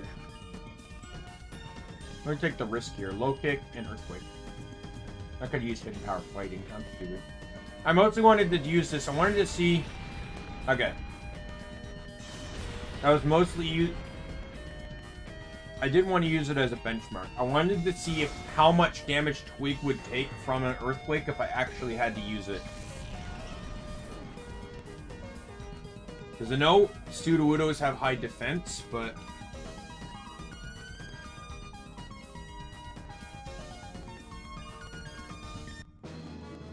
I also wanted to make sure that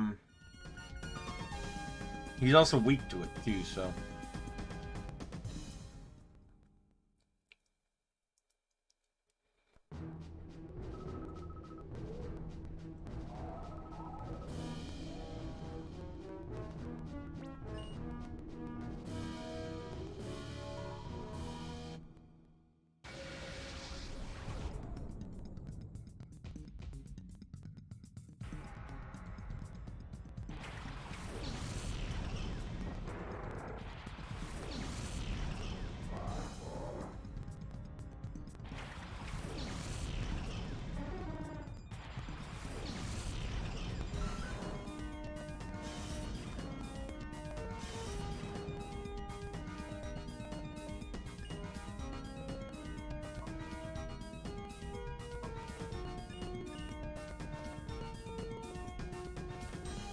My favorite Pokemon is Zangoose. I don't think we've seen one, though. So I can't really point it out to you. Oh, God. Or how about rough skin?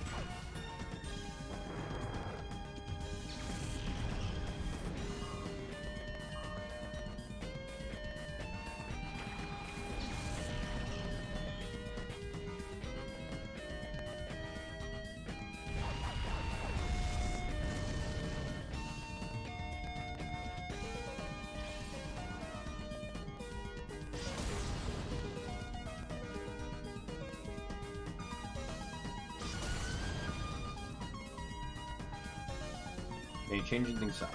Low kick on camera up. I'll check after this fight if I've seen a Zangoose.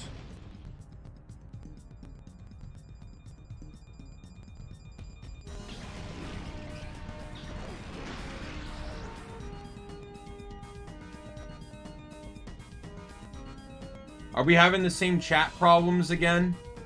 Or are you? I don't know. Because it was only you having those problems last time.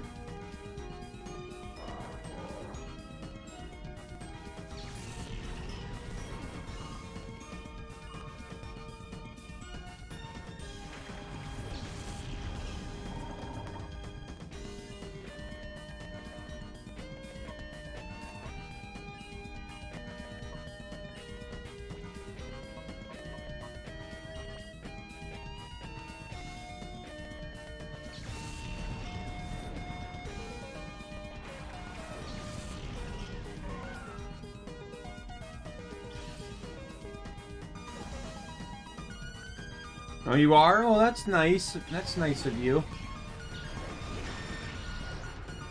I've not actually received any, like, fan art yet, so...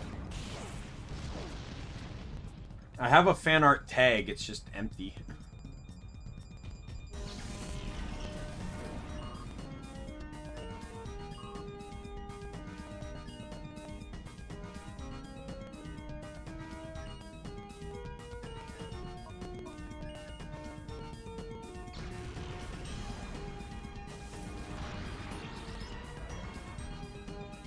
Yeah.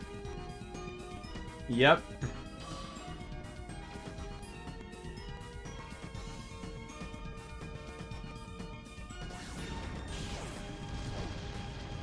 And a hidden power steal to finish the fight.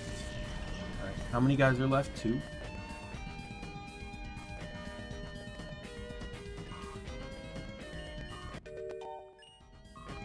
Oh, I got 2 people left to hit 50.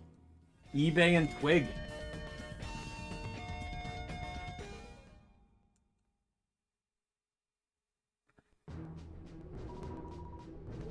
I will say, though, that even if I hit 50, I'm still not leaving until I get Flamethrower.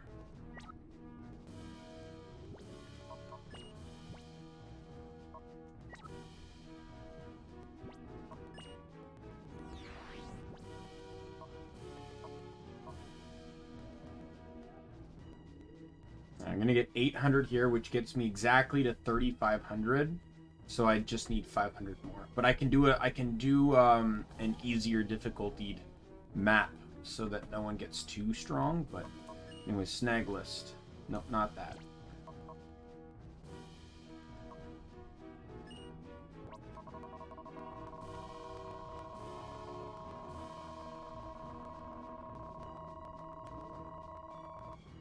Nope, I have not seen a Zangoose yet.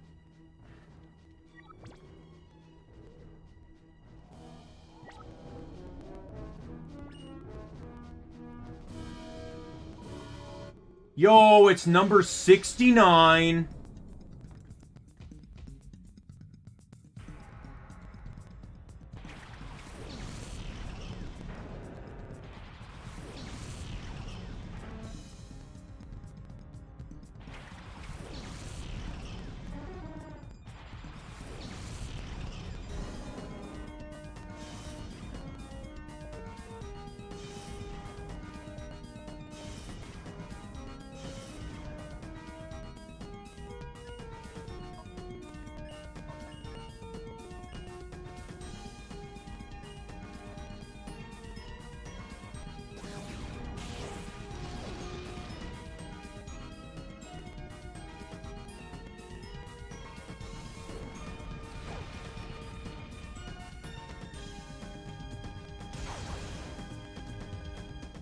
That would have KO'd if not for the attack drop.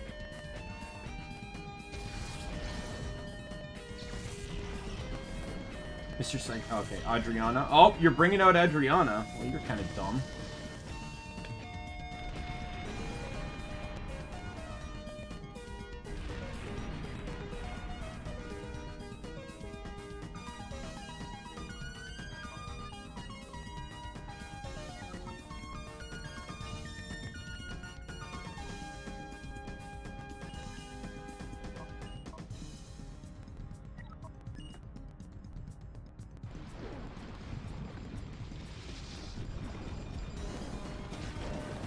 I knew that wasn't going to kill, but it sets him in range for low kick. I knew Surf would kill Pupitar, though.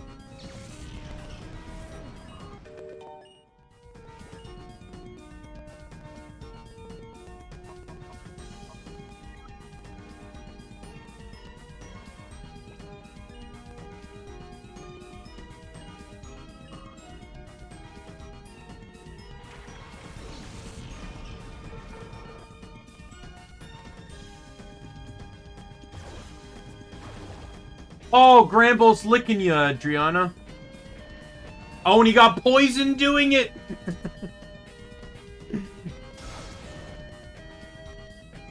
That's the consequences of licking Adriana.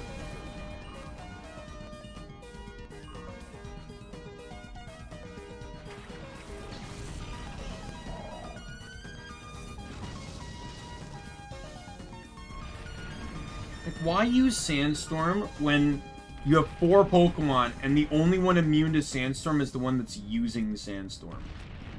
Doesn't make any sense to me. Okay, I'm taking a risk on the earthquake, on the rock slide here, because oh, I can't switch to Molotov. I was gonna use Thunder, but Sandstorm's gonna cut the accuracy.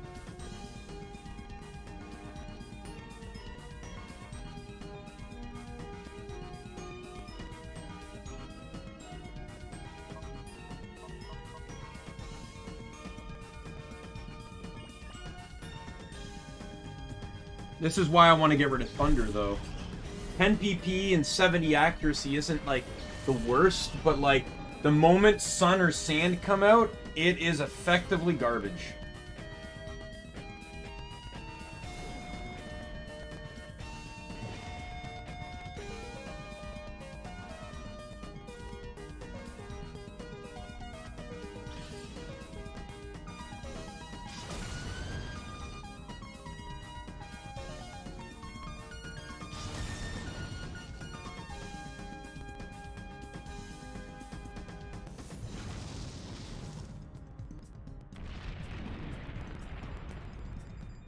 Beneficial here too that Sudowoodo's immune to it. Not only that, but I believe that was this the generation that Sandstorm changed things?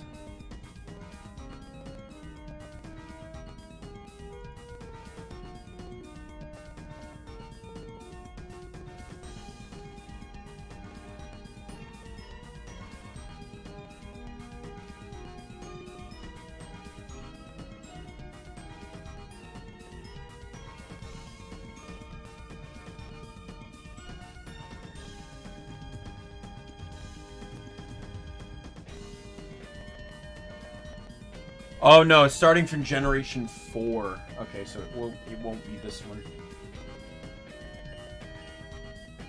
Yeah, so starting from Generation 4, all rock types have a 50% special defense boost in Sandstorm, but this is Gen 3. Yo, and eBay with the kill on Celio!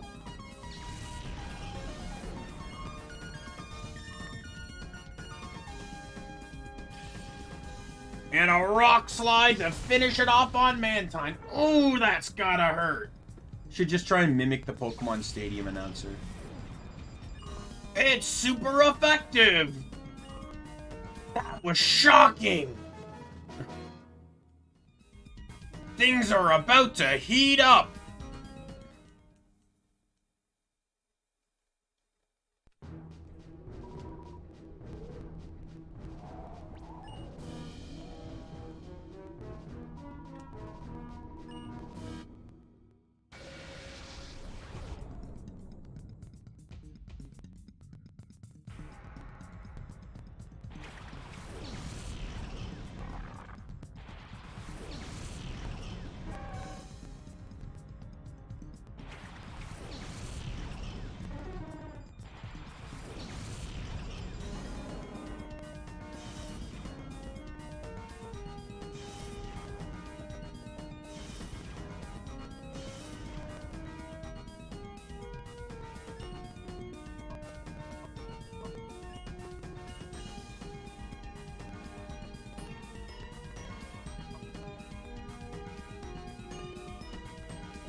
Oh, God.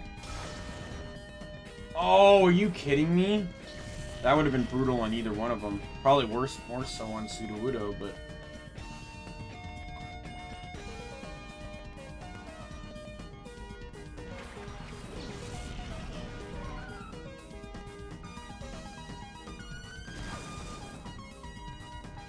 Mawile must not weigh a whole lot, because -1 defense and low kick still only did, like, 3/5.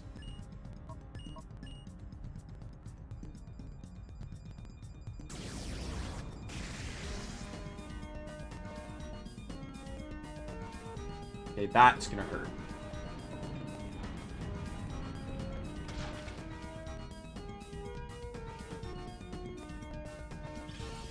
Why? Like, I understand that makes perfect sense. That's a strategetic thing. I am now vulnerable to fighting moves. Perfect sense. Why not just use low kick on Sudowoodo and probably kill him? Like, he's a rock type, so he's heavy. He's weak to fighting. You could have eliminated a Pokemon rather than waste time doing something that's just gonna see you dead next turn.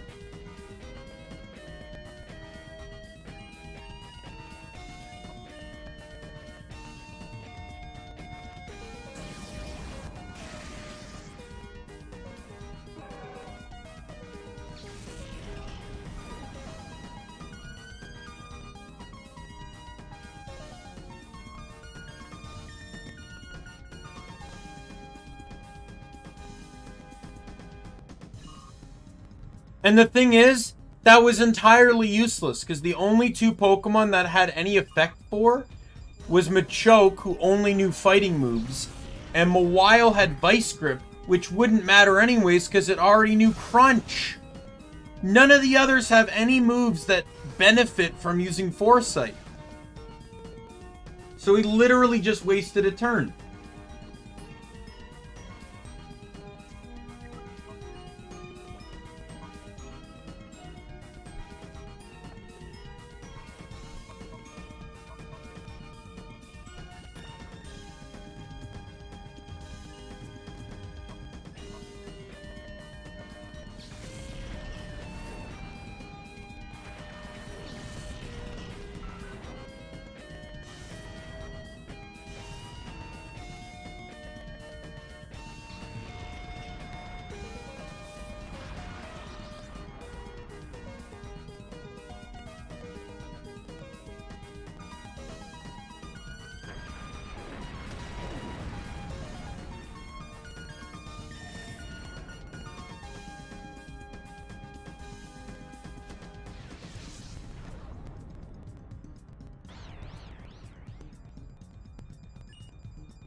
Alright, well, see you in a bit, Adriana.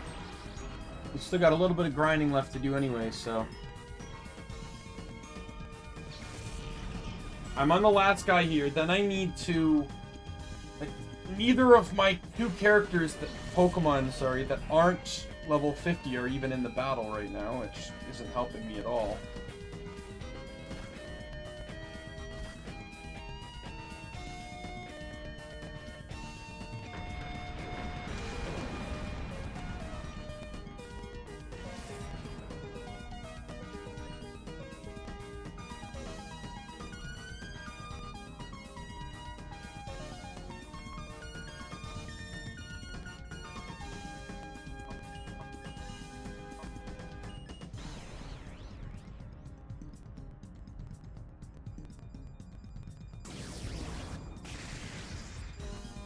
Come on.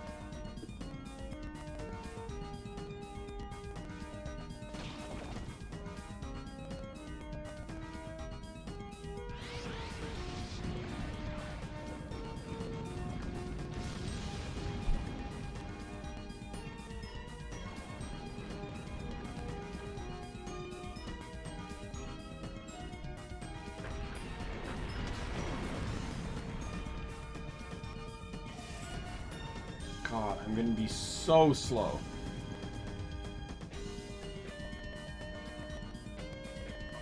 We'll use Return, and we'll use Shadow Ball. Both on Quagsire. Yep.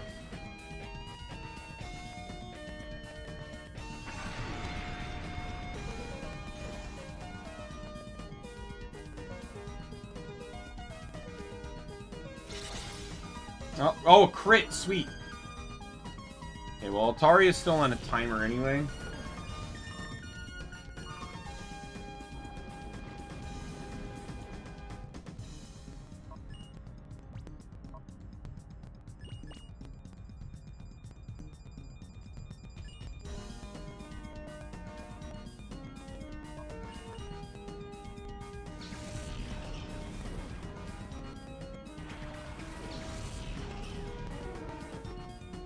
Pain Split should get me back some health for sure.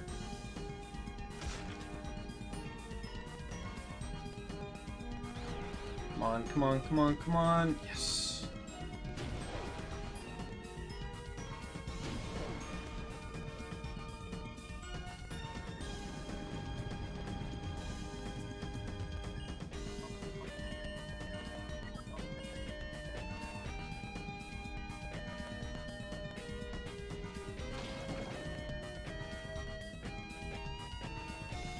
Oh, I flinched. Oh, well, you're dead. Oh, thank God.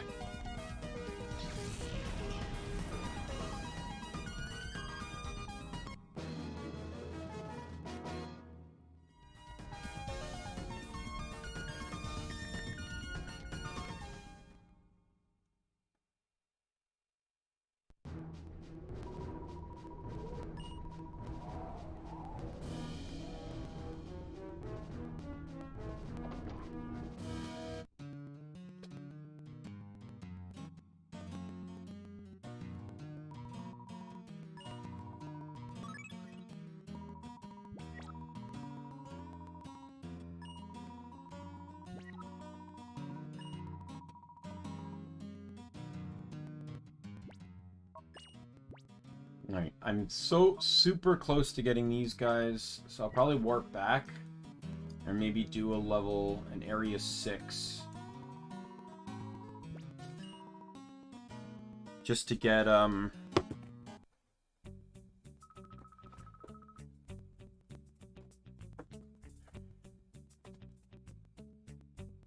just to get the coupons I need for, flamethrower.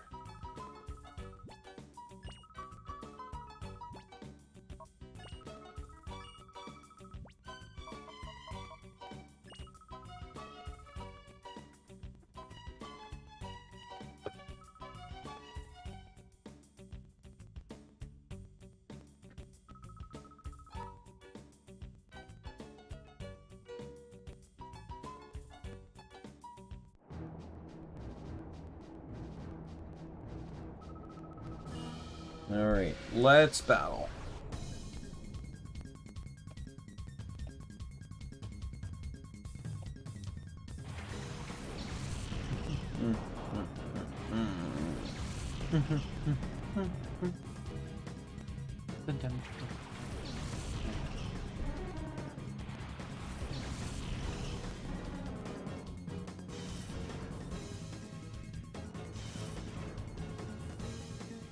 Oh, wow.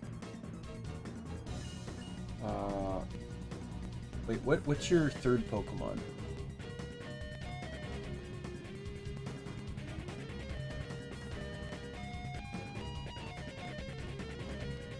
Your third Pokemon is Chinchou.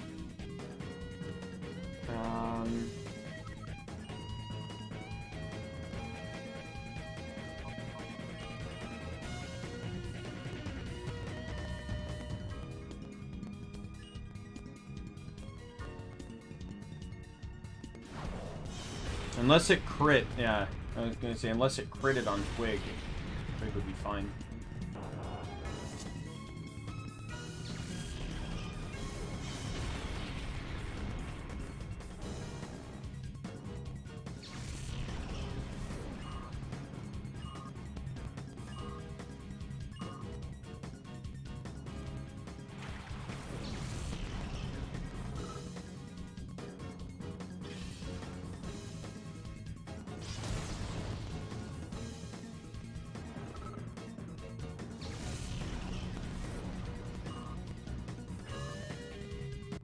That worked out well. Taking advantage of broken mechanics of Gen 3. In Gen 3, double battles are broken because a Pokemon is replaced the moment they're KO'd.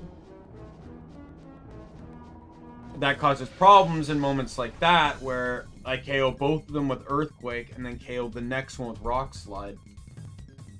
You can theoretically kill 4 Pokemon in a turn if you use the right moves against the right Pokemon.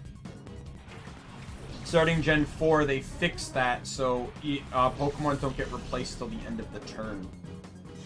So that they're not just immediately wiped out without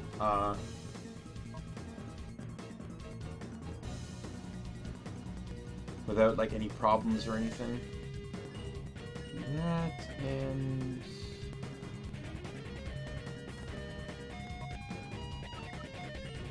I'll do Rock Slide. I won't do Takedown on Fang.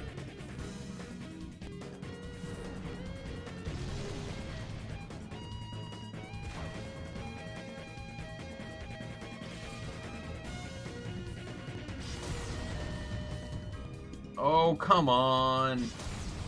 Really?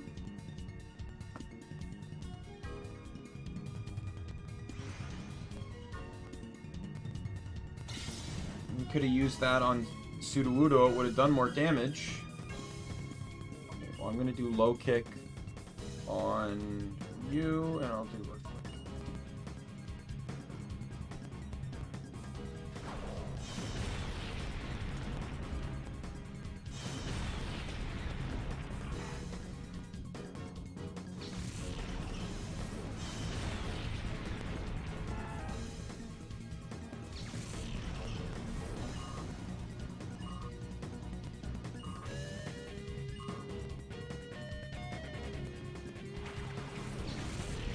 Did Apom really come out first?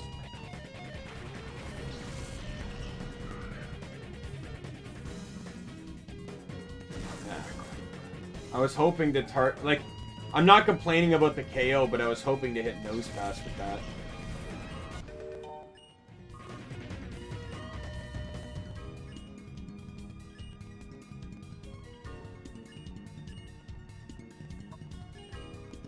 I'm going to give eBay the experience share, so eBay siphons most of the experience going forward.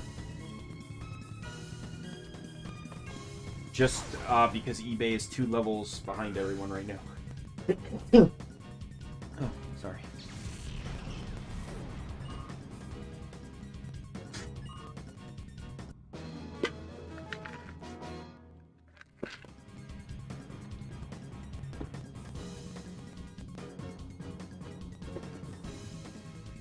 Fucking chair.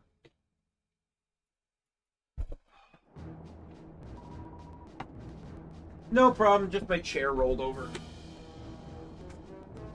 Heaven forbid I try to lean forward just a little bit.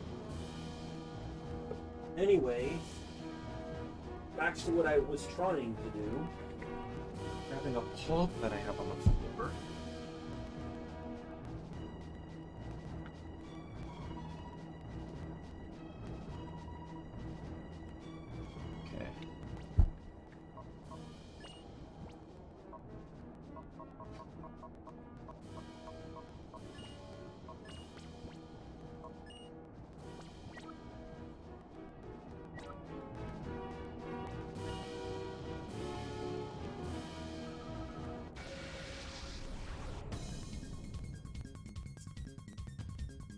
Bodybuilder vessel.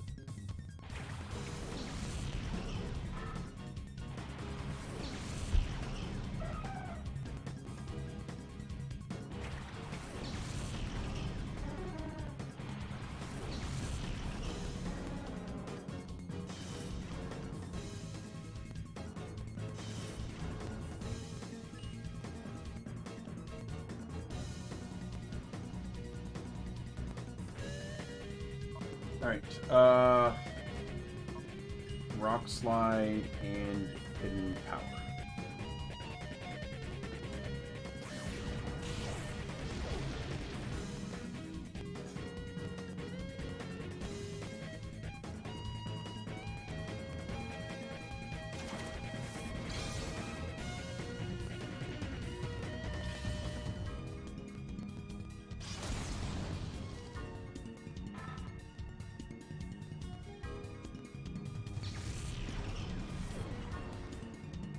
Of course you did. Because double hit moves are the bane of my existence.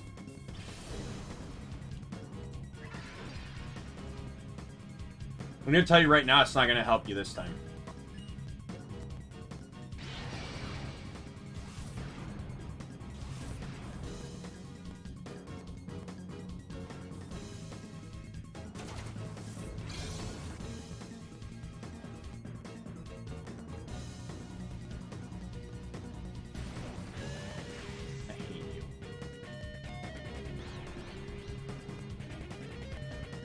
Please, please.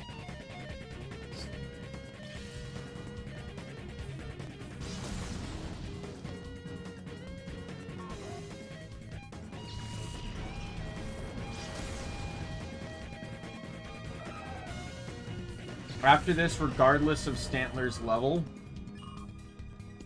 I will be going to Pirate Colosseum.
Badly, rock throw will not kill. Oh, come on! Okay, well, it's on you. As long as rock slide hits, I don't have to worry about that.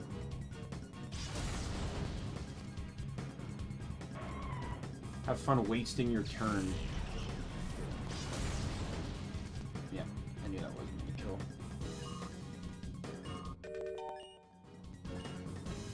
There's the Calm Mind that I was originally going to run.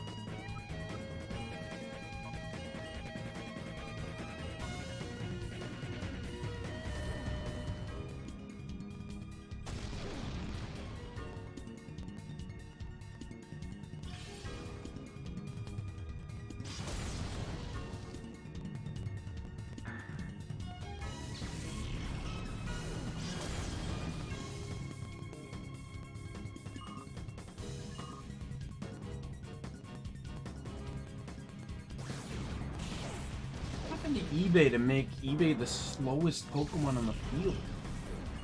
I wasn't paying that much attention, I guess.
Perfect.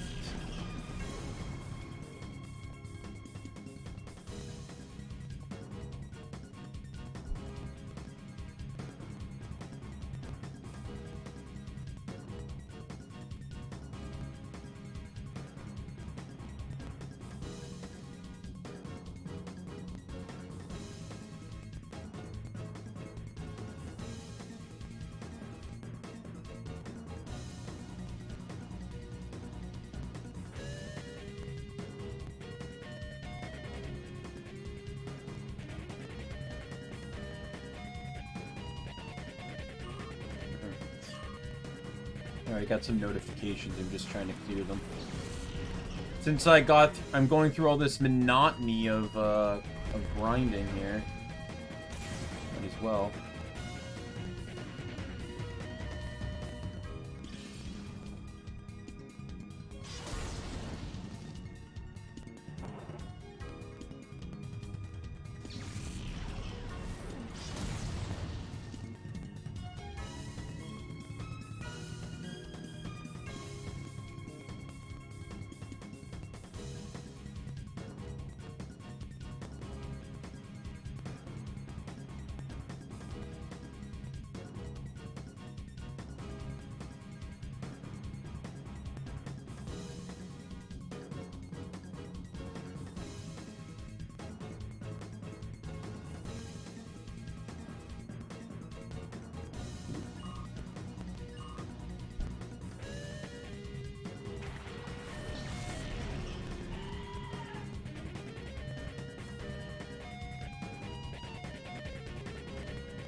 Really?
Next battle.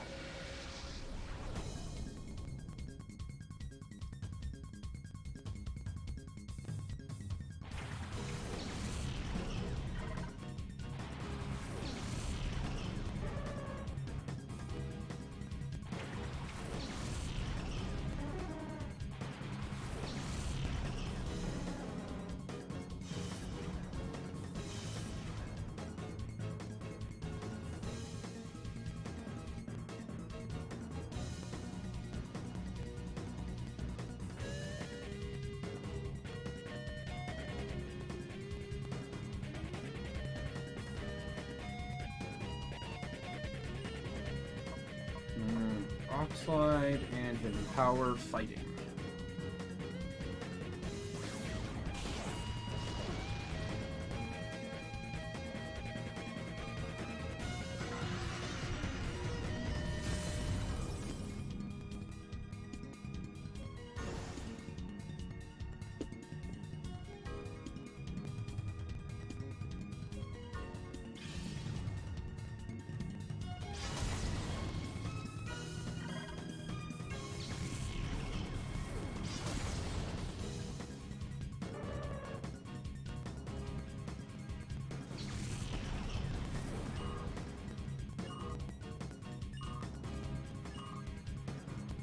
I'm going to switch Sudowoodo out after this fight to someone of a lower experience level, just so I'm not pushing too much on Twig here.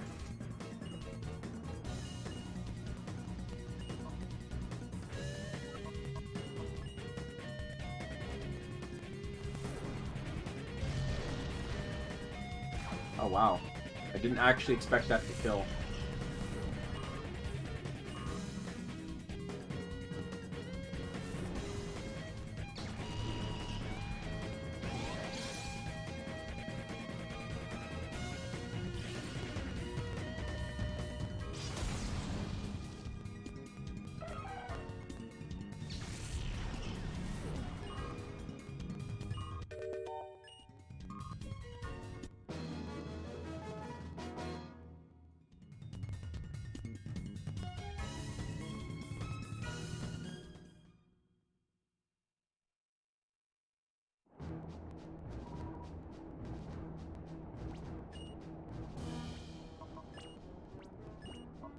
Okay, who has lower experience? Lowest experience is Adriana.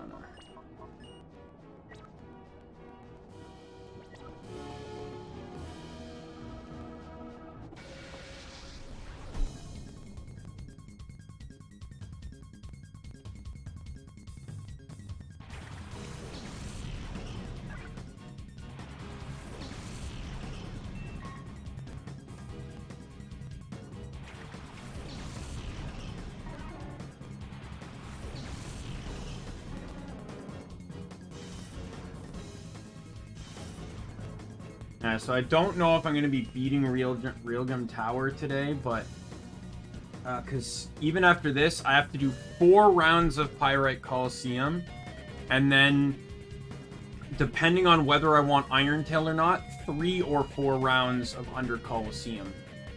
So there's still a lot that I need to do.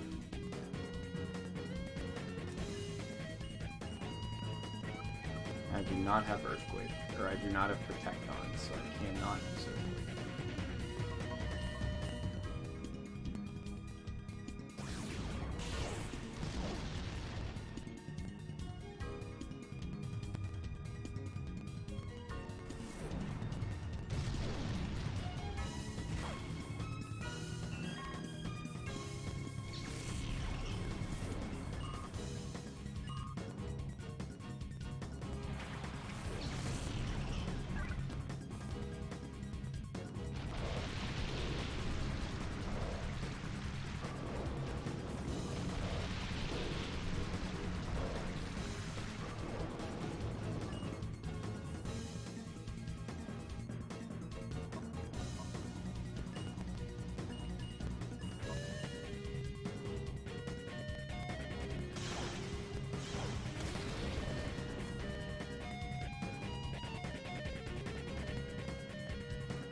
Like, Iron Tail will be stronger, but it comes with the detriment of worse accuracy.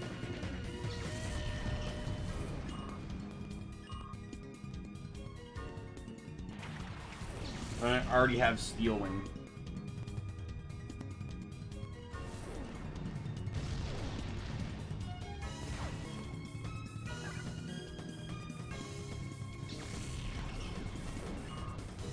Honestly, I think I'm gonna keep Steel Wing. Because Iron Tail is viable for so many others. Like, just looking at my team, Stantler can also learn it, and there's a few other Pokemon. You never know. So I'm gonna leave Iron Tail as an option for someone else and keep Steel Wing on Flygon.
Oh, Stantler hit 50. Sweet. I have to take the experience share off after this fight.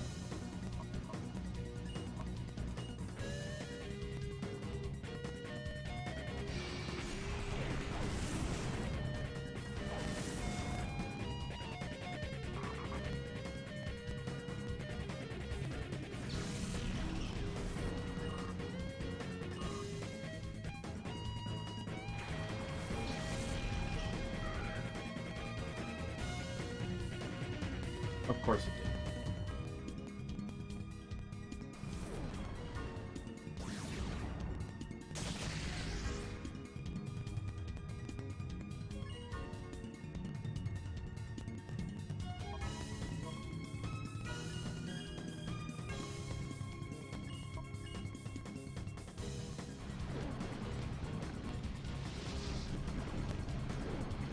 That's not killing.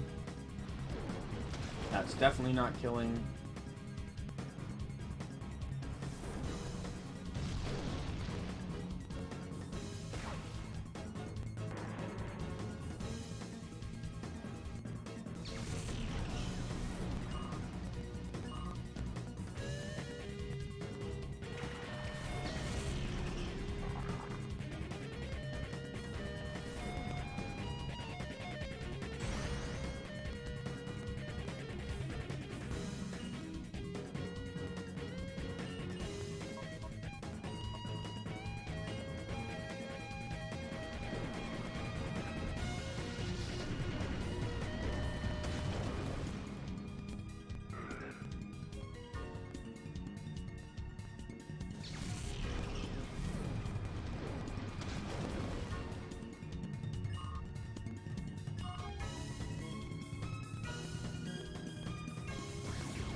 Perfect. Nice smooth bite. Outside of that one miss on coughing.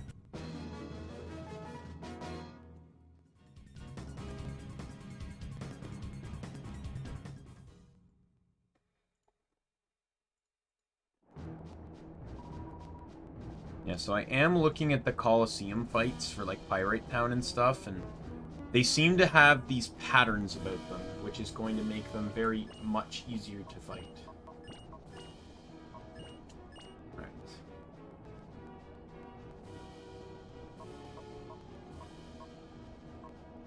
Is it Flygon and Mischievous?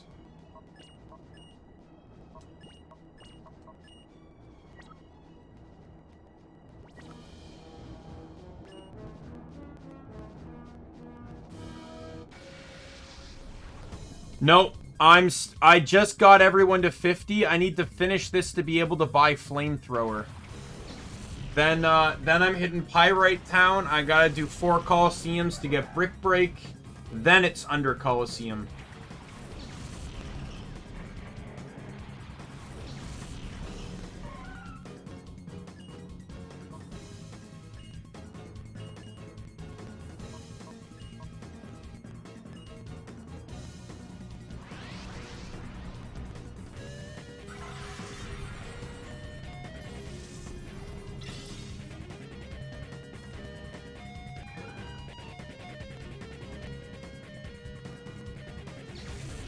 But I did just hit everyone to 50, so that's good news.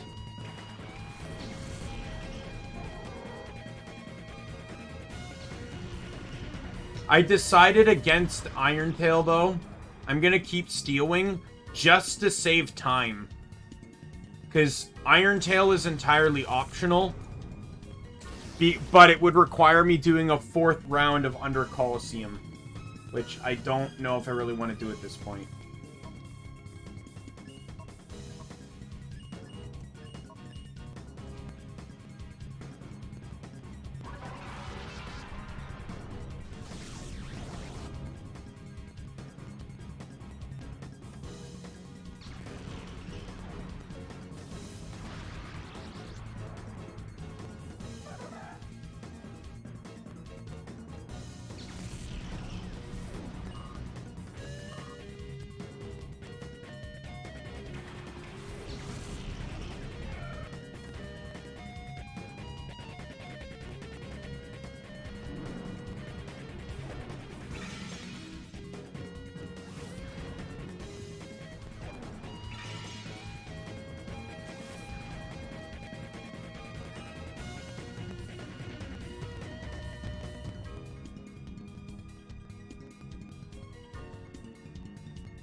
But Steelwing should be fine anyway.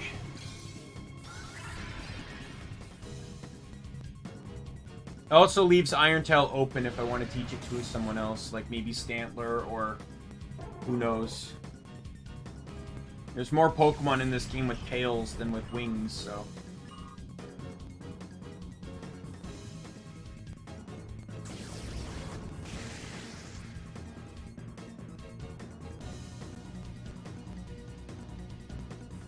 Magical Leaf.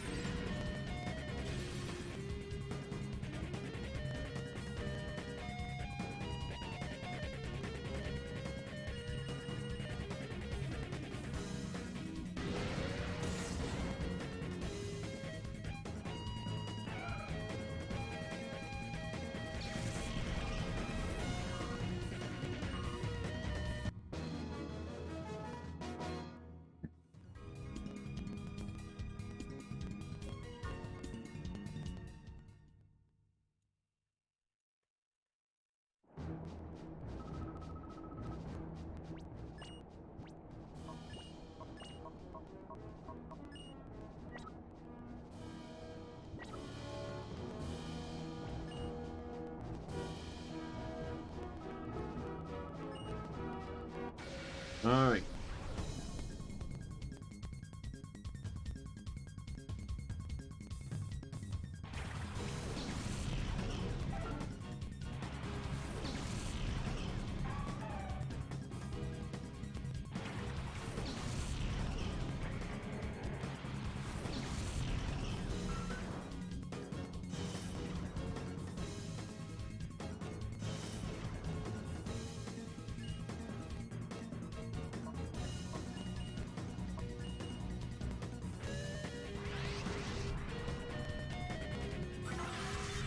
Yeah. In this game, Triple Kick sucks. Like, let's be fair here. Like, even power-wise, Brick Break is stronger than it. Triple kick doesn't get better until Gen 4, when Hitmontop gains access to the Technician ability, where it enhances the power of any move with power under 60 or under by 50%. And since all 3 hits, 10, 20, and 30 meet that requirement, and they all get stabbed, it effectively doubles the power of the move. So the first hit is 20 instead of 10, second hit is 40 instead of 20, and the third hit is 60 instead of 30. So triple kick is actually, like, insanely good. However, it's still not that great when you consider Hitmontop also gets access to rolling kick, which is pretty much literally the same move, except it hits once. I think the only difference is it just has an accuracy issue.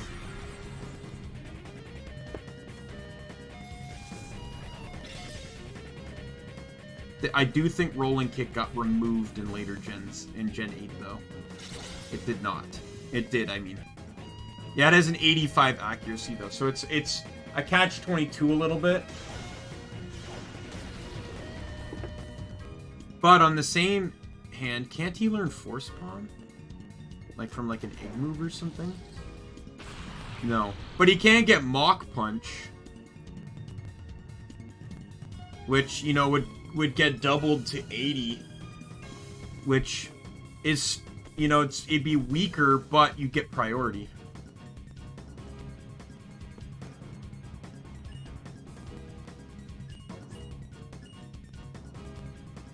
The only real benefit you'd get from triple kick, though, that could work, especially in like generations 6 and 7, where they changed how crits work, is you run focus energy, scope lens, and then run triple kick, technician triple kick.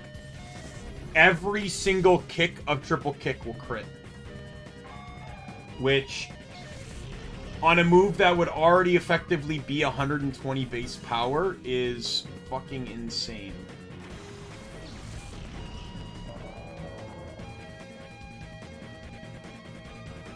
Like, but I don't know if that's the equivalent to, say, close combat critting. I'd have to do the math on that one.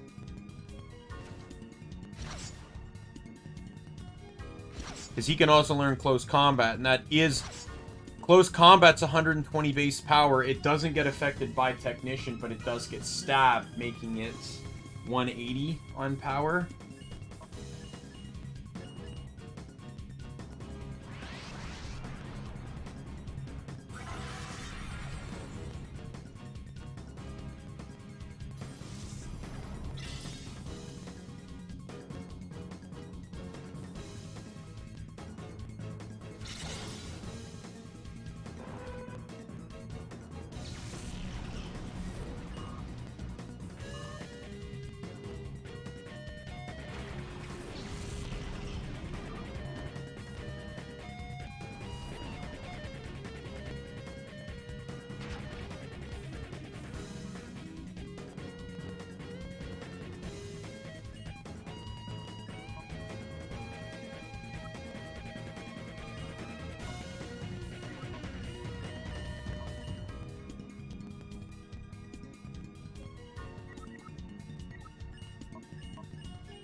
Get toxic on Wobblefoot.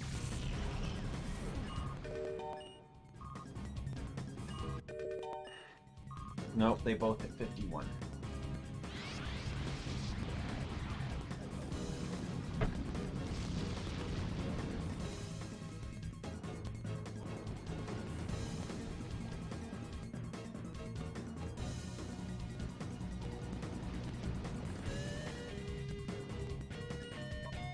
This is going to be brutal if it doesn't kill, though.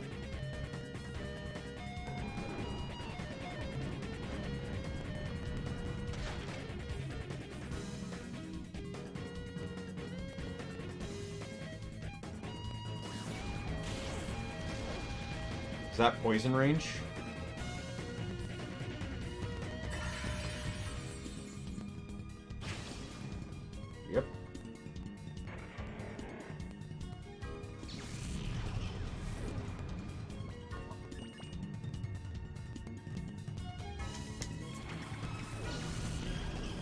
But Wobbuffet is super dangerous. Your best bet is to literally use physical moves on ghost Pokemon or special moves on dark Pokemon, because Mirror Coat and counters still apply by the rules of typing.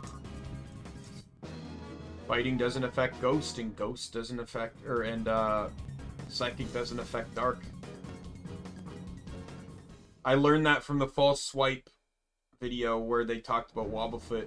Where they talked about in Ubers, the biggest counters to Wobbuffet came in Gen 4 with Darkrai being Darkrai and Giratina. Because they would attack using their stabs on the types he couldn't counter.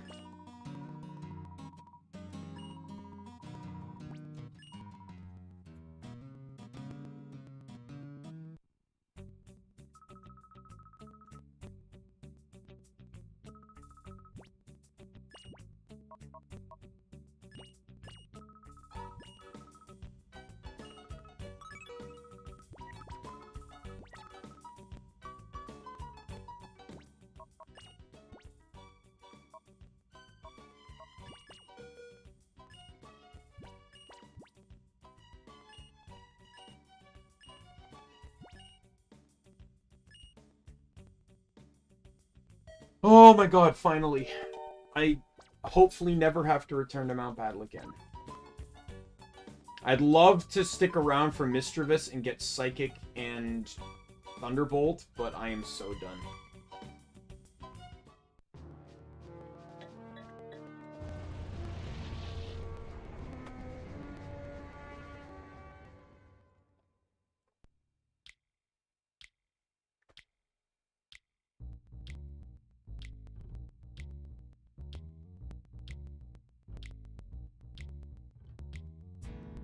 Time to hit the Colosseum.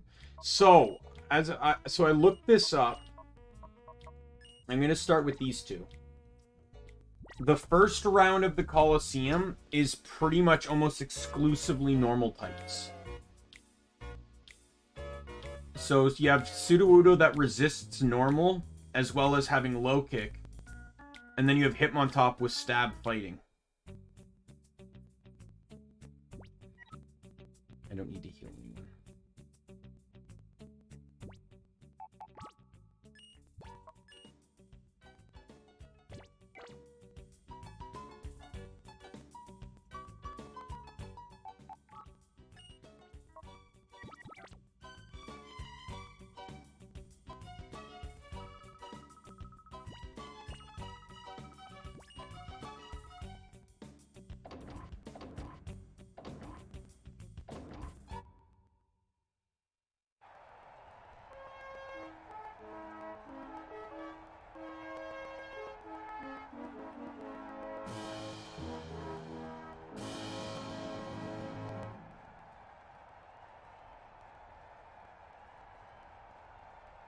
Yeah, so this guy has a Linoon and a Teddiursa.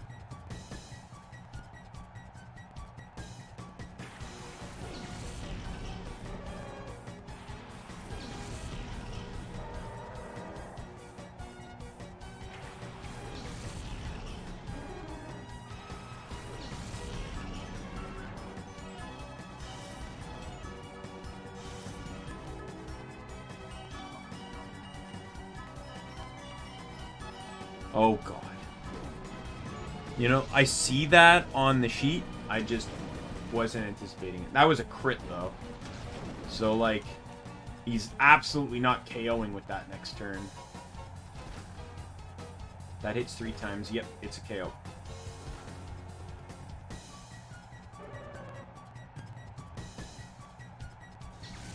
Alright. We're now actually in the gauntlet of things. I just need to do 7 Colosseum rounds, and I can actually get back into the game.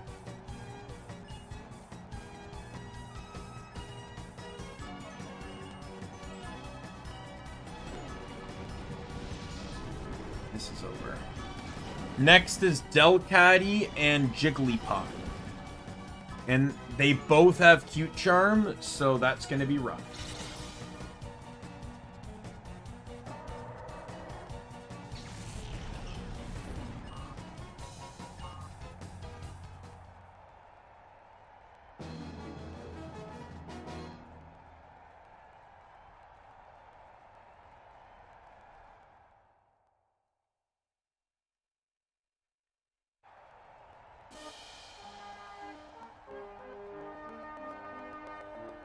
Trana. Rider Trana.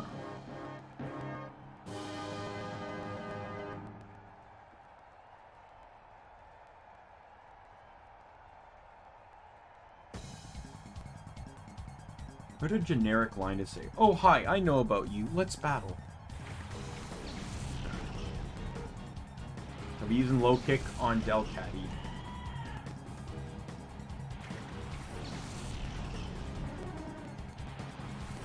Gonna be tricky though, because I have to use triple kick, and that's not going to be fun. If either of them get attracted, I switch immediately to eBay or Adriana. Not only are both of them female, they both have hidden power fighting, so I have my alternative counters for this.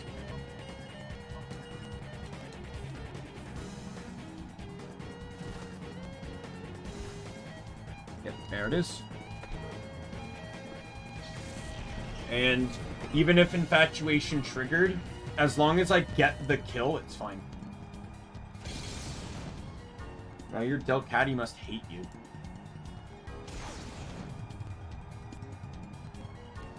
Yeah. I was expecting that, but it's fine, because it's still over.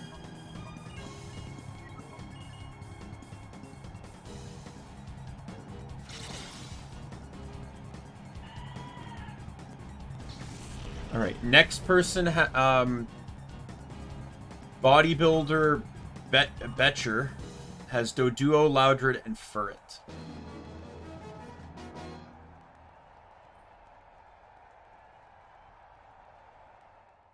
Biggest threat here is that Loudred knows Overheat. Beyond that, I wouldn't really consider anything else a threat.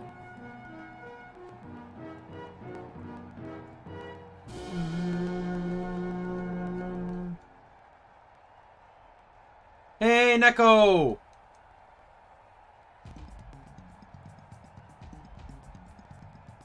There's a surprise for you. I'll show it in a second.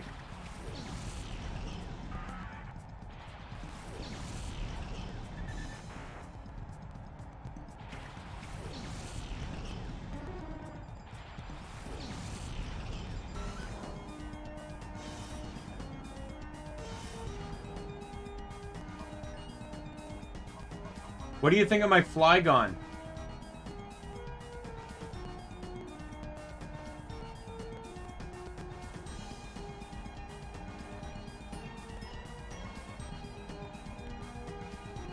Fearow? I think Fearow's good. In all honesty, I would say Fearow's better than Pidgeot. Basically learns the same things, but has a better attack stat.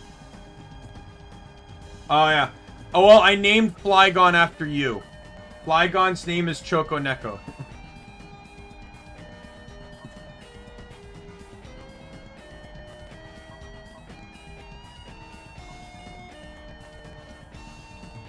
I replaced a few more members, and I decided to name the 2 new members after members of chat instead.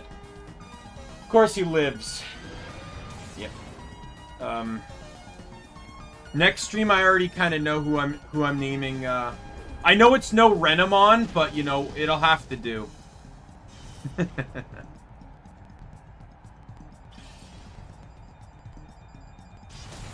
that gets the kill at the least. Hopefully that kills Doduo as well. Yep. And now it's 2-on-1 with Furret.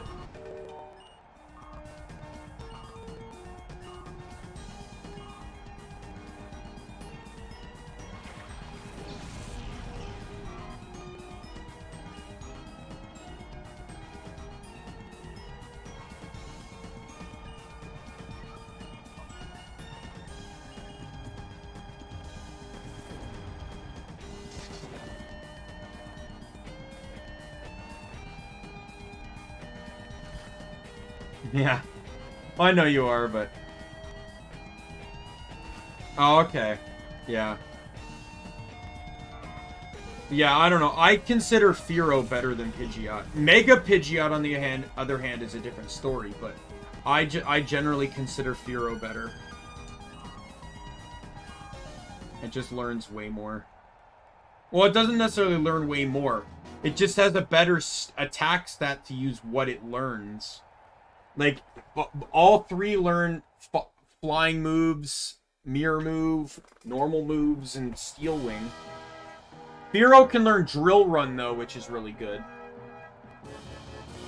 Pidgeot, on the other hand, especially Mega, gets benefit from, like, Hurricane, Omnious Wind, Heat Wave, if you teach them in earlier gens.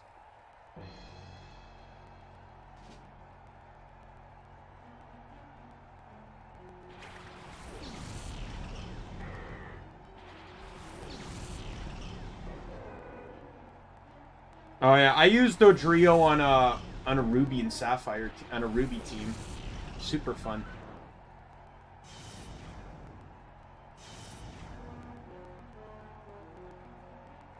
Oh really? Okay. Okay, so Rock Slide's not gonna really do too much here because it's neutral. So a low kick Vigoroth. And I guess I'll triple kick Combustion.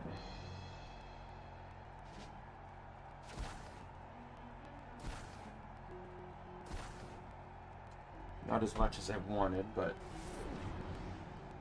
yeah, there's a lot of fighting moves this guy has. This guy also has the only non-normal type in the entire set here. Speed Control.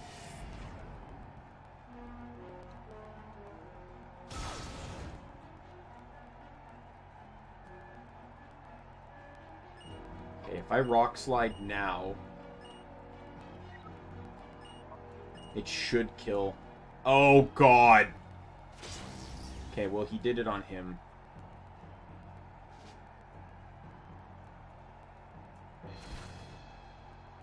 Two, three. Oh, 3 for the kill. Sweet. Okay, so yeah, Coughing is the only Pokemon in the entire Colosseum battle here that's not normal. Here it is. It does no explosion, though. Of course it did.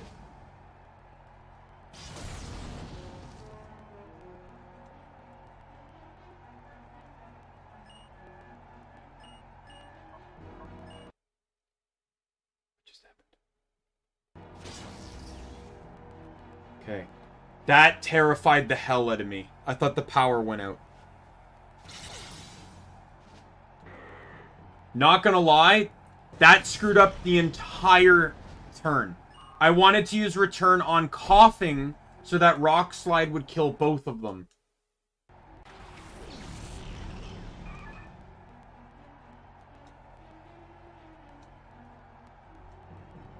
Okay, well, it didn't really matter anyways. Coughing avoided Rock Slide regardless. Fantastic. Not much, Adriana. I'm finally done with Mount Battle. Finally get to move on from that hell. Oh, Sky Attack. Always fun.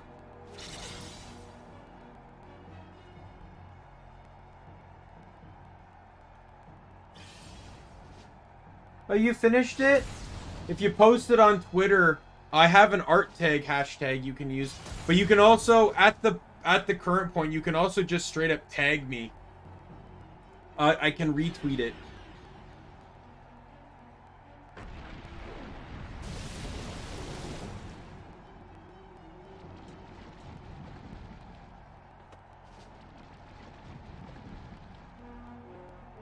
I may do the 100 run, but it's not like I have any intention of taking these Pokemon out of the game, so I don't really care.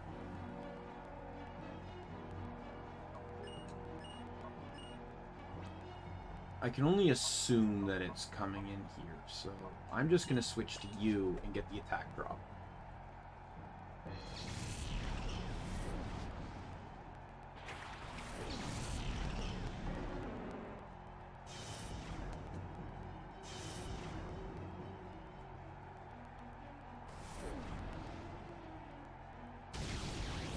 And I read correctly.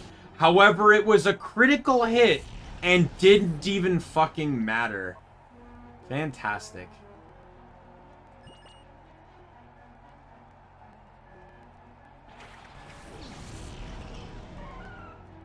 Crit completely negated the attack drop. You're dead. And provided it hits coughing, so is he. Yep. And that's game. That's Focus Punch. Next one is mostly grass types, I'm seeing. With a few small exceptions. But I will lead with Adriana and Chokoneko for the fight. Yeah, right now Mount Battle is exclusively mostly just been for training purposes. It's literally the most beneficial place to train because you get healed after every fight.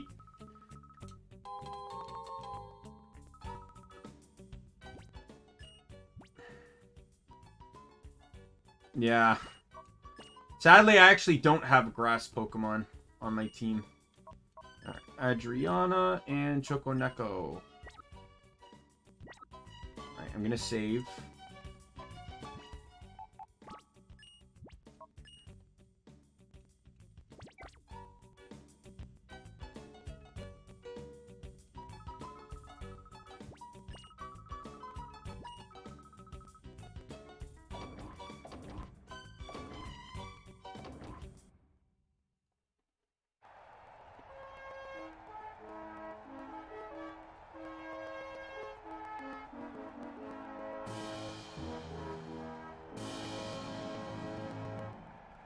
Man, okay.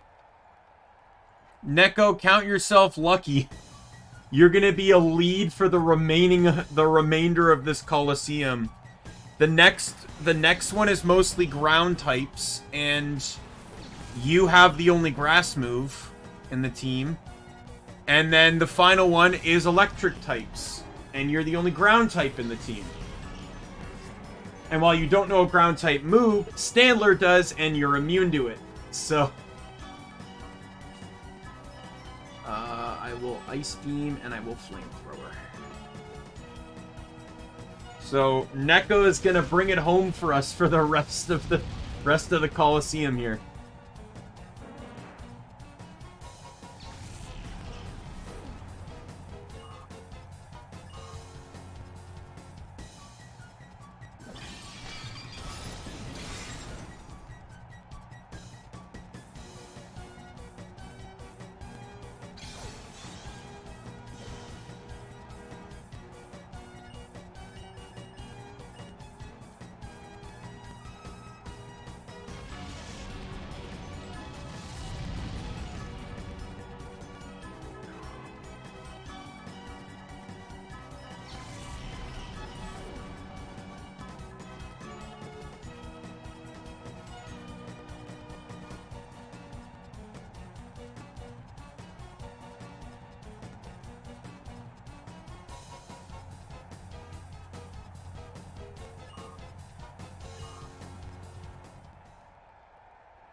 Dun, dun, dun.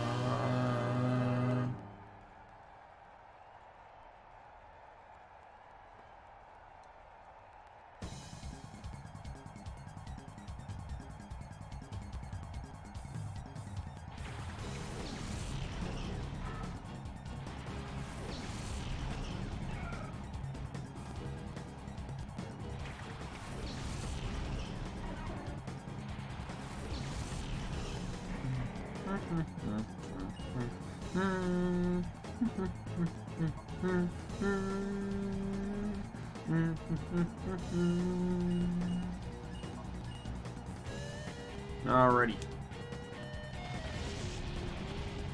It's not a great part of town. Let's just say that. Yeah. There's a lot of stark contrast between the various Colosseums of the game.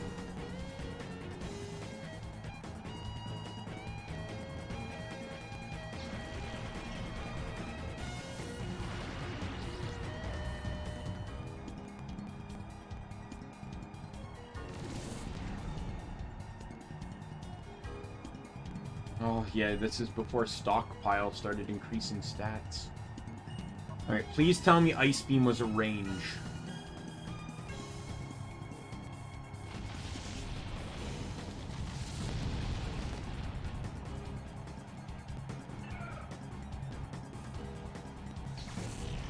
Initial concept arts for this city showed that the Colosseum was actually going to be in an elevated globe-shaped building. Be a range, be a range, be a range. Oh, come on.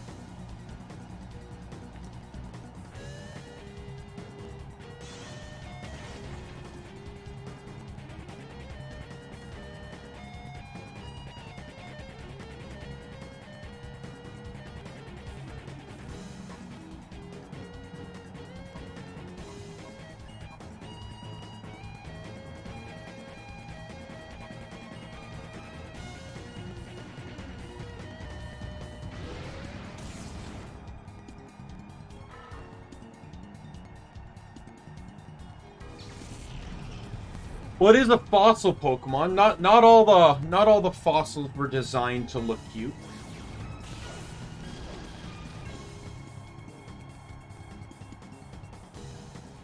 Oh, thrashing around. Drunk Spinda.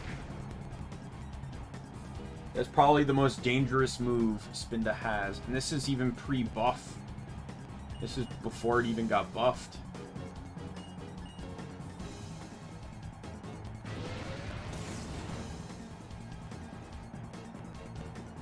Because it's Stab, Thrash. In this game, it's 90 base power. It gets buffed to 120 later. Spinda doesn't really have great stats, but it comes with something crucial for Thrash users. Immunity to confusion. So you effectively can confuse you basically can use Thrash without repercussion. Because the only downside to using Thrash is that you're stuck with it for 2 to 3 turns, and then you're confused afterwards.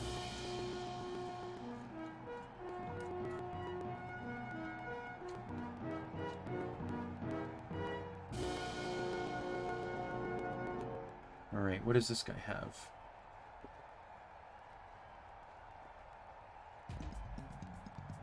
Cacnea, Gloom, and Machop. 2 of his Pokemon know Dynamic Punch.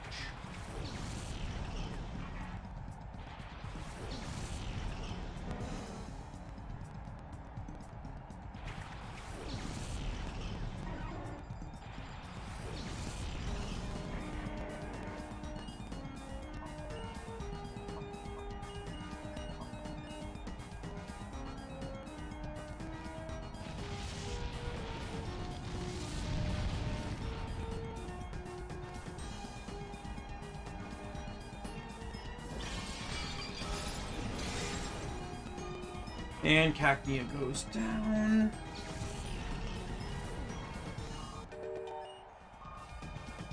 Adriana hits level 51.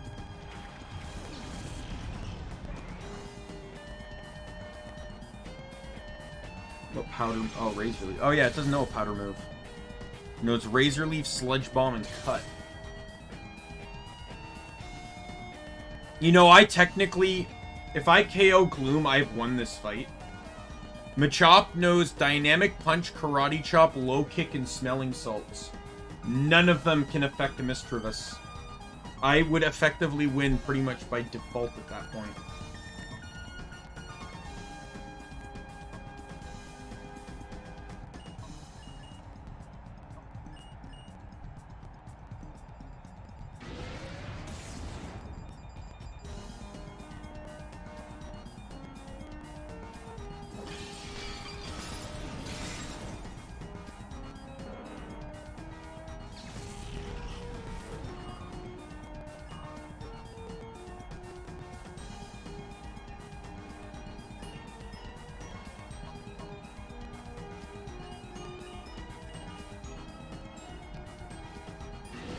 These are going way faster than this stupid Mount Battle fights, I'll tell you that. At least the Pirate Colosseum ones are.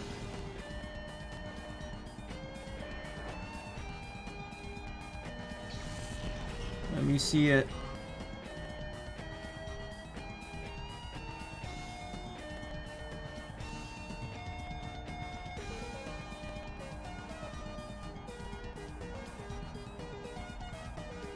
Hey. I gotta...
It's fantastic.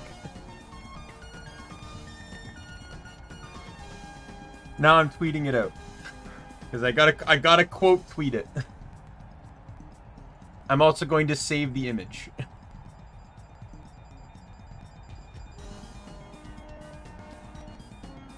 So I will forever have a copy of it.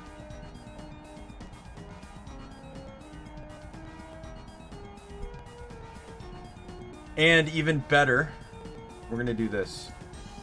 Where is it? Desktop.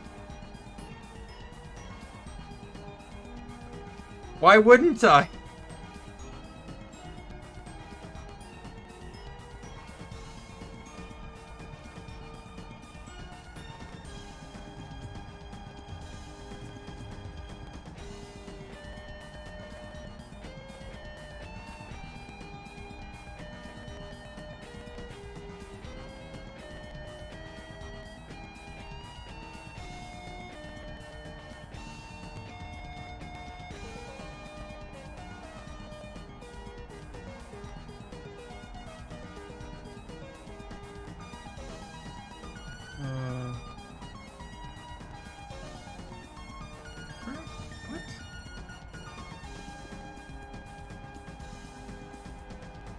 Go to downloads, maybe?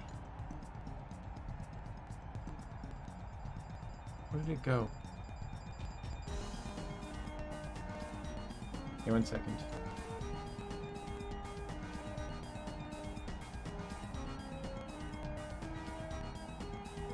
Oh, I just named it fan art. That's probably why. Yo, there we go. It's gonna be on screen now. Oops, did not want to do that.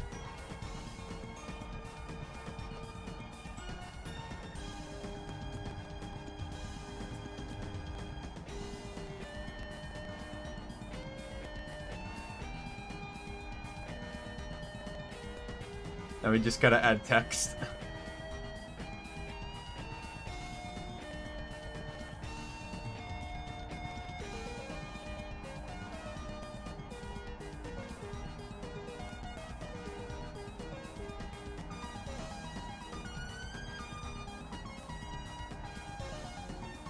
Gotta shrink this.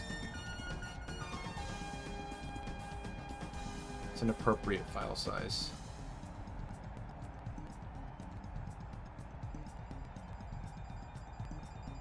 Let's just do 12. Oh, that is absolutely too small. Let's do 28. No, still too small. We'll do 6. That should do. Background.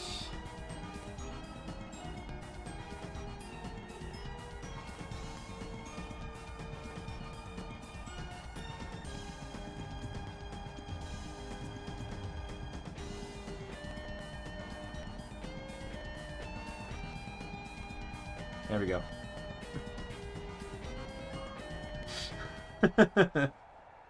There we go. It is now officially a part of a stream.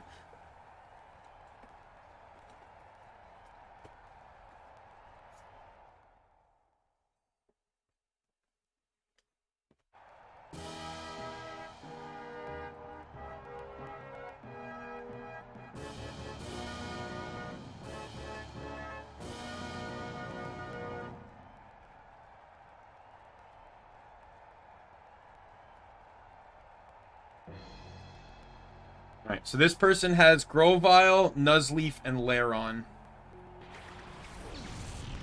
I love it. All honesty, like you say it's a doodle, but it honestly looks like me, just in a different art style. Like it doesn't even look that different. Alright.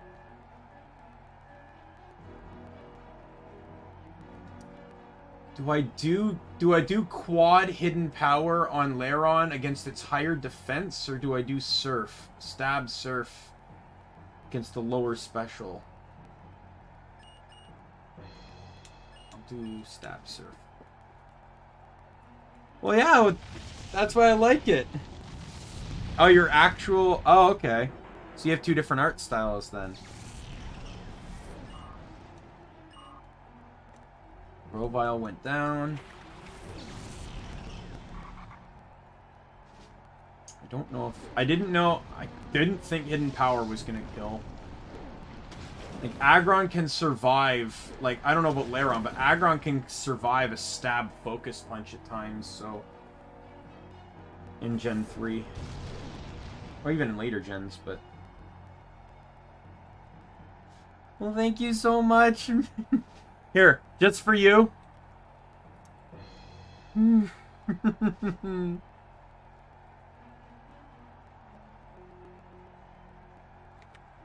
There.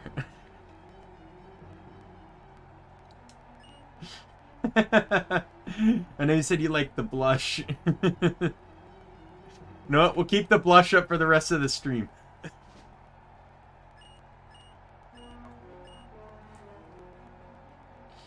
I mean, maybe not. It makes me look kind of sick. The blush is cute under circumstance. Otherwise, it just kind of makes me look like I'm sick. I don't know. What do you guys think? Does that look like I'm sick?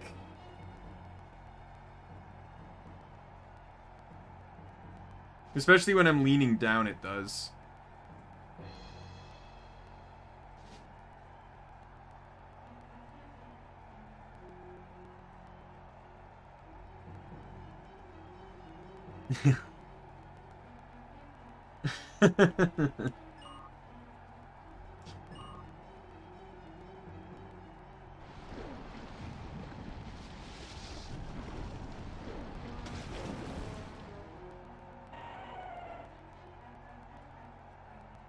Alright, that's second, that's hail.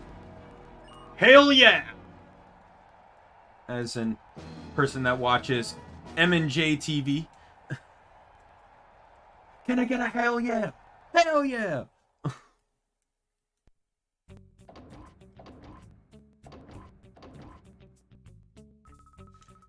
Oh, you know, you literally did not really miss much. I was pretty much just doing mount battle grinding. I was just trying to get characters to 50 and get the points needed for Flamethrower. Alright, so team does not change here at all. Because the next stage is ground, so I need water and grass.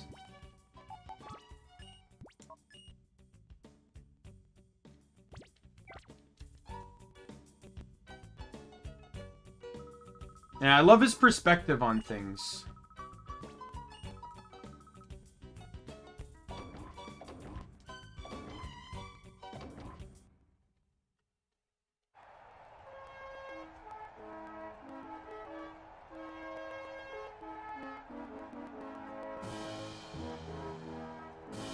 Adriana, by the way, did you just make your Twitter account? Because I looked at it and it's like following 2 people.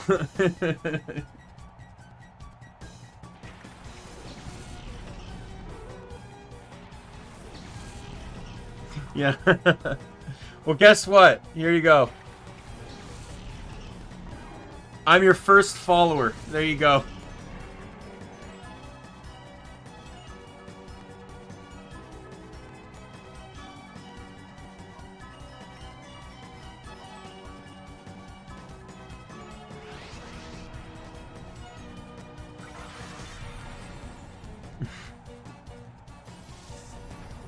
That's fine. Some people are like that. Like, even, like, if you post art on Twitter, sometimes it's better to have an art account and a personal account. Many people have joined account. Like, I technically have 2 Twitters. I have my VTubing Twitter and my personal Twitter, which no one knows. Because I keep VTubing and IRL separate.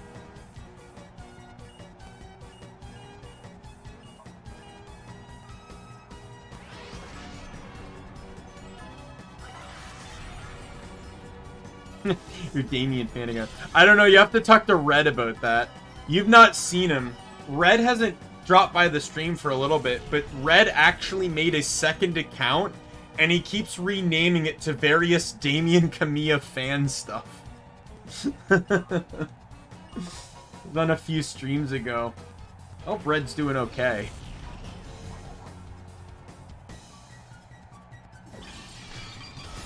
It'd be like, one stream it would be Daimien Kamiya's #1 fan, then it would be Daimien Kamiya's evil twin.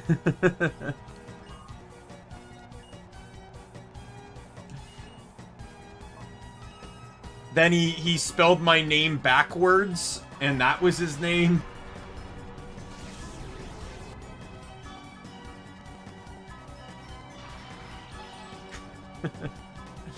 Or, yeah, or whatever. It's not like I'm a Pokemon-only channel.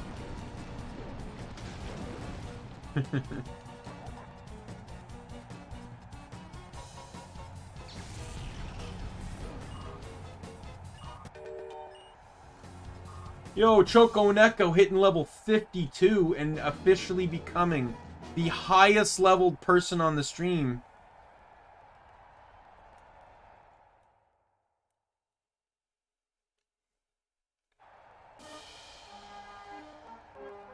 To be perfectly honest, I would honestly be terrified if people knew my like IRL, like the YouTube like the handle I normally use, because not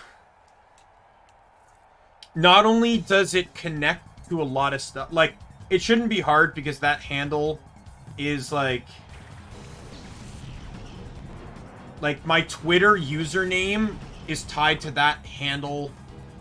Like, my real-life name is on my Twitter, uses... The nickname I use IRL is my @ tag for Twitter, but my username is my real name. And then, I made my Facebook, my personal Facebook, back, a while ago. And back then, you could custom URL it. So that's also part of the custom URL, is my nickname is my custom URL for my actual Facebook page. Now, Facebook is private, don't get me wrong, but, you know, it's scary to think about what people could find just by knowing one small piece of information.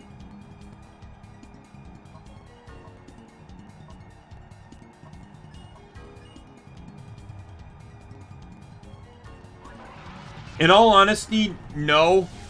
I'm not big on, like, I'm not big on other social media accounts, like TikTok or Instagram.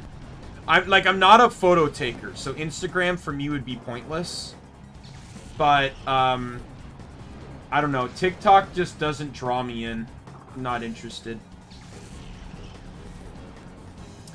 I knew someone, so I had a friend, back when I played Guild Wars 2, I had a guildmate. His IRL job was marketing, right? Like, or at least for one job he had, it was marketing. And he specifically told me, he's like, pick 3 social medias and that's it. Do not do more, or you'll end up realizing you're not using them all equally, or you'll, like, basically it'll just lead to complications. It'll get confusing. So my social medias, if you want to count YouTube, Twitter, and then I technically also use Reddit, but I use it very sparingly.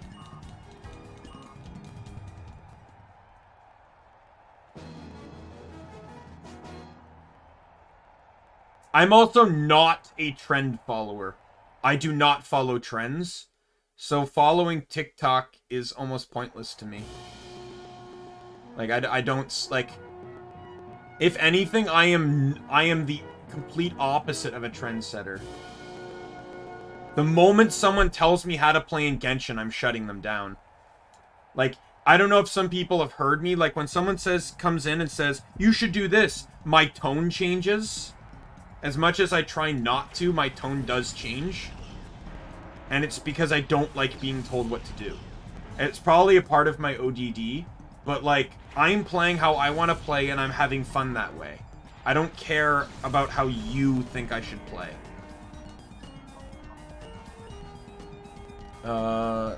Flygon's going first, so what's this person have? You have... Oh, it's just these two Pokemon. Okay. Yeah. Like, I have no issue on recommendations or tips. Like, it all comes down to phrasing. If someone came in and said, no, you should be using this, that's telling me what to do. But if someone came in and said, Mona actually does, like, I'll use Mona for example. Mona actually does pretty good with energy recharge. That's a tip. Right? You're not telling me to use energy recharge. You're just informing me that energy recharge is a good stat to have on Mona. And that is something I'll take into account. It's not something I may use right away, but it's like, in my chat, Zero, who appears here and there, whenever he gets the time, and Shadow. Screeching Shadow is his full name, I believe. He hasn't appeared in a little bit, but he's probably a busy man. Those two are the epitome of Genshin viewers that I like to have.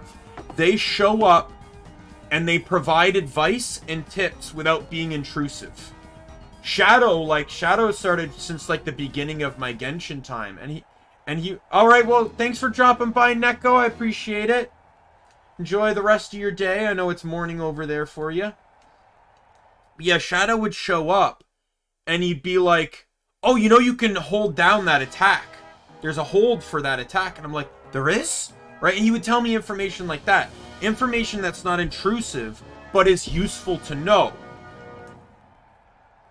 Right? And you know, or he'd be like, I'd be like, oh, I need to find this. Where is it? And he'd be like, oh, it's over here. And I'd be like, oh, sweet, thanks, man. Like, he would give me very handy information without being intrusive. Alright, so this is the finale. Pelipper and Gligar. So I do not have a means of attacking Pelipper, and Pelipper knows Ice Beam, so I'm scared.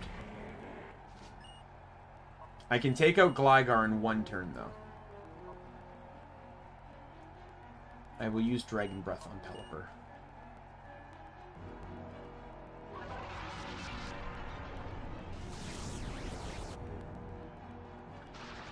I will never forget you solely for the fact that you created my first fan art.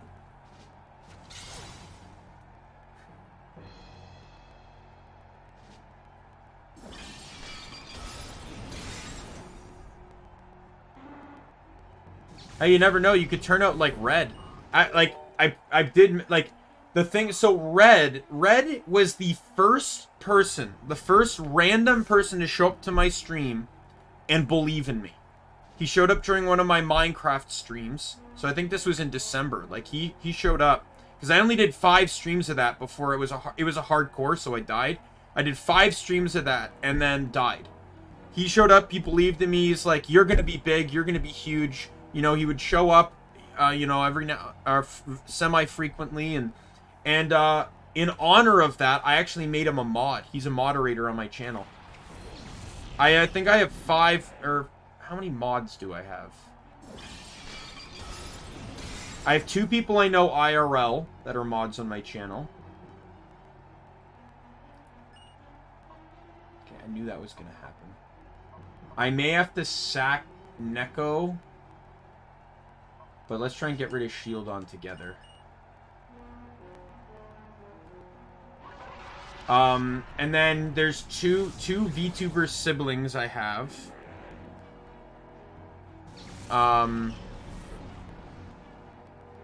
eBay and Molotov. They are named after members of my team here. And then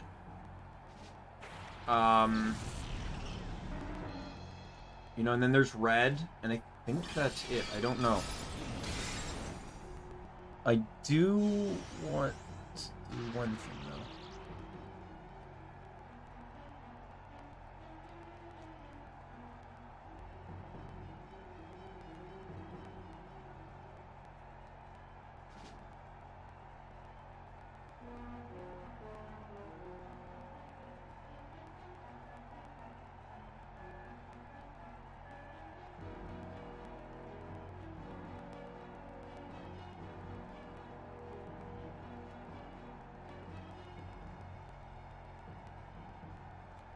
One second.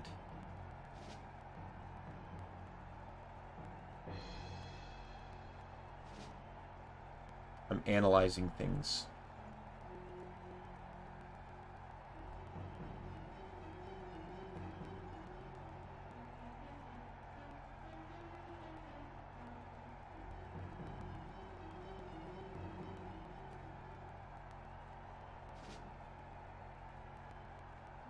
Oh, and then Morozo is also a mod too. My good buddy Morozo.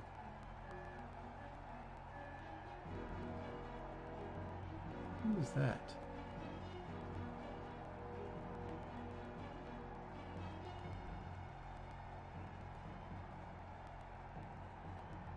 I'm assuming that's someone that probably changed their name after I,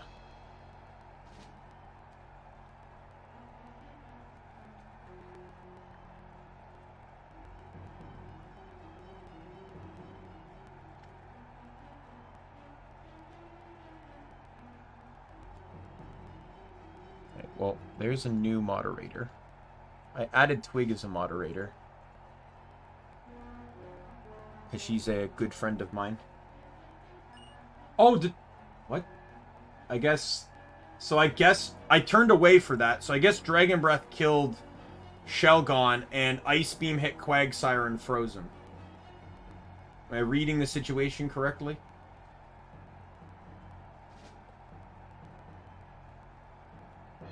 Yeah, I already know, I didn't know which one, but I did know that I was going to be leading with, Flygon, or I was going to be leading with an Intimidator, because it's Gauntlet style, and I knew I wanted to start out the Evis fight with an Intimidator. Right, well, I can use Giga Drain on Quagsire, so that means that I'm going to use Ice Beam on Pelipper.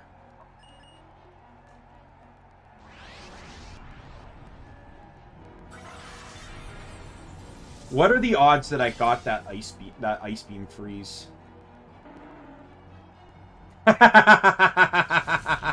It's frozen even in death animation. It's actually kind of funny. No. That's... I probably...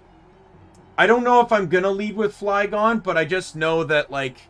I'm going to be leading with an Intimidator.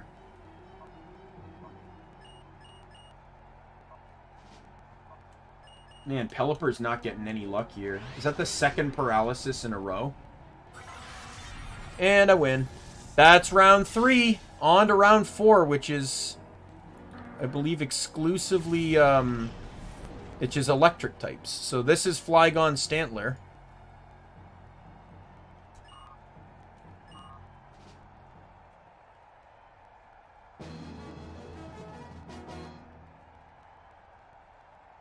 Keith, why are you obsessed with my knee pads? What is up with you? What do you want? What do you want, Keith? You want to be on my lap right now? I'll let you stay on my lap. Okay? Oh, actually, you know what? I need to check something. I'll check on their food. I'm going to be right back, guys.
All right, I'm back.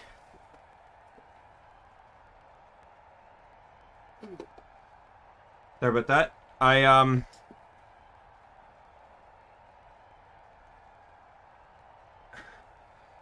Yeah, so I fed the cats because I presume that's also one of the reasons why they were being all clingy.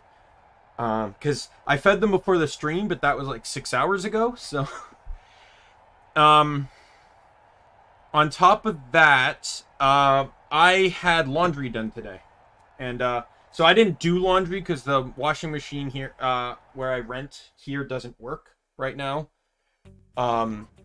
So I basically, there's a laundromat that does like a pickup and delivery. So I had it put out in the morning. Figia, hello, how have you been?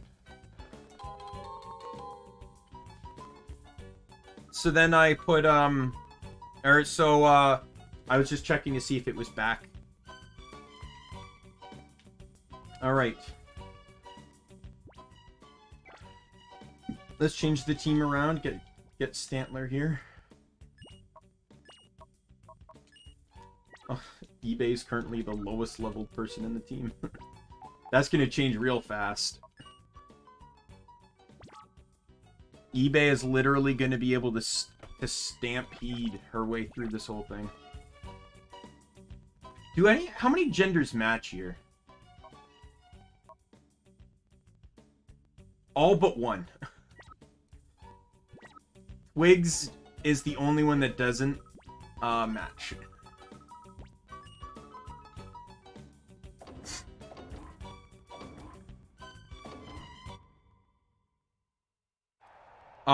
Which people? Like the other mods I mentioned?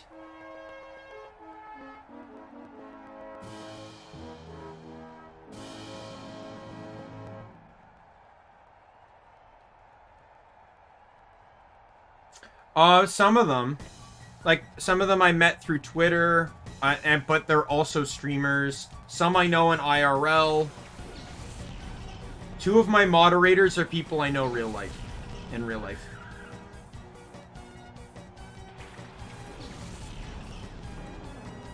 There's actually others, like my illustrator, going back to her, Min. I actually asked her what her YouTube handle was so I could mod her, and she actually asked to not be modded, so I respected that.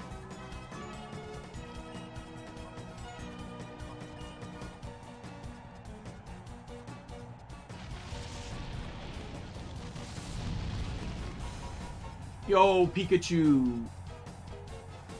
Taking up the fire. Basically, it basically allows people... First Pokemon game I ever played. First game I owned was Silver.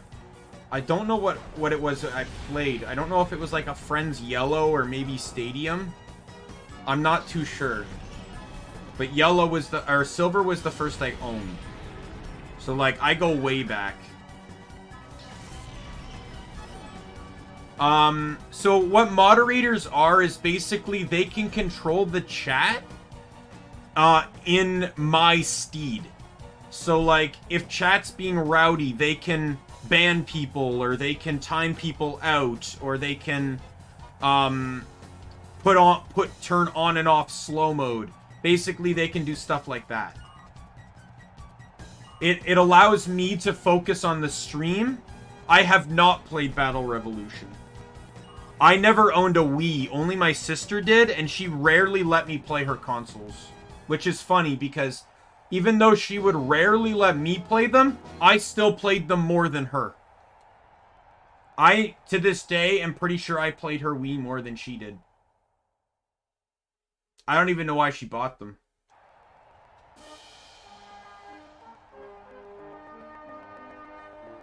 Yeah.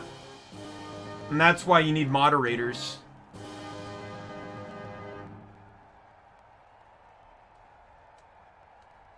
I don't know for like the bigger streamers if moderators are paid or if they're volunteers or what, but favorite Pokemon is Zangoose. And it's specifically because of Pokemon XD. That Zangoose I got there, Claw Girl. Or no, Claw Kid. She's female, but Claw Kid. Favorite Pokemon right there. Yep. I'm super happy as well. Gigadrain. Man, the AI being smart here. What the hell is up with this?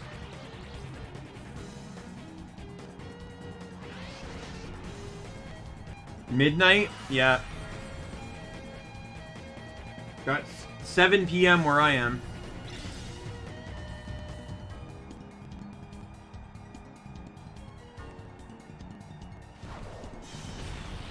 Yeah, I would love to be friends, but there's also the whole parasocial relationship thing, right? It's like, I don't want just text. I don't want my voice and your text to make the relationship more than it is, kind of thing, right? It's something... Like, in all honesty, I would love to just straight up mod anyone that shows support to me in chat. But I can't do that, because I need a level of trust to be built before I can decide this person is worthy of that, you know, role. That's what I mean. It's like, yeah, like, I don't want... Like, I'd love to say, we're friends, but at the same time, there is this understanding that I'm a streamer and you're a viewer, right? A lot of streamers have difficulty with that boundary, so it's something that, you know, needs to be established, right?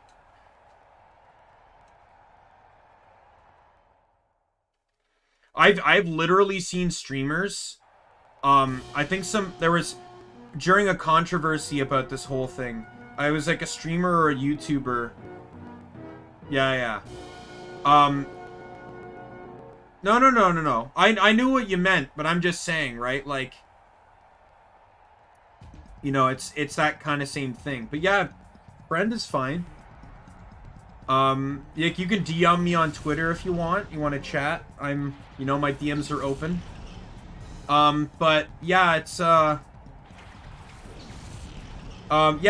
there was like a big YouTuber, like Twitch streamer that, like, during a parasocial relationship type drama that started, he literally just went up and said, "You're not my friend. I'm not your friend. We don't know each other. Do not pretend like you do. Do not act in my stead. Do not hate on someone because they said something about me.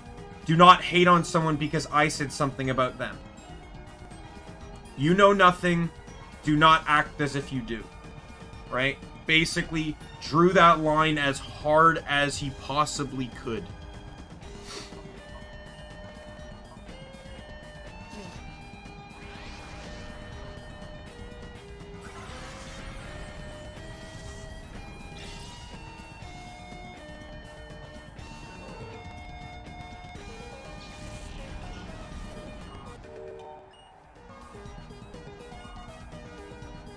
I also tend to, like, I also have to be careful,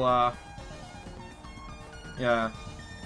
I also have to be careful, too, because I am someone that can get attached to people really easily. So I need to make sure I understand my own levels of trust before I make rash decisions about things. So it's like, if I seem to be apprehensive about how I act, it's because I don't want to jump the gun, if you will.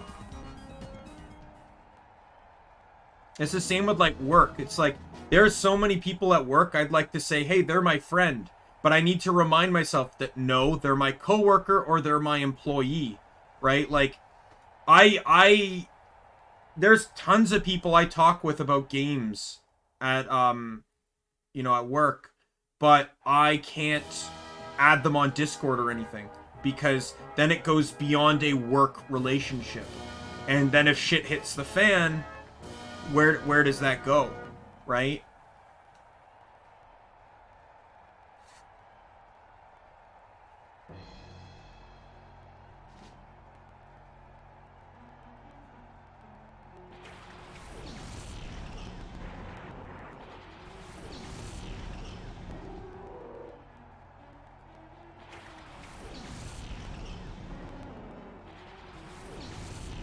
Yeah, yeah, yeah.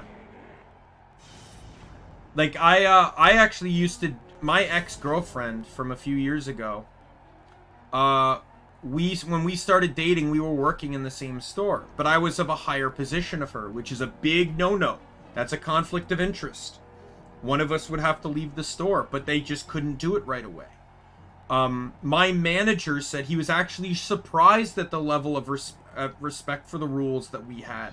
We never had a single conflict of interest problem. But I did. Because during that time, my ex-girlfriend had issues with another employee. And she kept coming to me about it. And I wanted to be there for her as her boyfriend, but I could not be there for her as her boss. Right? Because anything she tells me, I have to treat it as being her boss, but I'll be emotionally invested as her boyfriend. So I constantly just kept telling her, it's like, look, you need to go to the manager about this. I can't handle this issue. You need to go to him.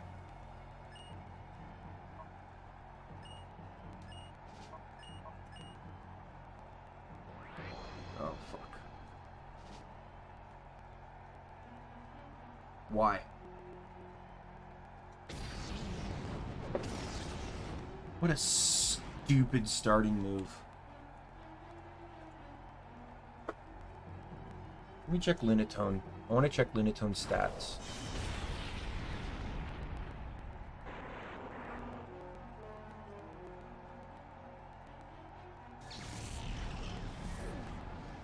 Lower physical. Alright, so you Steel Wing then. Yo, it's Machoke!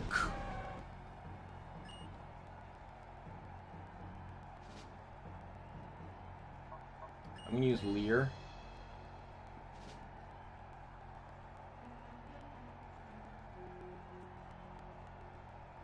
Each one of them knows Protect.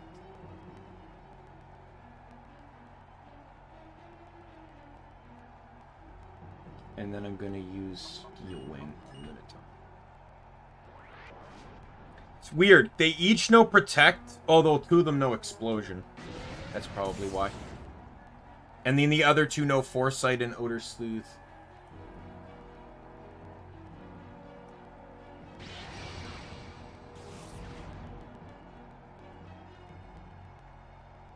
Yeah. I should have switched. That's dead.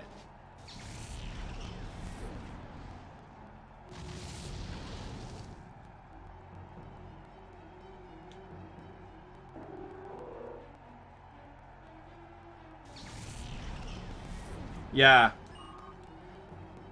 Well, I'm sure there's no issue with that. We could probably easily get to that point at some point. So I lost my Earthquake user, which is not fun.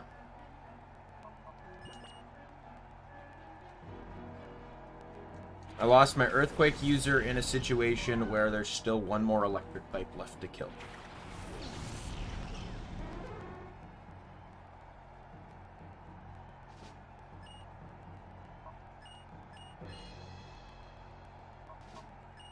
Let's try and get some health back. Oh, I got nothing from that. That was garbage.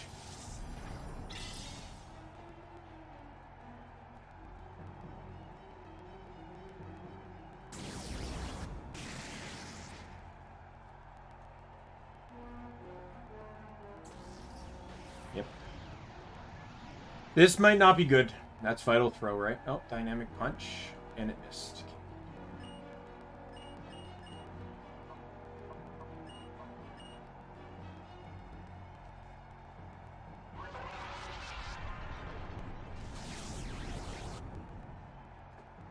Yeah.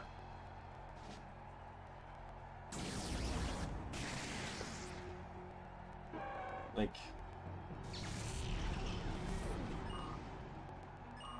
Age is a fickle thing. It's like, you're not, like...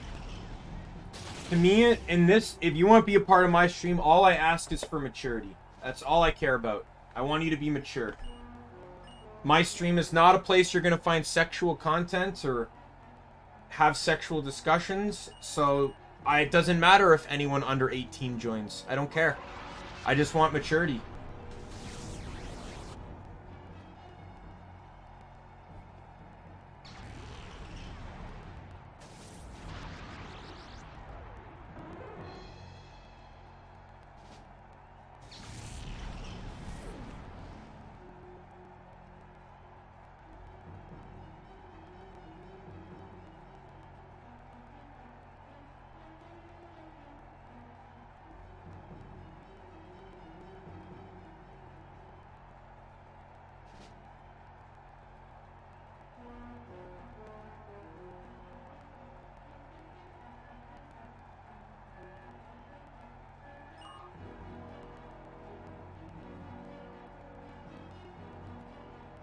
No. You've been fine.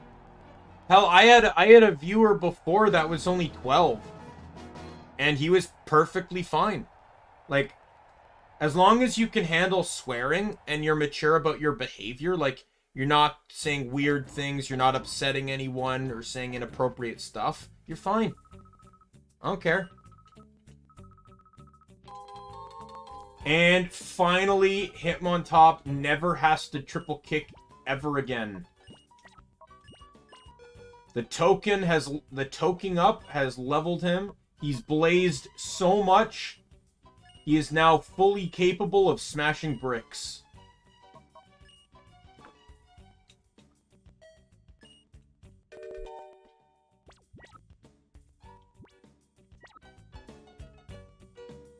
Alright, and now I can leave this Colosseum. Now we head to the under.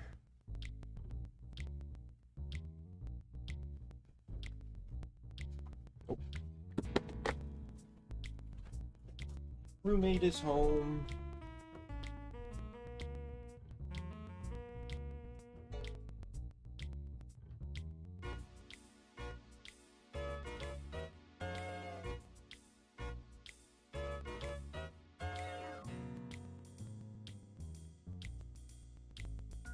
XD is gonna start right after this one. So after I catch Shadow Togetic, that's when this game. That's when I'll start XD. Once I have every Shadow Pokemon in my possession, I will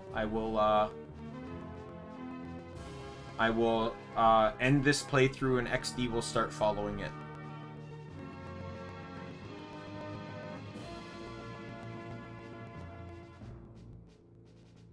Yeah, I kind of agree. I think to me, it's almost like older people tend to know more and tend to just be a lot crazier about it.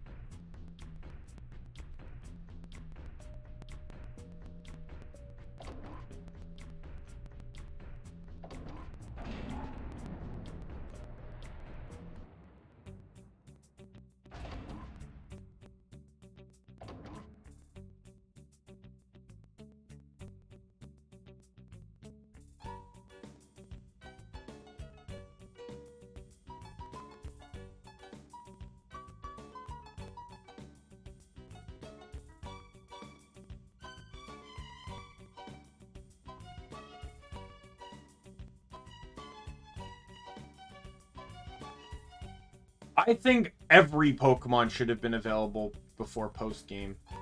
In XD, or in XD, the only technically post-game Pokemon was Dragonite. But you could also technically count all of Greevil's team as well. Like, if Greevil's the final boss, and so, if you want to technically speak it, Lugia, Zapdos, Moltres, Articuno, Tauros, Exeggutor, Rhydon, and Dragonite are pretty much the only unviable Pokemon. So I do agree, yes, Ursaring should have been pre-post game. I don't think there should have been any Shadow Pokemon post game. But plot-wise, I can understand why there is.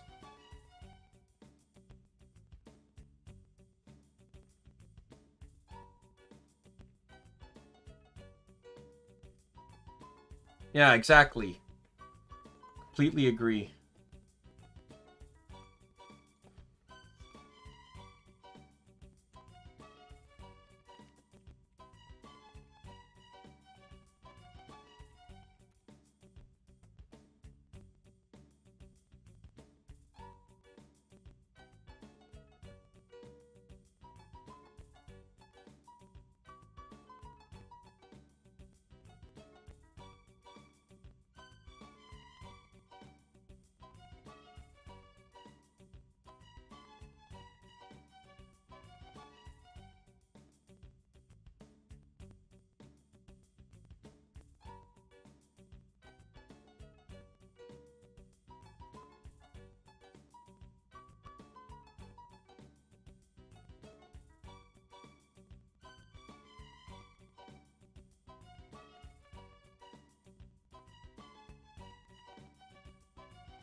I'm very firm about boundaries. I've collabed with a few people, and even some people I've not collabed with.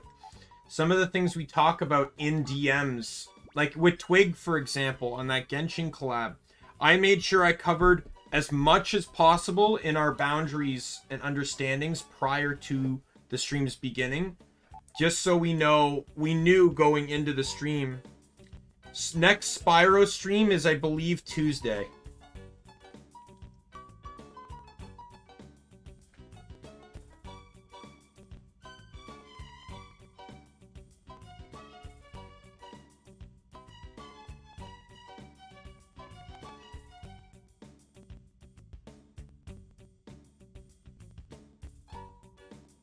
Did not click that. This one seems to be entirely water. Right.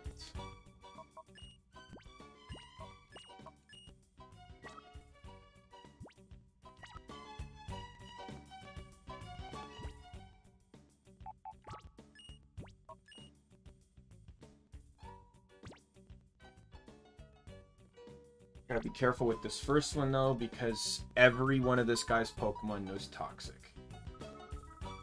And then the next guy also has a very devious strategy. Encore and Disable.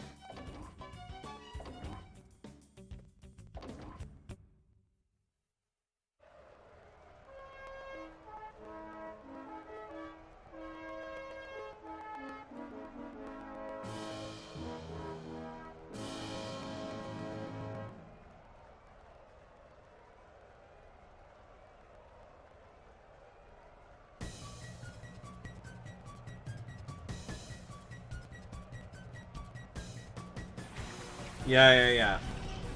Well, it's nice to know that, Adriana.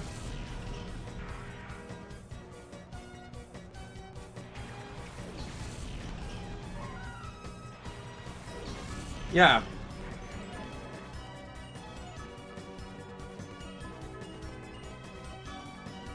I'll go Dragon Breath on Lombre. Okay, I don't mind that.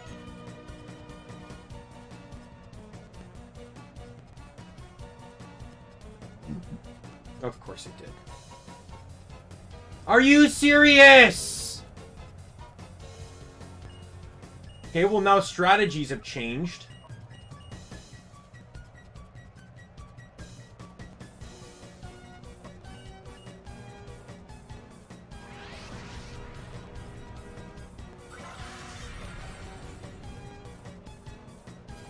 One more turn with that thing up.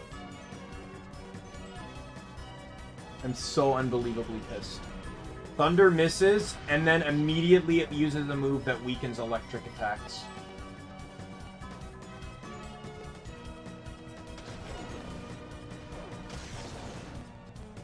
All of them know Toxic too, so they can all put me on a timer.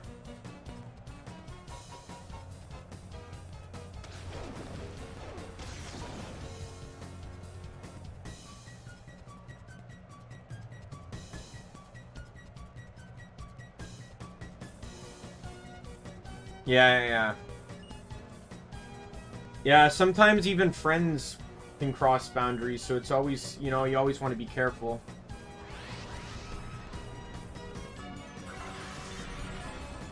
Alright, well, thanks for dropping by for the day, Adam. Enjoy your sleep. Hopefully, maybe I'll see you tomorrow during my Genshin stream.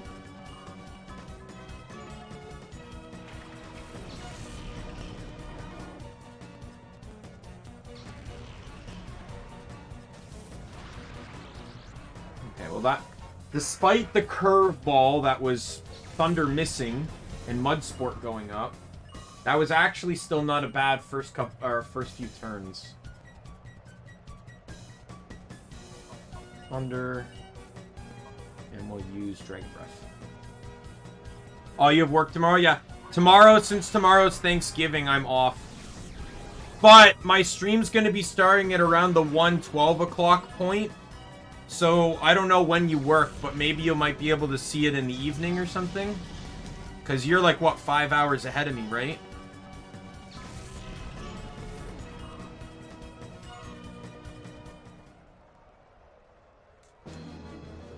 That fight was actually way smoother than it had any right to be.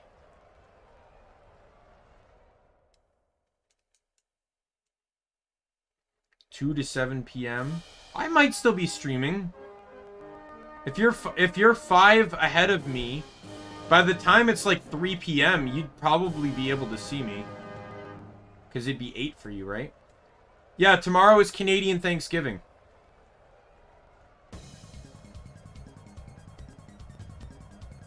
So we get Mondays off. Or so we get it off. Canadian Thanksgiving is the the second Monday of October.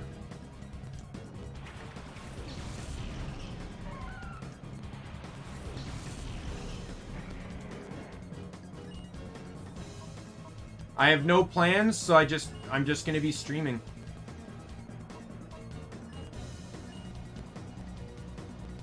I'm gonna double check something here.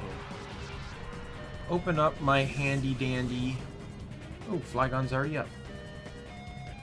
Field, wing, roller, dragon, breath, and Gigadrain.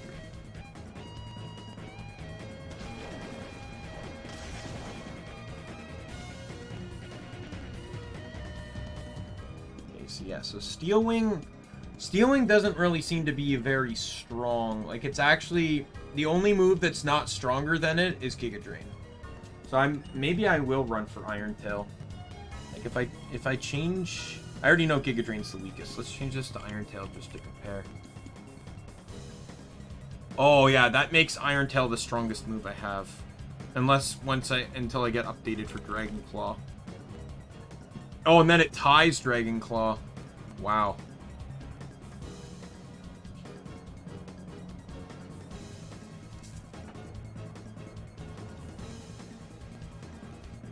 Do I work out? No. No, that's an easy question to answer. No.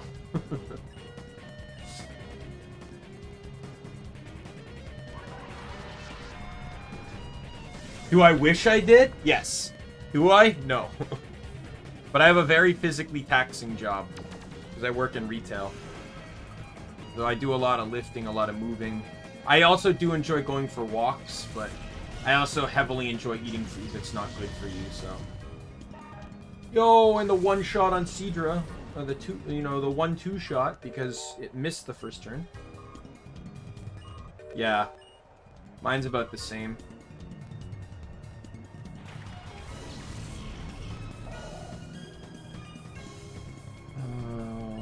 Give that another shot. Oh, am I stuck on Encore? Well, I got rid of the disable users, so Seadra's not really a threat.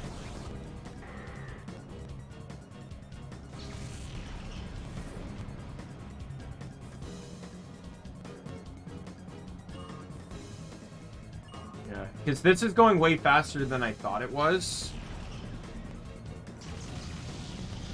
So I might just go for Iron Tail, teach it the Flygon.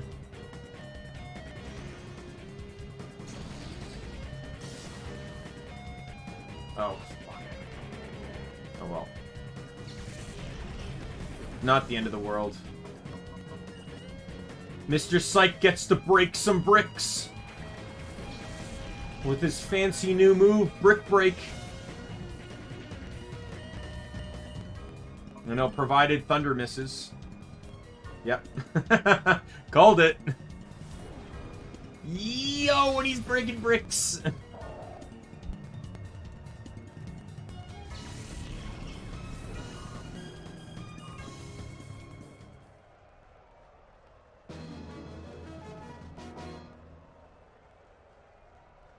That was a seal. That was Celio. That was a seal. It evolves to a walrus, though.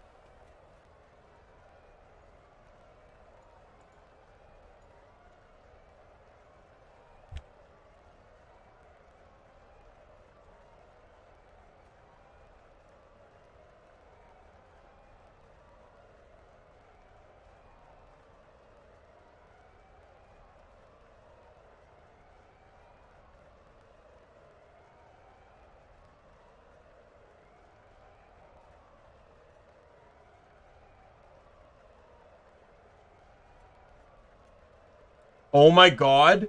Statistically speaking, Brick Break does about, like, twice as much damage than Triple Kick did. Triple Kick's listed as 19.5 to 24.1%. Now I'm counting this on an untyped Spinda. And then Brick Break is 45.2 to 53.2.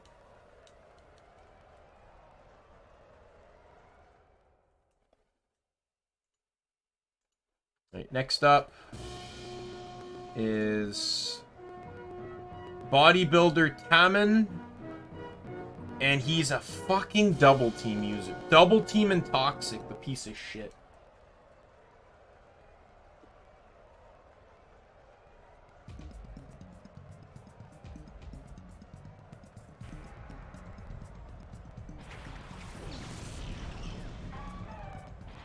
Well, that's fantastic. I don't know, you are who you are, so I just feel like you should embrace it. Go for it.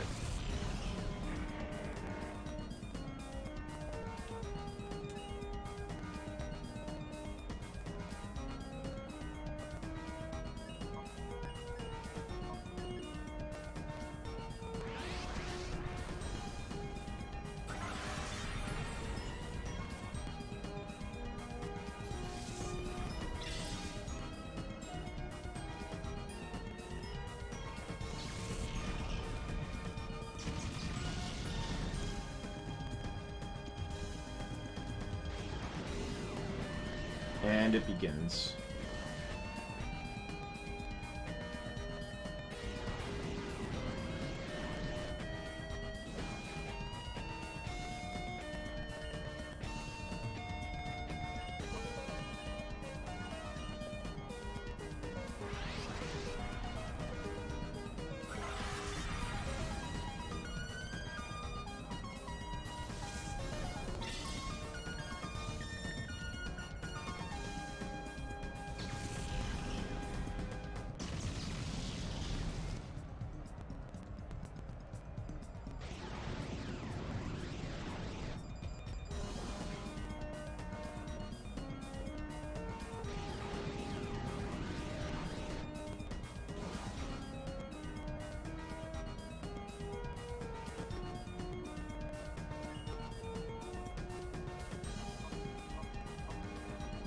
And use Psybeam because that's guaranteed. That's like, I shouldn't say guaranteed to hit because they're double teaming, but they'll have better accuracy than Thunder.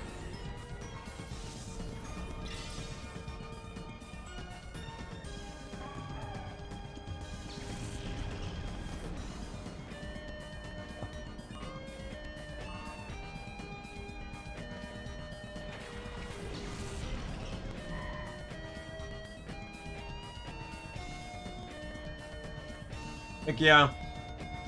Like, I'm happy with my life, too. Like, growing up, especially, like, after my mom passed away, it's like, it was literally, like, my dad hated every adult that was a positive influence in my life. And they did not like my dad, so I was constantly around someone that was bad-mouthing someone.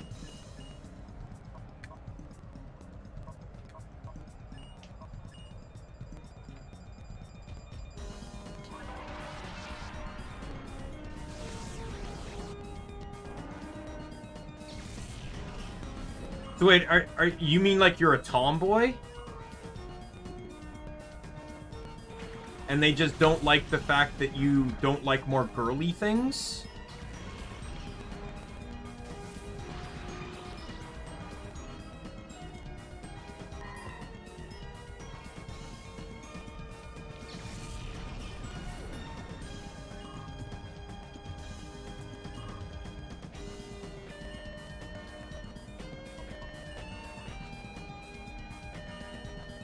Okay. Oh, so you're non-binary then?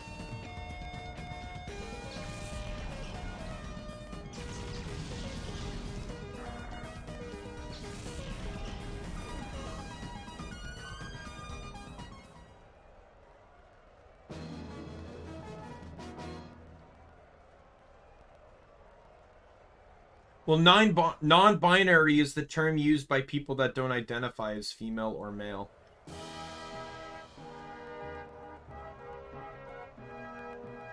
Like I shocked my manager because so we have a hiring we have a at work we have these devices and they're used for a lot of stuff, and we used the one for hiring a girl the other day. And I clicked on the gender, right? I was gonna input female automatically because she's a female. And when I noticed the options, I'm like, oh well, let me ask her. I said, what gender are you? And she goes, a girl. And even my manager looked, and she goes, what? It's like, I said, well, yeah, it says male, female, non-binary, and unidentified. And she goes, oh, that must have been a new update then. I'm like, yeah, I guess.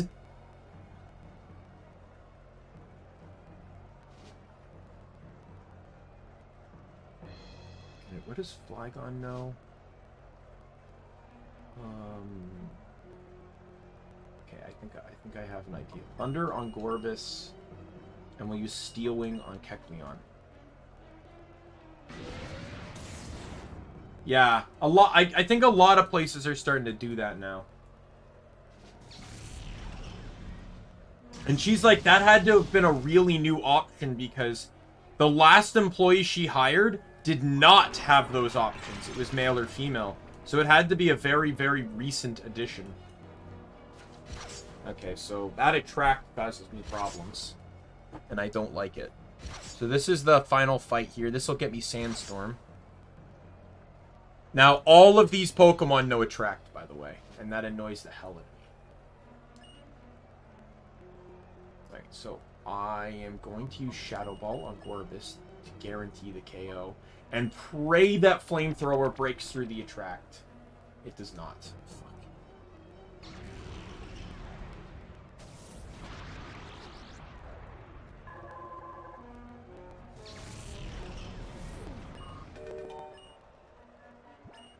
Oh, nope. Nope. I'm not learning Grudge.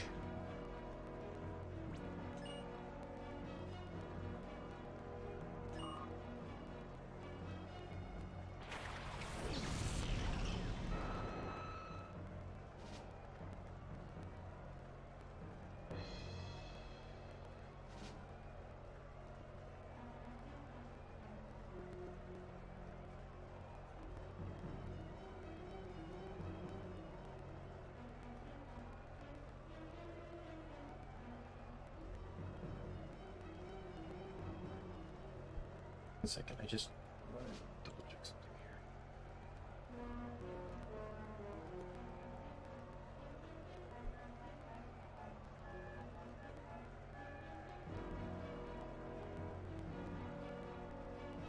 Something just hit me in the head that I needed to double check.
1 second, sorry.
Yeah, and here's the thing, though. It's like, keep in mind, I'm 100% on your side. And what I mean by here's the thing is, like, your parents, like, if they're good parents, need to realize this sooner or later, or they're just going to end up ostracizing their relationship with you.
Yeah. It's also a parental thing, too. Some parents kind of had like, it'd be a lie for parents to say that they didn't kind of have this idea in their heads of what they wanted their kid to be.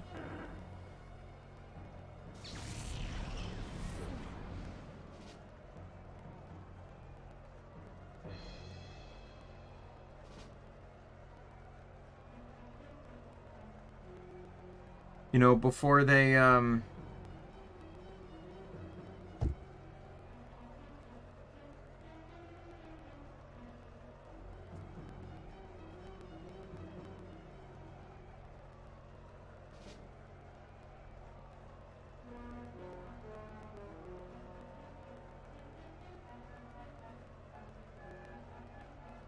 you know, like, it's kind of like how, you know, like, a dad, when he's gonna give birth to a son, can't wait to, you know, talk about sports with them and stuff, but then you end up with a kid that doesn't like sports.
Yeah, maybe.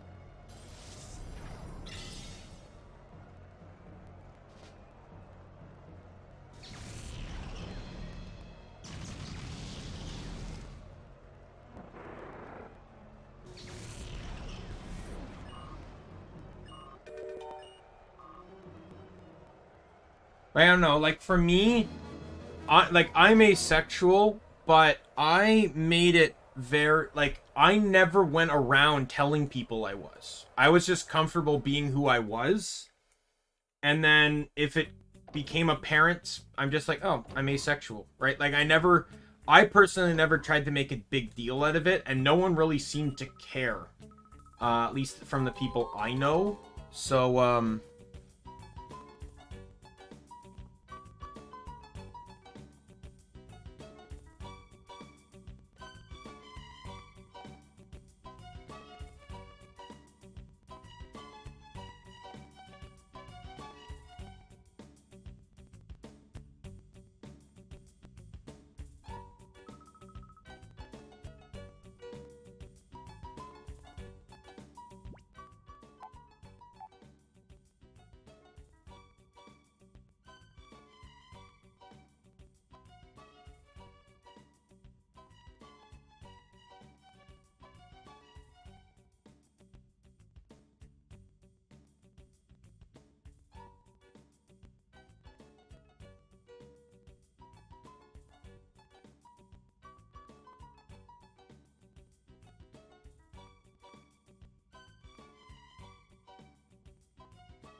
alright, I'm still trying to figure some stuff out here.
Almost done, though.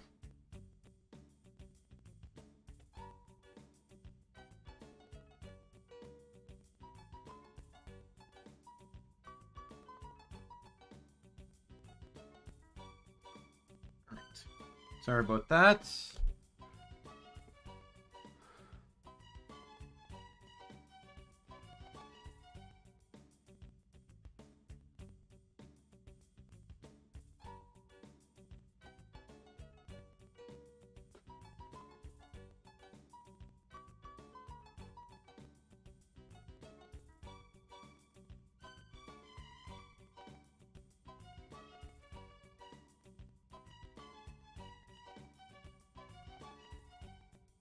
Yeah, like I'm hetero-romantic asexual, so I don't care about a sexual relationship, but I definitely enjoy but like I like having romantic relationships with like emotional relationships with females.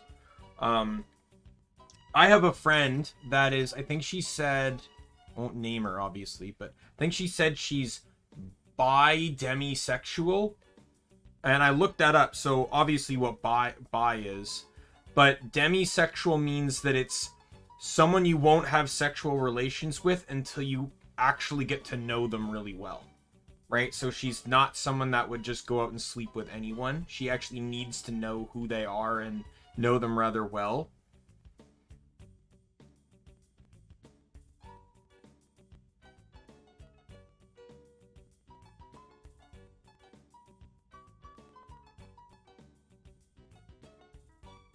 Yeah. Well, here's hoping, you know, your parents, you know, come around more. This next one seems to be more on the bug side of things. Dear God, they're just not letting me leave Neko out of the equation here. Neko's going to be like 60 while everyone else is still lingering at the low 50s. Because he just has the moveset of gods, apparently.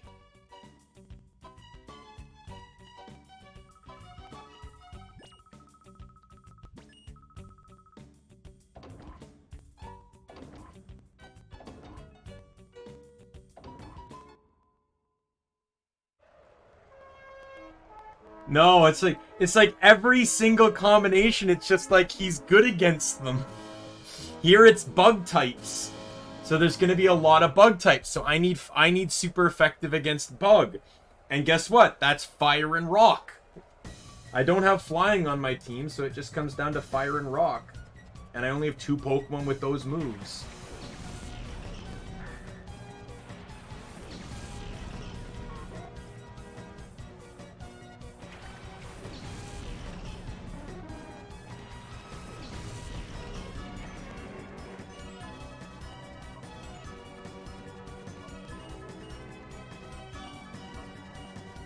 Now, you mentioned pronouns, but what are yours, if you don't mind me asking?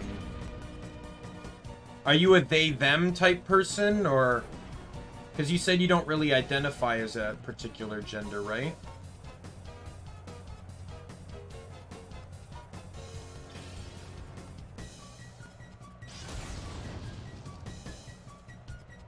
They/them? Alright. Keep that in mind. I do apologize if I slip, though. I mentioned the same to Twig before when we were talking. Because Twig is interesting. She said IRL she's they/them, but her VTuber character is her, she her. So it didn't really matter that I called her her. But I did say, like, I apologize if I slip, because I have never really known anyone IRL that was not the gender that they are physically, right? Like, I've not known transgendered people, I've not known non-binary, or anything like that. So, to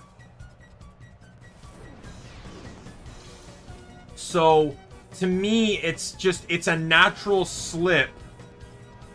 Oh, Adri? Okay, I can do that, Adri. But to me, it's just natural to just refer to someone as... It's like, kind of like, when you don't know someone's gender, you almost just you just kind of say him, right? Like, or he, you know, or that guy, right? Like, you just default to a gender that you think is correct when you don't know what to refer to them as. But to me, it's like, personally, Adriana is a more feminine name. So there's the odd chance I may slip and say her or she when referring to you, right? And you know, I just like to pre-apologize for that.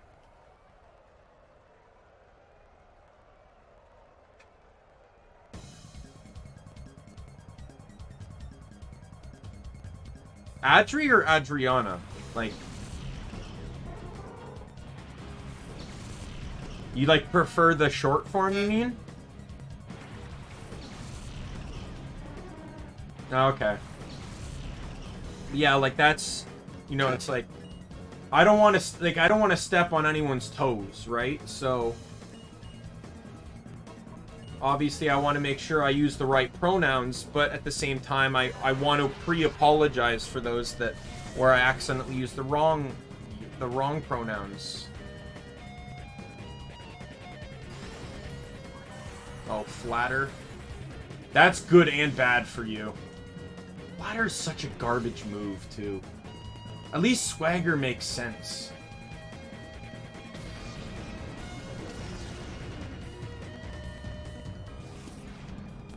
Yeah. I remember.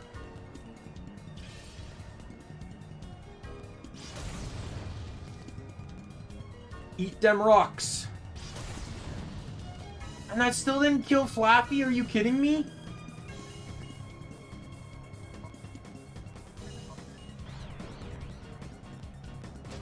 Yeah, saw that happening. I want to try and keep Neko alive past the confusion. Oh, god damn it! What? What are you doing? You're actually an idiot.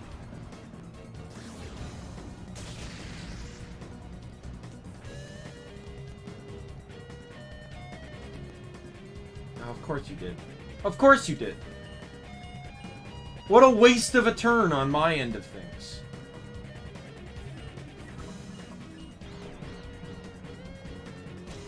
Fuck you.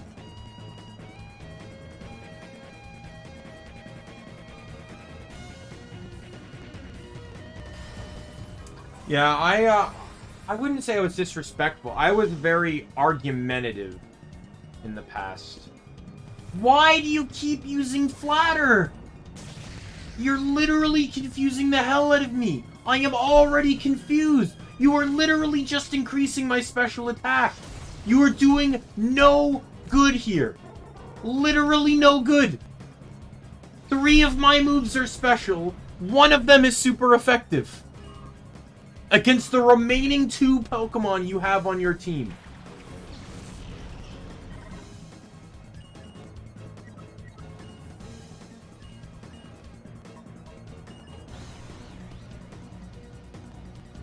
That Beautyfly is dead. I am at +3 special attack. If that thing lives, it's a fucking miracle worker. Like, the one thing people that play Colosseum and XD, especially Colosseum a bit more than XD, will claim is the AI in this game is just utterly dumb. They make such stupid decisions half the time. Why do you keep missing?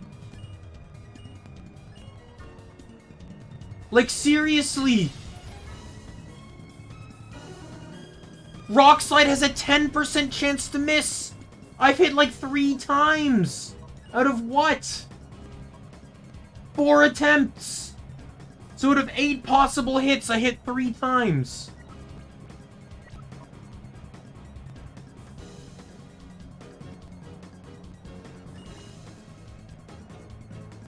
At the very least, I can maybe get an Earthquake out, depending on how things go here. Flygon has to break through the confusion, though. And there it is. Oh, he followed you on Twitter?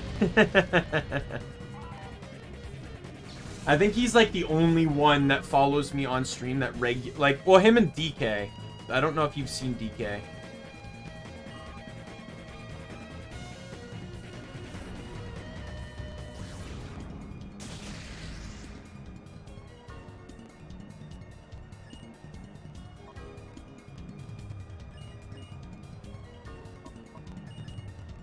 Oh, snapped out of confusion. Fantastic.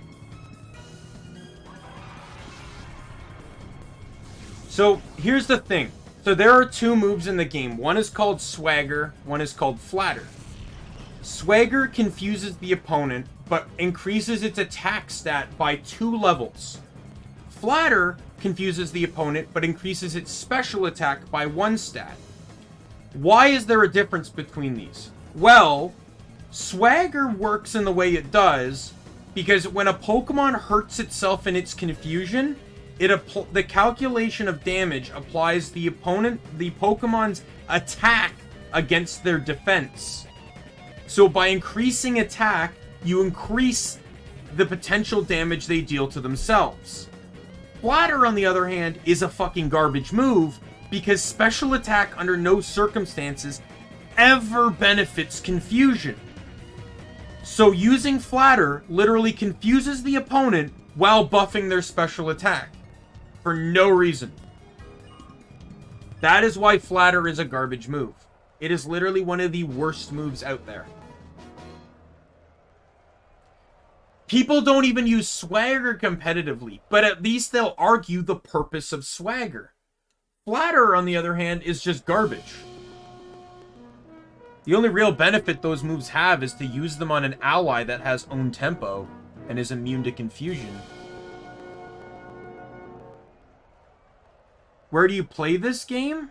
I'm playing it on Gamecube. That's the console it came out on. You could theoretically emulate it, but that's the furthest I'll go with that conversation. But, you know, there's the internet.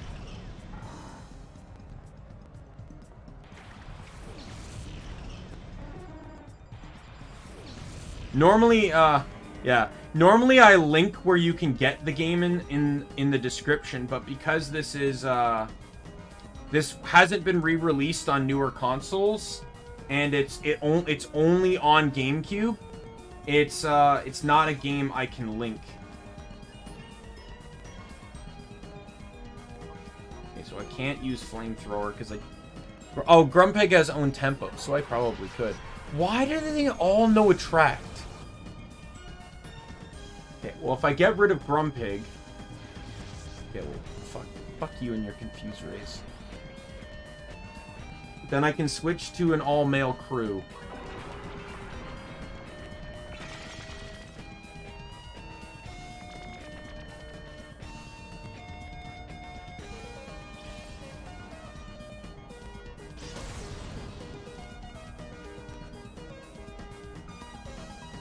Of course you did.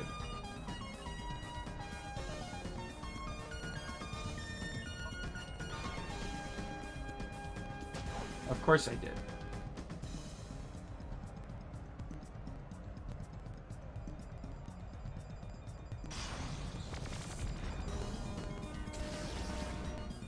Why was that so strong? It's a fucking Volbeat. Like, I'm expecting decent damage out of this, but...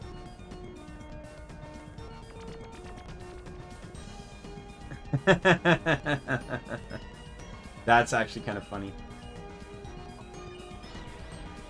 Take out Grump. Fuck off!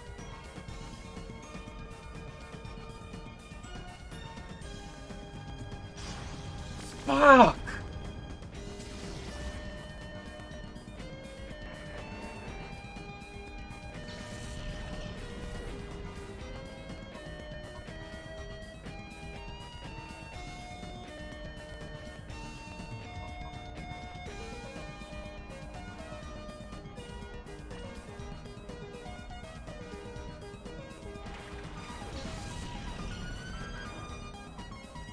I'm sorry, but being really annoying. Fuck! There goes my male-only crew idea. And the two Pokemon that are weak to, that are strong against Bug.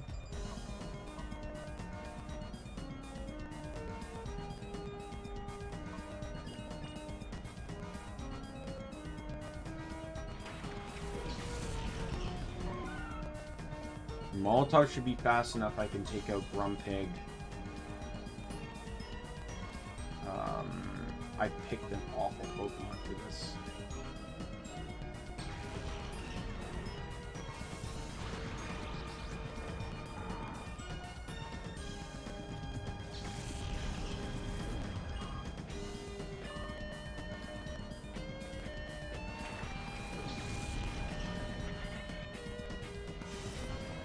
No, it's just a gender thing.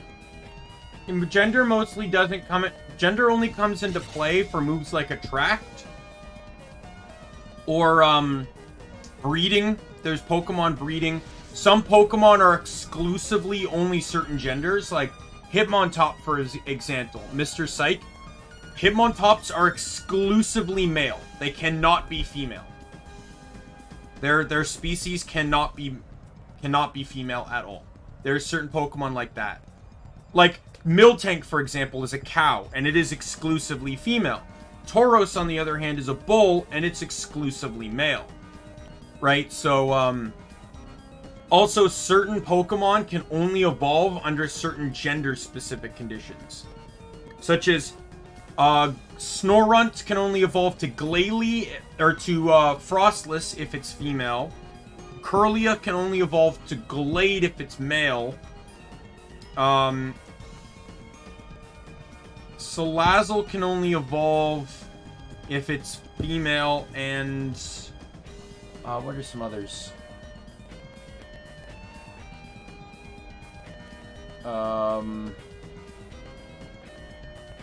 It's one on the tip of my tongue.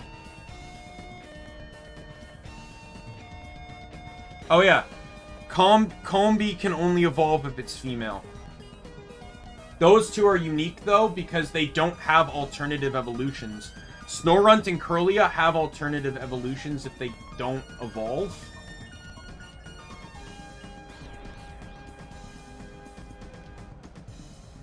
Yep, saw that happening. This entire fight has been nothing but inconveniences for me.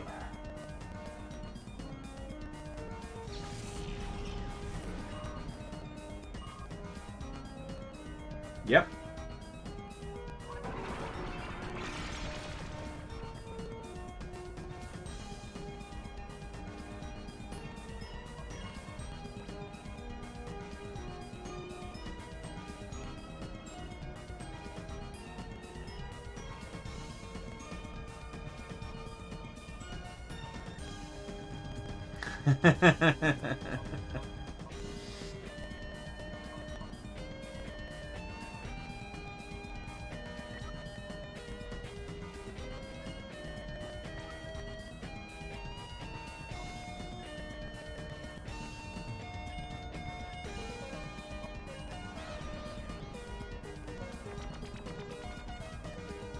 Oh my god. You kidding me? That's where luck comes in? I bypassed the 50-50 on the confusion, the 50-50 following it on the love, then managed to succeed on the 70% hit rate, and then scored a 30% paralysis chance. Where has my luck been prior to this?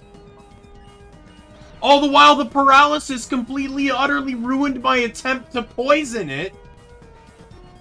Oh my god, are you kidding me? Did you specifically violate every single thing to prevent you from attacking that turn just to cock block Hitmontop? Oh my god, I am confused, paralyzed, and attracted. If Molotov can even get an attack off, it'd be a fucking miracle. Not that that'll matter, because the fight's over. Holy hell. Okay, we got one battle left, and then, got a few more to keep going here.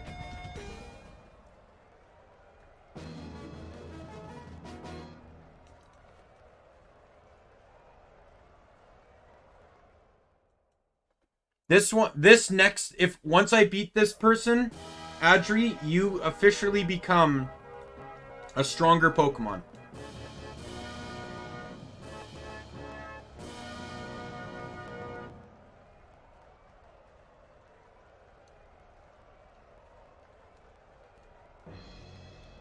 Oh, I see the strategy. Toxic, confusion, and spiderweb baton pass.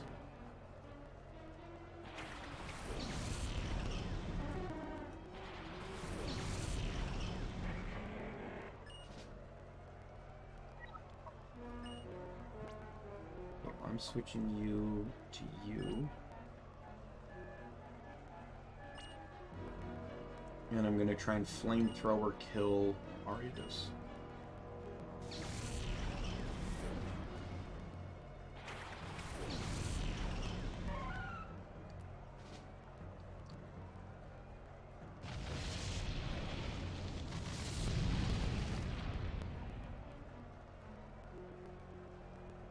saw that coming. That's hitting Mischievous, right?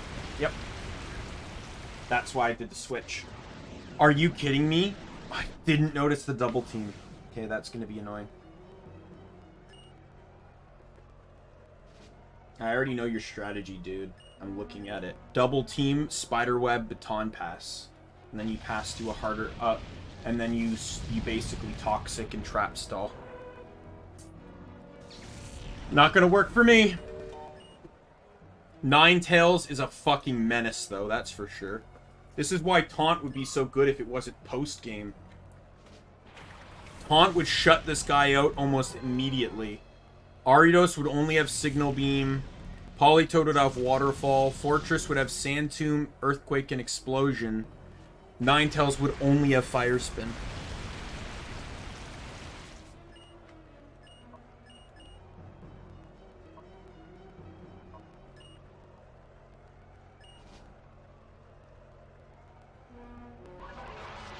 Ninetales actually scares me. I should have switched. Who are you hitting? Okay, I can still switch.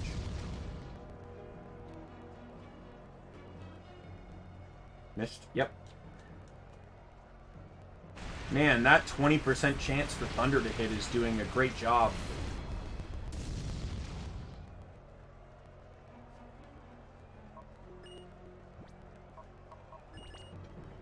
What do you... Oh, because I'm on Molotov.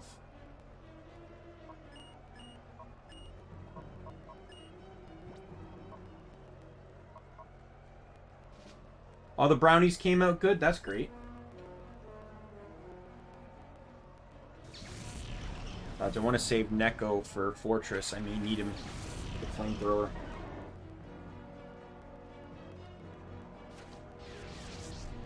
Man, they do not like Molotov. Look, don't hate her because she's beautiful. Okay, Molotov's dead.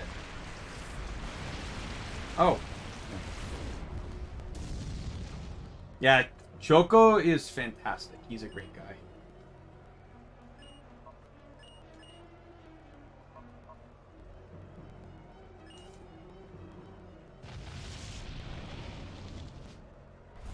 Like, why do any of these guys even have Toxic? They're not using it. This guy's entire team is designed around incapacitating you to oblivion with, like, Confuse Ray, Fire Spin, Toxic, and then stalling you with Protect. And he's not literally using any of it. Every single trainer I've fought so far that's known Toxic has not used Toxic.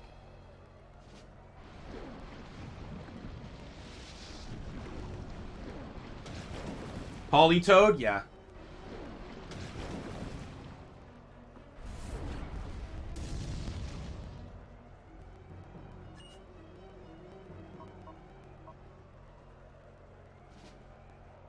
Pretty sure I'm not attacking. Oh, you know what? Pain Split on Fortress. Get through, get through, get through, get through. Oh! That would have been a huge play if that worked.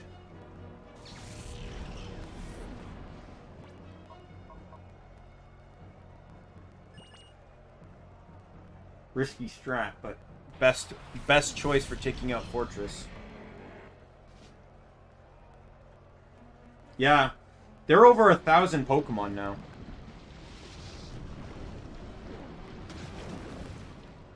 Ninetales is gone, thank fucking Christ. Fortress just switched in, so it's not going to have a turn. Oh no, it didn't. Okay, well, that's still... Sand Tomb's not bad. Okay, so that's on, yeah, Quillfish, because, it can't affect... Well, it could have switched in. Well, no.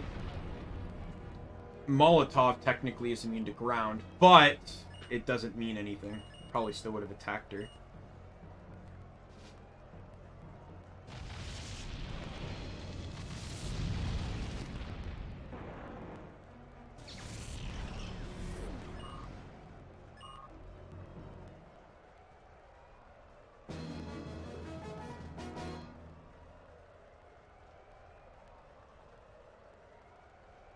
I'm just in retail. Like it, to be honest, like I don't want to go back to school, so that's why I kept getting complimented at my job, and I don't hate it, so I even enjoy it on most days, so I don't mind, you know, it being my full-time job.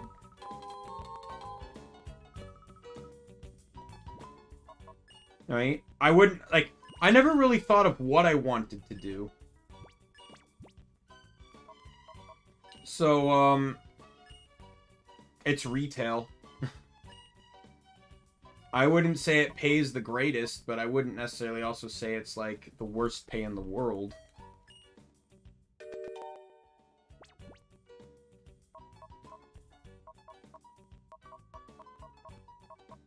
I also don't really have a perspective.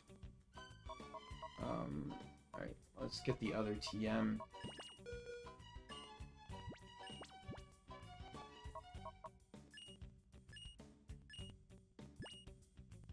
Alright, Adriana, you are now a completed Pokemon with all of your moves intact. Sorry, I'm gonna keep... I know you said you like Adri, but I'm gonna keep saying Adriana by probably just because that's what I named Quillfish. It's like kind of like... It's more of a nickname type thing. You want to be an entomologist? Is that a... That's a person that studies bugs, right? Or am I incorrect on that? Okay, what's this one? Poison? Poison.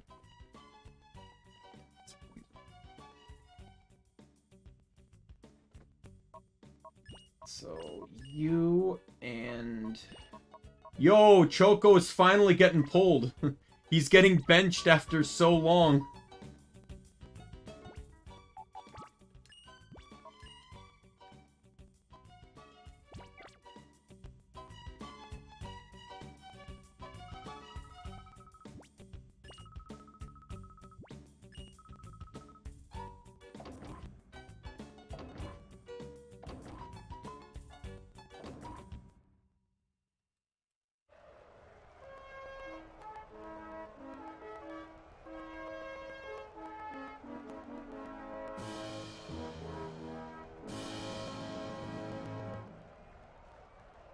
That's good.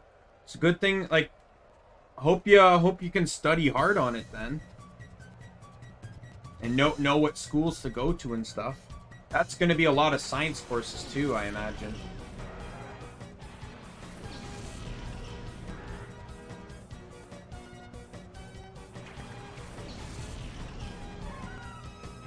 Well, that's great. Do what you love what you do. That's, you know, that's the way it goes. Okay. Psybeam and...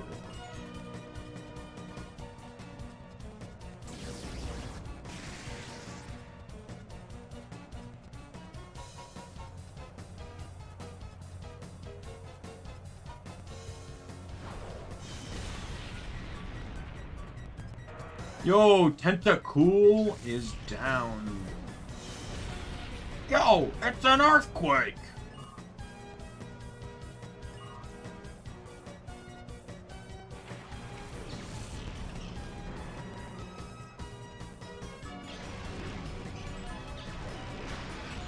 Oh, absolutely. But as long as the path is ahead of you...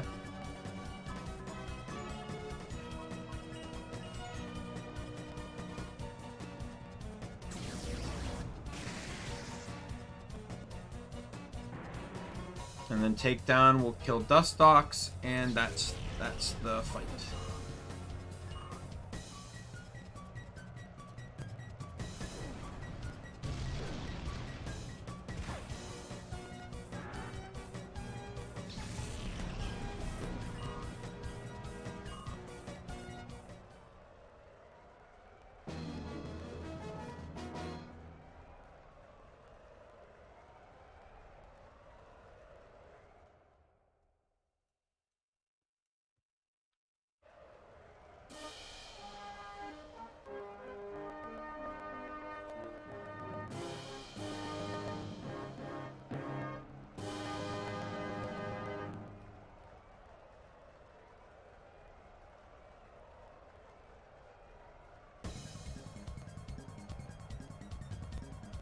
Yeah.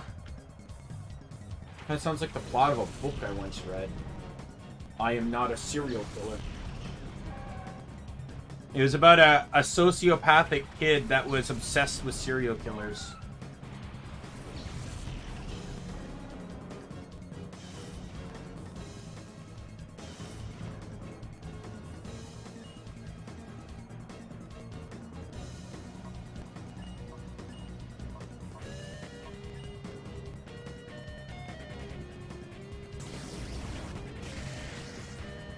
Knew that wasn't going to kill, which is why I'm hoping Earthquake finishes it.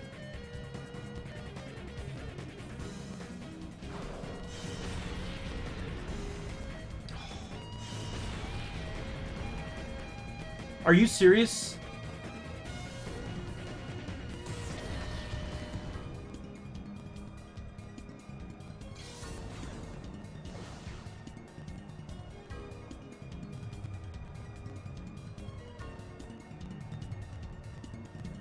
Yeah, then that's perfectly reasonable decision to me. I really want to use Earthquake again, but Molotov is faster. What am I gonna do?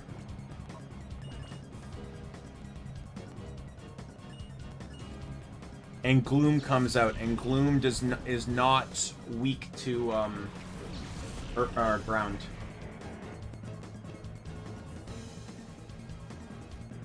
I swear to God. It's gonna be like, if it told me Earthquake missed Grimer because it used Minimize, I would have fucking thrown something. Oh, it got smaller, so it dodged an Earthquake. No, that's not how that works.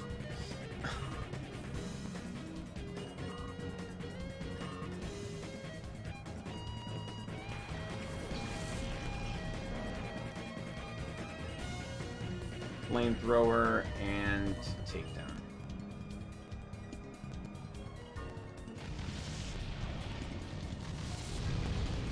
Oh, and a crit for the kill. Let's go. Alright. These, like, I'm probably, knock on wood here. But these ones have gone by the smoothest out of all the four, or what, 3 Colosseum battles I've done so far.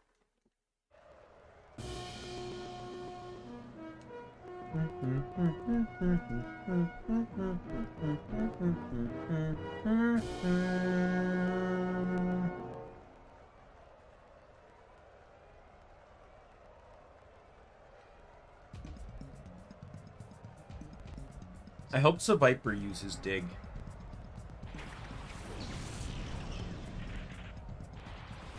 Well, I know my Pokemon and I've played this game, so it's like, I know what I'm doing. I also have the wiki open too, so like I know exactly what these trainers have and what moves they know. You can call that cheating if you want, I don't really care, but I just want these things to go by as smooth as possible. Psybeam on Swalot, Earthquake. Swalot will be too bulky to die from one attack. Yeah, I wiki a lot. I think I even said that in my debut video that I wiki. I'd rather look stuff up on the wiki to understand context or to figure things out.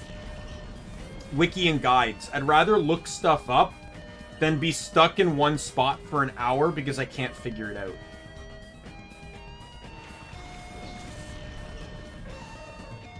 You know, and if I had like a chat of, 1,000 people, obviously I could ask them for advice too, but I don't have that now, so, I take what I can get. Alright, this is not a good setting. Jump Fluff's immune to Earthquake, but I don't want to switch because Hariyama's gonna come in.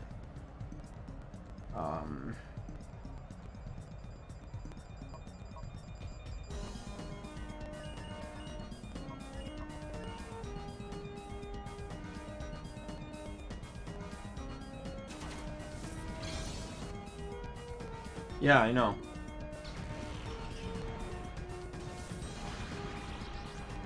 Oh, that crit was completely unnecessary, but thank you.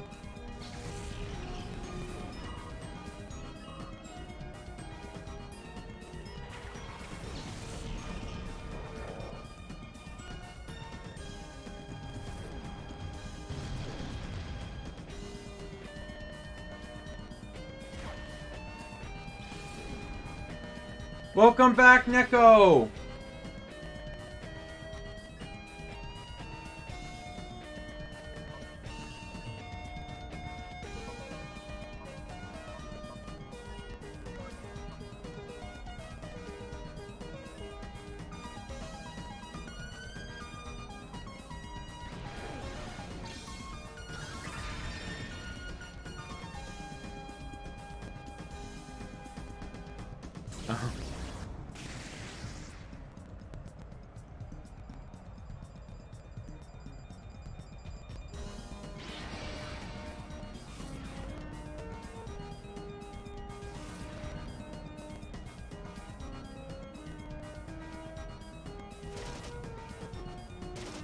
Oh, God. Well, I got the Leer in. Not that it particularly matters, because Adriana's going to finish the fight!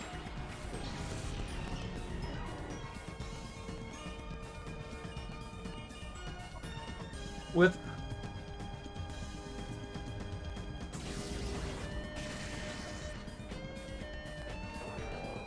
What do you mean? What, is something loading?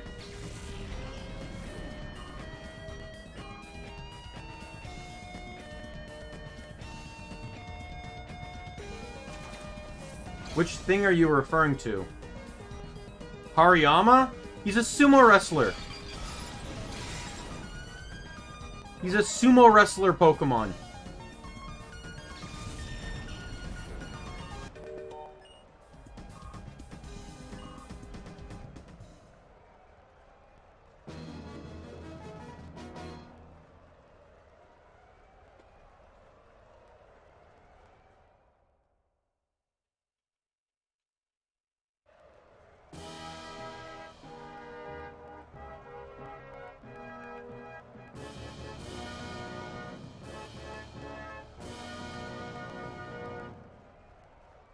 Alright, final battle for Shadow Ball.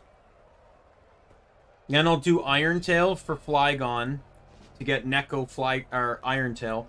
Then I will call the stream there and we will actually pick up with the real content of the game next time. My God, this is we're already at 7.5 hours.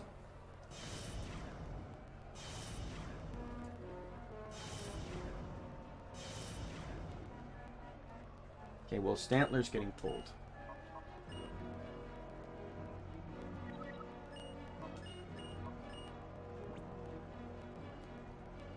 Yeah, no problem, Neko. Good luck on your musical jobs.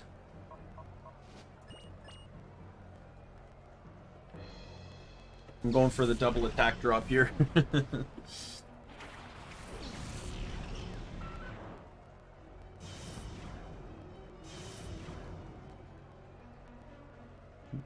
Oh, I knew it! I knew it! I should have picked the safe option. I didn't. Because I'm an idiot.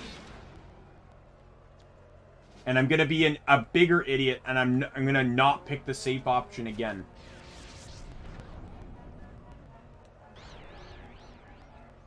Why?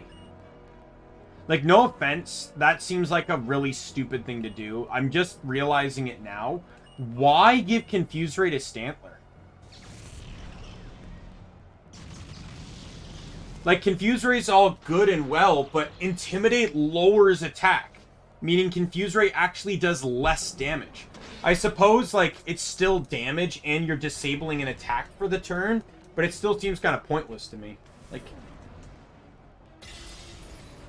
probably would have been better to go Hypnosis or something. Oh, yay, a light screen. That's going to be fantastic for when I Brick Break through it.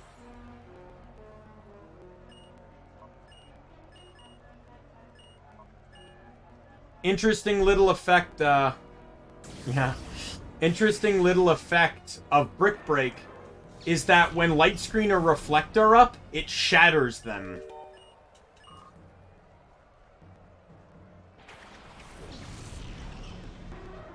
Oh, I love this game. As complicated and as annoying as it is at times, I still love it, because it's like, there's so much more thought process behind this game than the regular Pokemon games. Because it's like, I will plan out my team in an original game, and then it just all amounts to nothing because they're single-player games where it's just strongest move wins. But in this game, even with the dumb AI, the 2 versus 2 aspect of thing adds so much of a second element to things that you need to consider more options than just strongest move wins. You need to consider type diversity, move diversity, utility effects. Using moves like Attract, Stun Spore, Thunder Wave, Hypnosis can eliminate a Pokemon for a turn, which can be huge beneficial factors.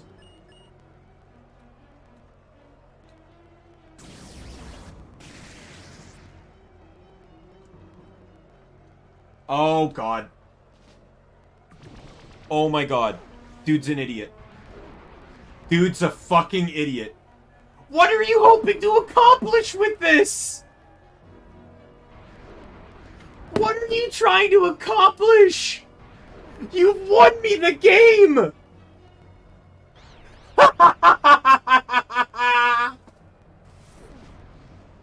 The dude's put himself on such a timer right now. He's such an idiot.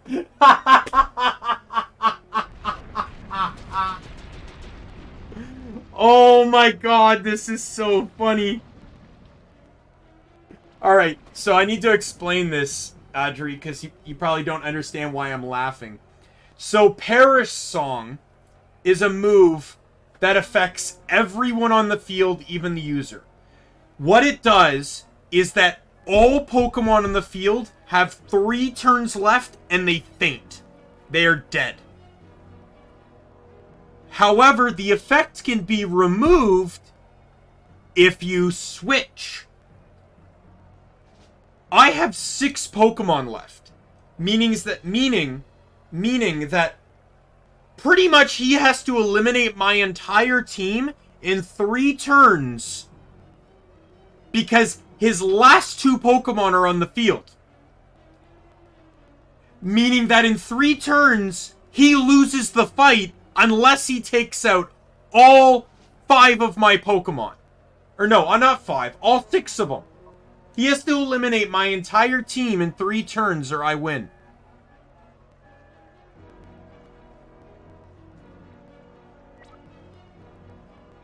That is the timer he put himself under. Remember how I said that the AI in this game can be really dumb? Case in point. And I'm already winning this turn anyway. But yeah, like that's literally the idiocy of what he just did with Perish Song. He has no retreat plan. This isn't even a Hail Mary. I could literally switch these 2 and remove the effect. Oh no! He trapped Mr. Psyche! Mr. Psyche can't leave the fight! What is he gonna do? Punch you in the face. I win. You're an idiot. Stupid street performer. You performed your death dance.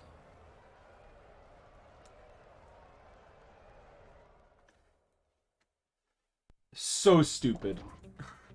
Thanks for the shadow ball, you idiot. Alright, last one seems to be Ghost, I guess? Yeah, everyone has a Ghost type. There's not a lot of Ghost types, though.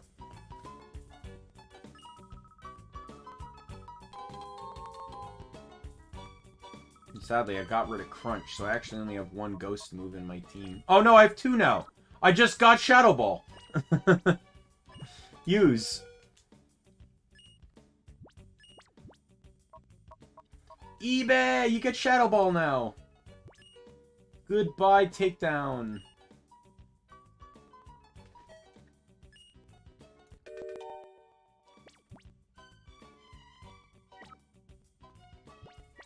So I get the lead with eBay and Molotov again. The Min Sisters!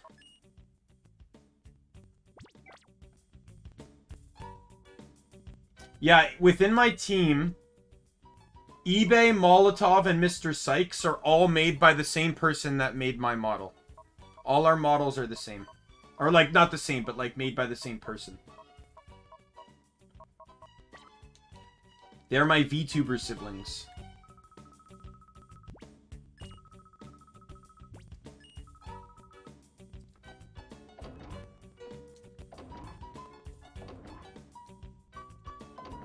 Min was in the team too earlier, but sadly she got the boot.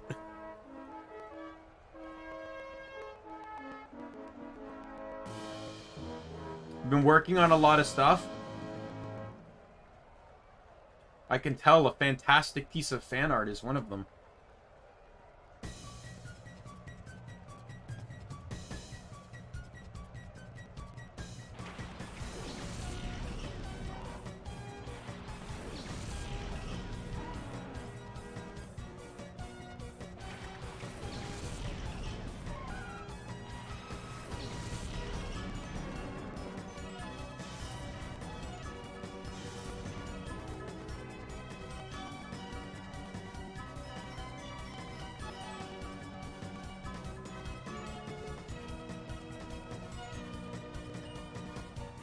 Alright, Shadow Ball and Hidden Power fighting.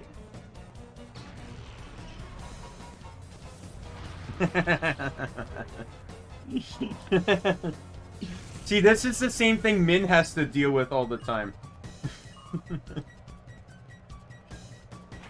It's just like, the moment she recovers from a compliment, it's just, boom, another one.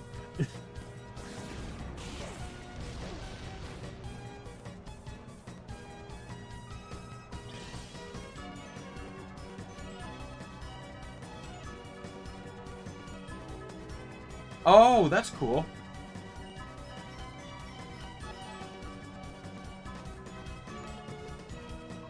If I, you know what, I don't know. I'm not gonna say this as fact.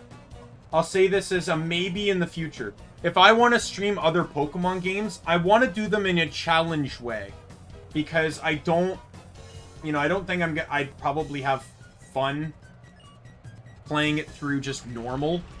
I want to have some form of thought process in what I need to do. Whenever I do a bug playthrough, I'll name them after you.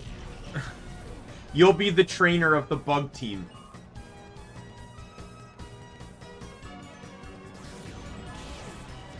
I'm pretty sure the best gen for that is the best games for that, for bug, is, it's debatable, but you could probably do a pretty solid one in black and white too. Because you can get Volcarona, an early Volcarona, which is bug and fire. You can get Galvantula, which is bug and electric. Lavani, which is bug and grass. Scolipede, which is bug and poison. Yeah, there's a lot of good bug types in that gen. Probably like the best. And then you can get like Heracross, Pinsir, which are also fantastic bug types.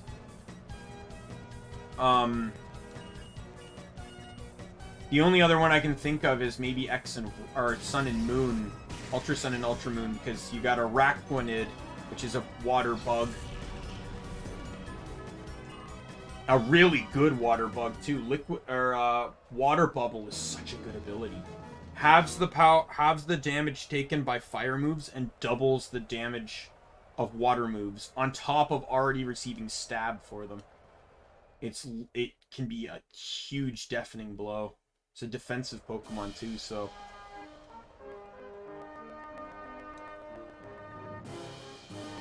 Minecraft and Roblox. I've never played Roblox. Not that I particularly have much of an interest, but... One day I want to get back to Minecraft, but I have to feel in the mood for it. The hardcore playthrough was fine, but, like... I felt really slow doing it. Like... Yeah. Because I spent most of those 5 streams just grinding out for food, because I refused to do anything until I had food.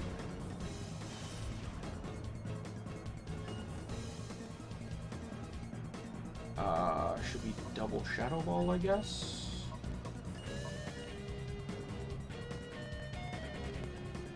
Kadabra!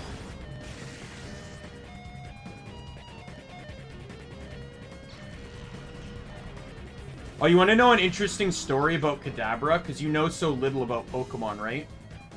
This is actually a really interesting story about Kadabra. if you're interested in hearing about it. So, in different regions in the world, Pokemon actually have different names. So Kadabra is the English name for the Pokemon. But like China, Japan, Korea, Germany, and I think if maybe a couple other countries all have different names for Pokemon.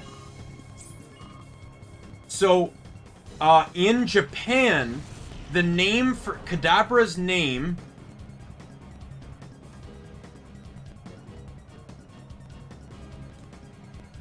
yeah. Yeah. Sorry, lost my train of thought there. Yeah, so in Japan, oh, of course it did. Its attack, or no, Kadabra's name is Yungura's, I believe. Let me double check here.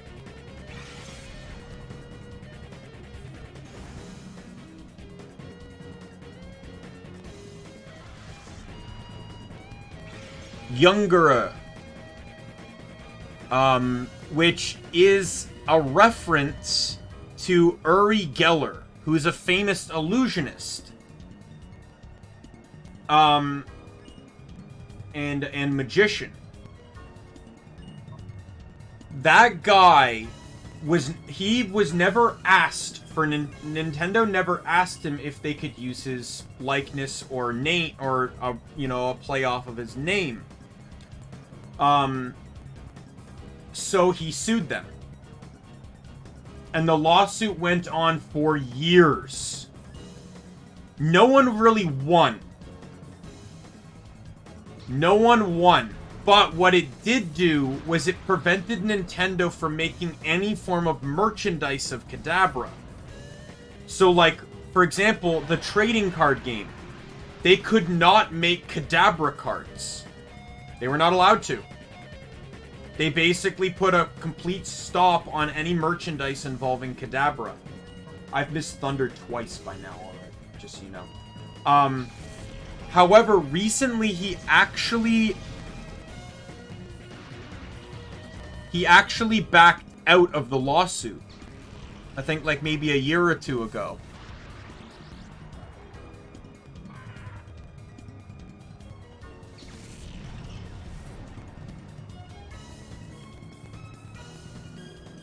Yeah, he is quoted as saying, "Nintendo turned me into an evil occult Pokemon character. Nintendo stole my identity by using my name and my signature image."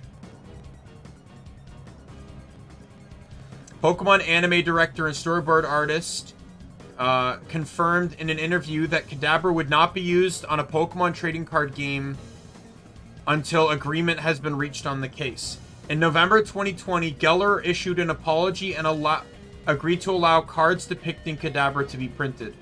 Though the last Kadabra card released was in the Sky Ridge e-reader set in 2002-2003. Yeah, so the reason why he backed out, he actually mentioned this in an interview. The reason why he backed out was because kids were coming up to him and actually asking him to allow Kadabra to be used and stuff. All these people, like, there were kids that loved Kadabra, but because of his lawsuit, they could not, so he reflected upon things and he realized that maybe there's nothing really bad about this at all, and decided to do a 180 on his stance on the whole thing. And that's why he issued the apology.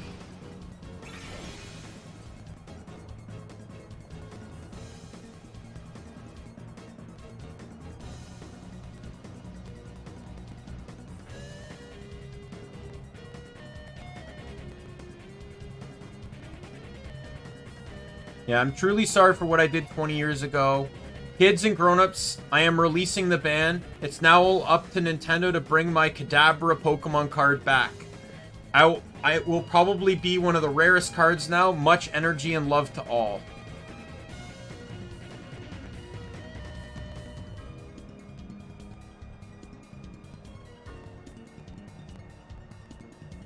Yeah.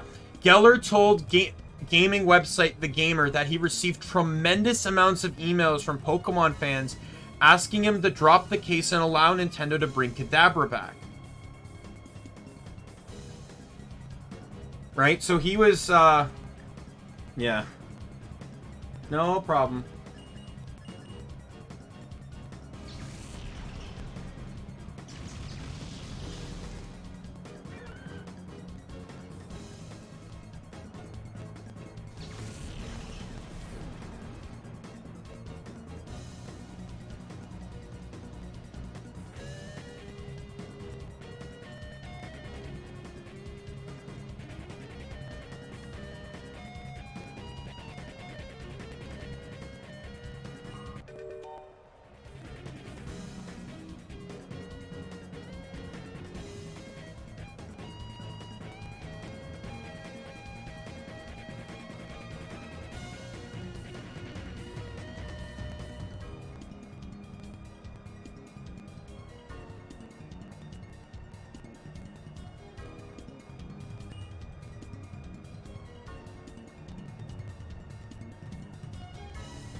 Oh, you had to block someone on Twitter?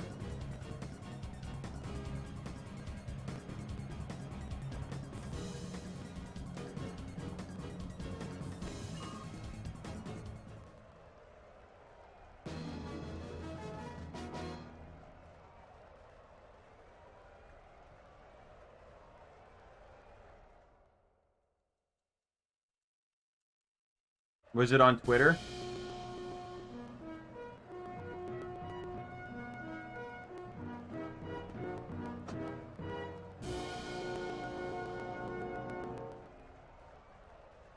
I'm assuming that, anyway.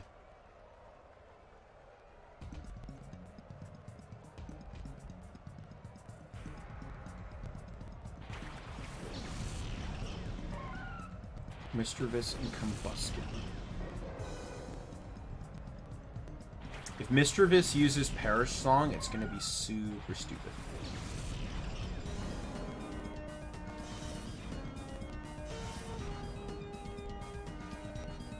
Yeah.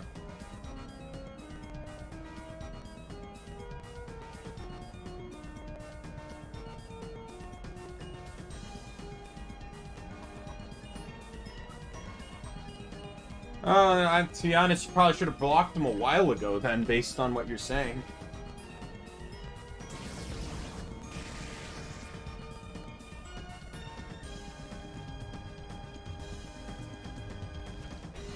Okay, good. At least Mischievous, at least Molotov got her attack off this turn.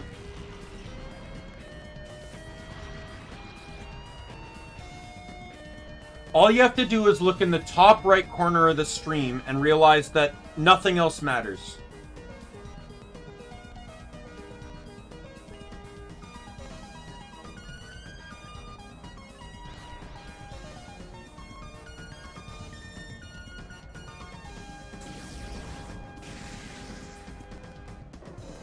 Oh, I also realized I typoed. Good, I'm gonna fix it just now. This late into the stream.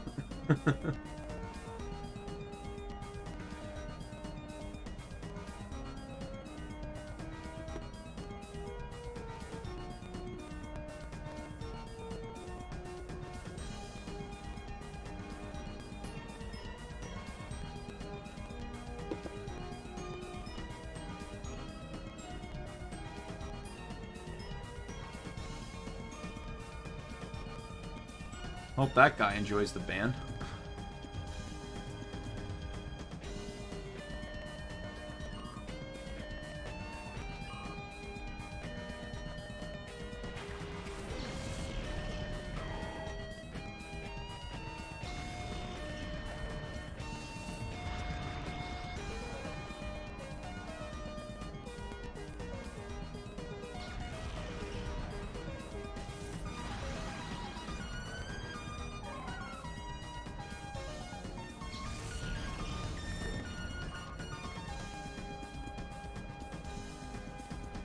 No, so Audrey, what you have to do in those particular circumstances, you have to use their own rules against them.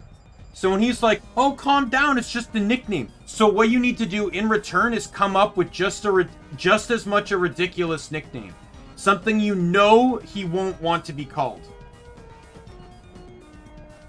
Call him shithead or something like that. Just call him something that wouldn't be generally offensive, but something that he wouldn't like. And then when he starts raising flags, you literally, it's basically malicious compliance. You play by their rules.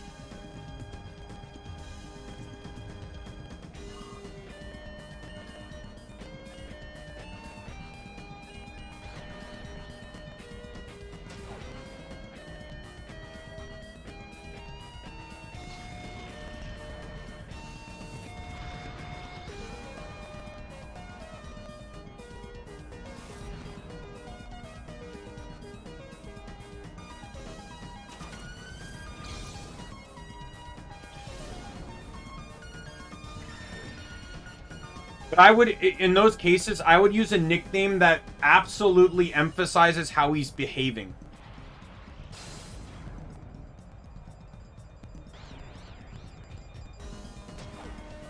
Like, I would say it's like, oh, nice to meet you, Mr. Yes means no. Right? Like, because clearly, you know, oh, you know, what do you mean? It's just a nickname based off of how you're acting. I tell you to stop and you don't stop. So obviously you have the mentality that yes mean or no means yes. Sorry, the no means yes I meant to say. It's like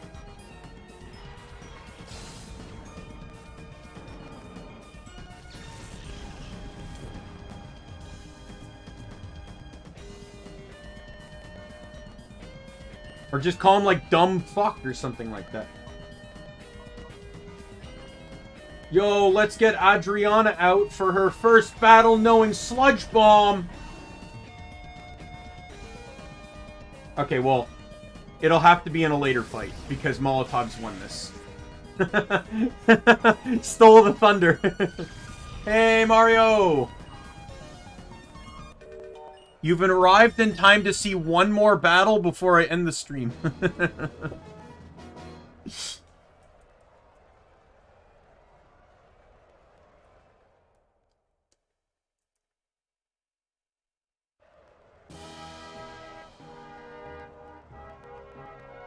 This picture, this is fan art that Adriana drew of me. I retweeted it. It's my first piece of fan art. So obviously I had to highlight it. Fantastic. Don't you think so, Mario? I'm in a permanent state of blush right now. Look at my character.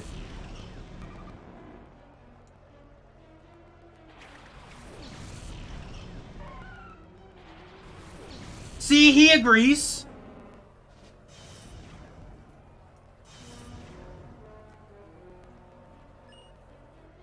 Okay, well, Wobbuffet can't fight me, so,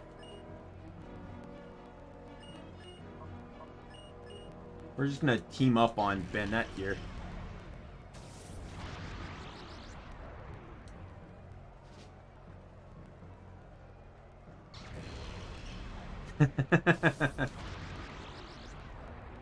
The thanks, Adriana, though, that's a me message tied to the fan art.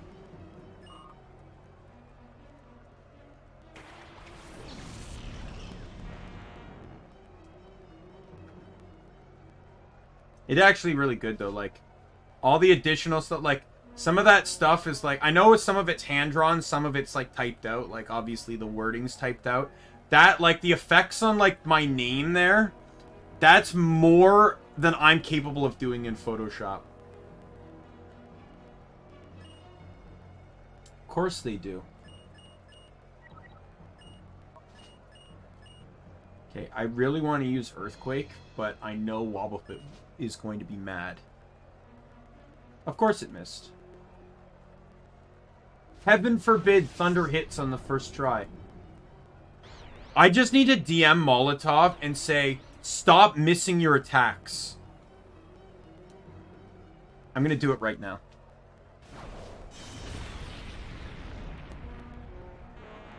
Right now, on Discord.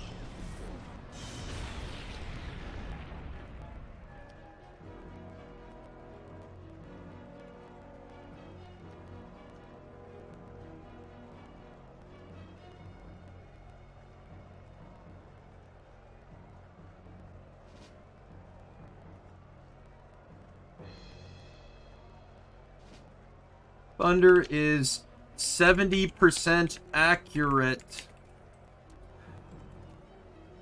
But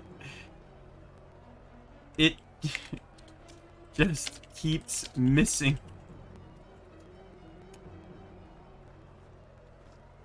I can't wait to see. I'll update the stream on her response later. I don't know if it'll be this stream or next stream, but I'll update the stream when that response needs to come out.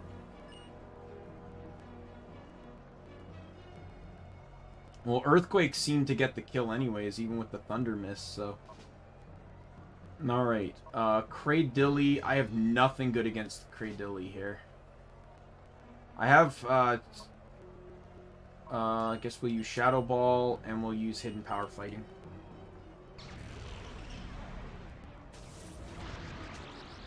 Molotov's not online on Discord, though, so whenever she gets active, she'll probably see that. Oh, come on. No! Stop stalling! Thunder is the entire reason, though, why I want Thunderbolt. I just do not want to grind Mount Battle again for it. At least not yet. Maybe in the future.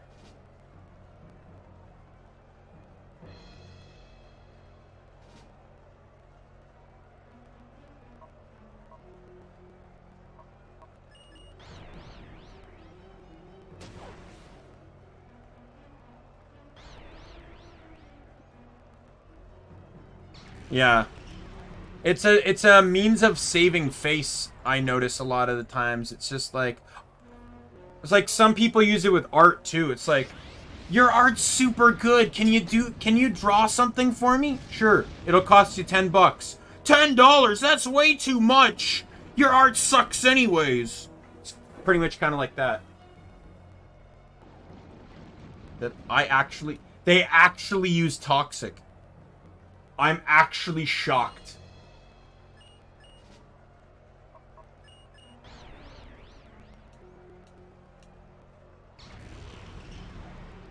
This is the first time an opponent that's known Toxic has used Toxic. Come on, come on, come on, come on, come on, come on. Oh, come on! Fuck Confusion. God, every fight's like a 7-layer house of cards of coin flips.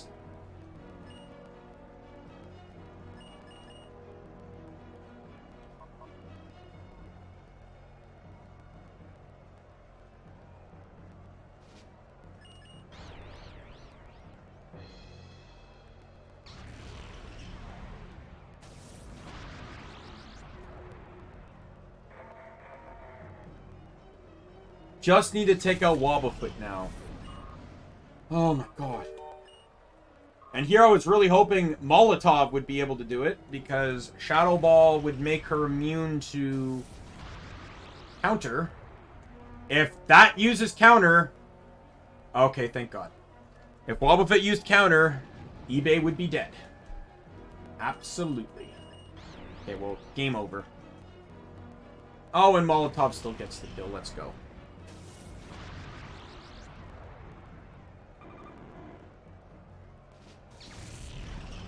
Is it gonna have a fire type? No. Oh, yes, Ninetales. Ninetales is the fire type. Would you like to be named after Ninetales?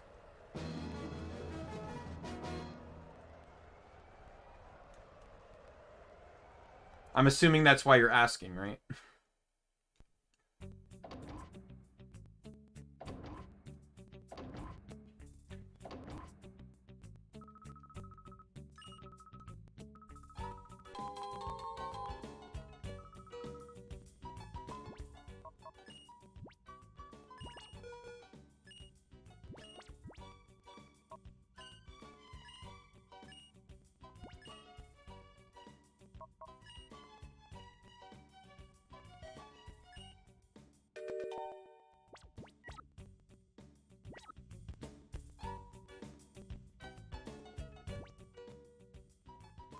So TMs are basically items that can be used to teach Pokemon specific moves. So TM23 in this game is Iron Tail, which was what I was farming for. Like TM1 is Focus Punch, TM5 is Roar, 7 Hail, 37 Sandstorm, 45 Attract, and 46 is Thief.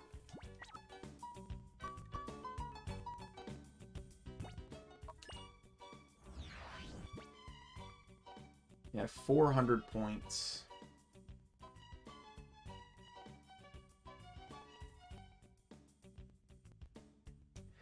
My XD team so far, I hope it doesn't change. It's Mightyena, Ninetales, Shiftry, Claydol, Primeape, and Masquerain.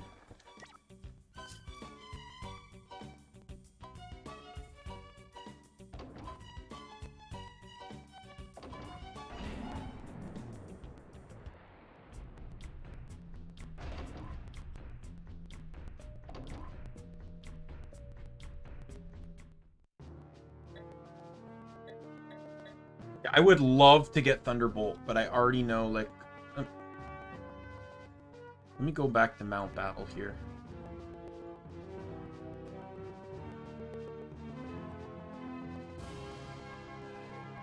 Even if I did Area 7 on repeat, Area 7 would get me 900 a round.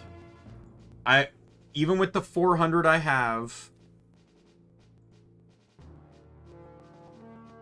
I need 4,000, right? If I did it 4 times...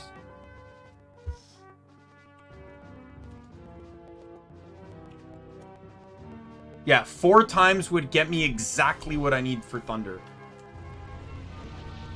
So maybe next Pokemon stream, maybe I'll run 4 times. Because Thunder is proving so unreliable. I feel like I need to get rid of it for Thunderbolt. So I'll probably save here.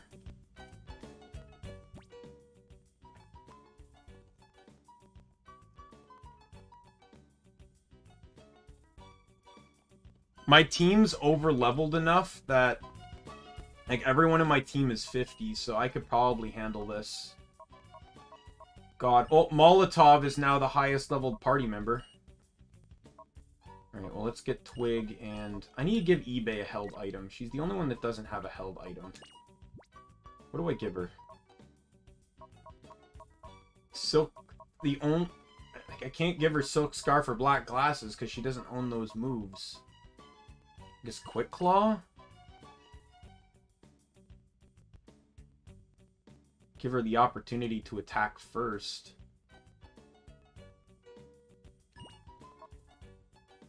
I guess. Better than nothing.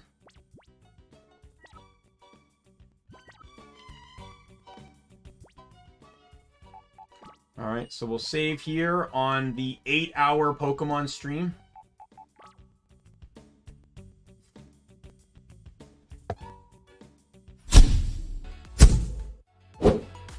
And call it a successful stream. It was absolutely fun, that's for sure. Like, it was tedious as all hell, don't get me wrong, but it was still fun. You know, managed to get all the TMs. Thunderbolt will be coming, like I said. Yeah, and I was glad you're here too. So tomorrow will be more Genshin Impact. Yeah, I know, amazing stream. It even had some nice decoration in the top right corner for a good chunk of it. Fantastic image.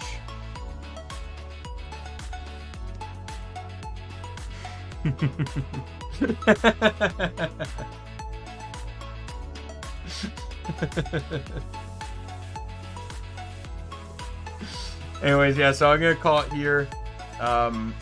Yeah, so tomorrow will be Genshin Impact, a nice, good, long stream of Genshin. Haven't done one of those in a while. I'm super excited for Genshin now that, you know, like, I'm having good team compositions, I'm progressing in story and quest lines and stuff. So yeah, so I'm having a lot of fun, so definitely try to do quite a bit tomorrow. I need to get some more mats for some people. I might do that later tonight, though. I'll probably do some, like, I'm going in for dailies and stuff, because I try to do dailies as much as possible off stream. Like for the days I don't stream, specifically so I can have more primos, so I can wish on stream, because I know wishing is what people like to see. So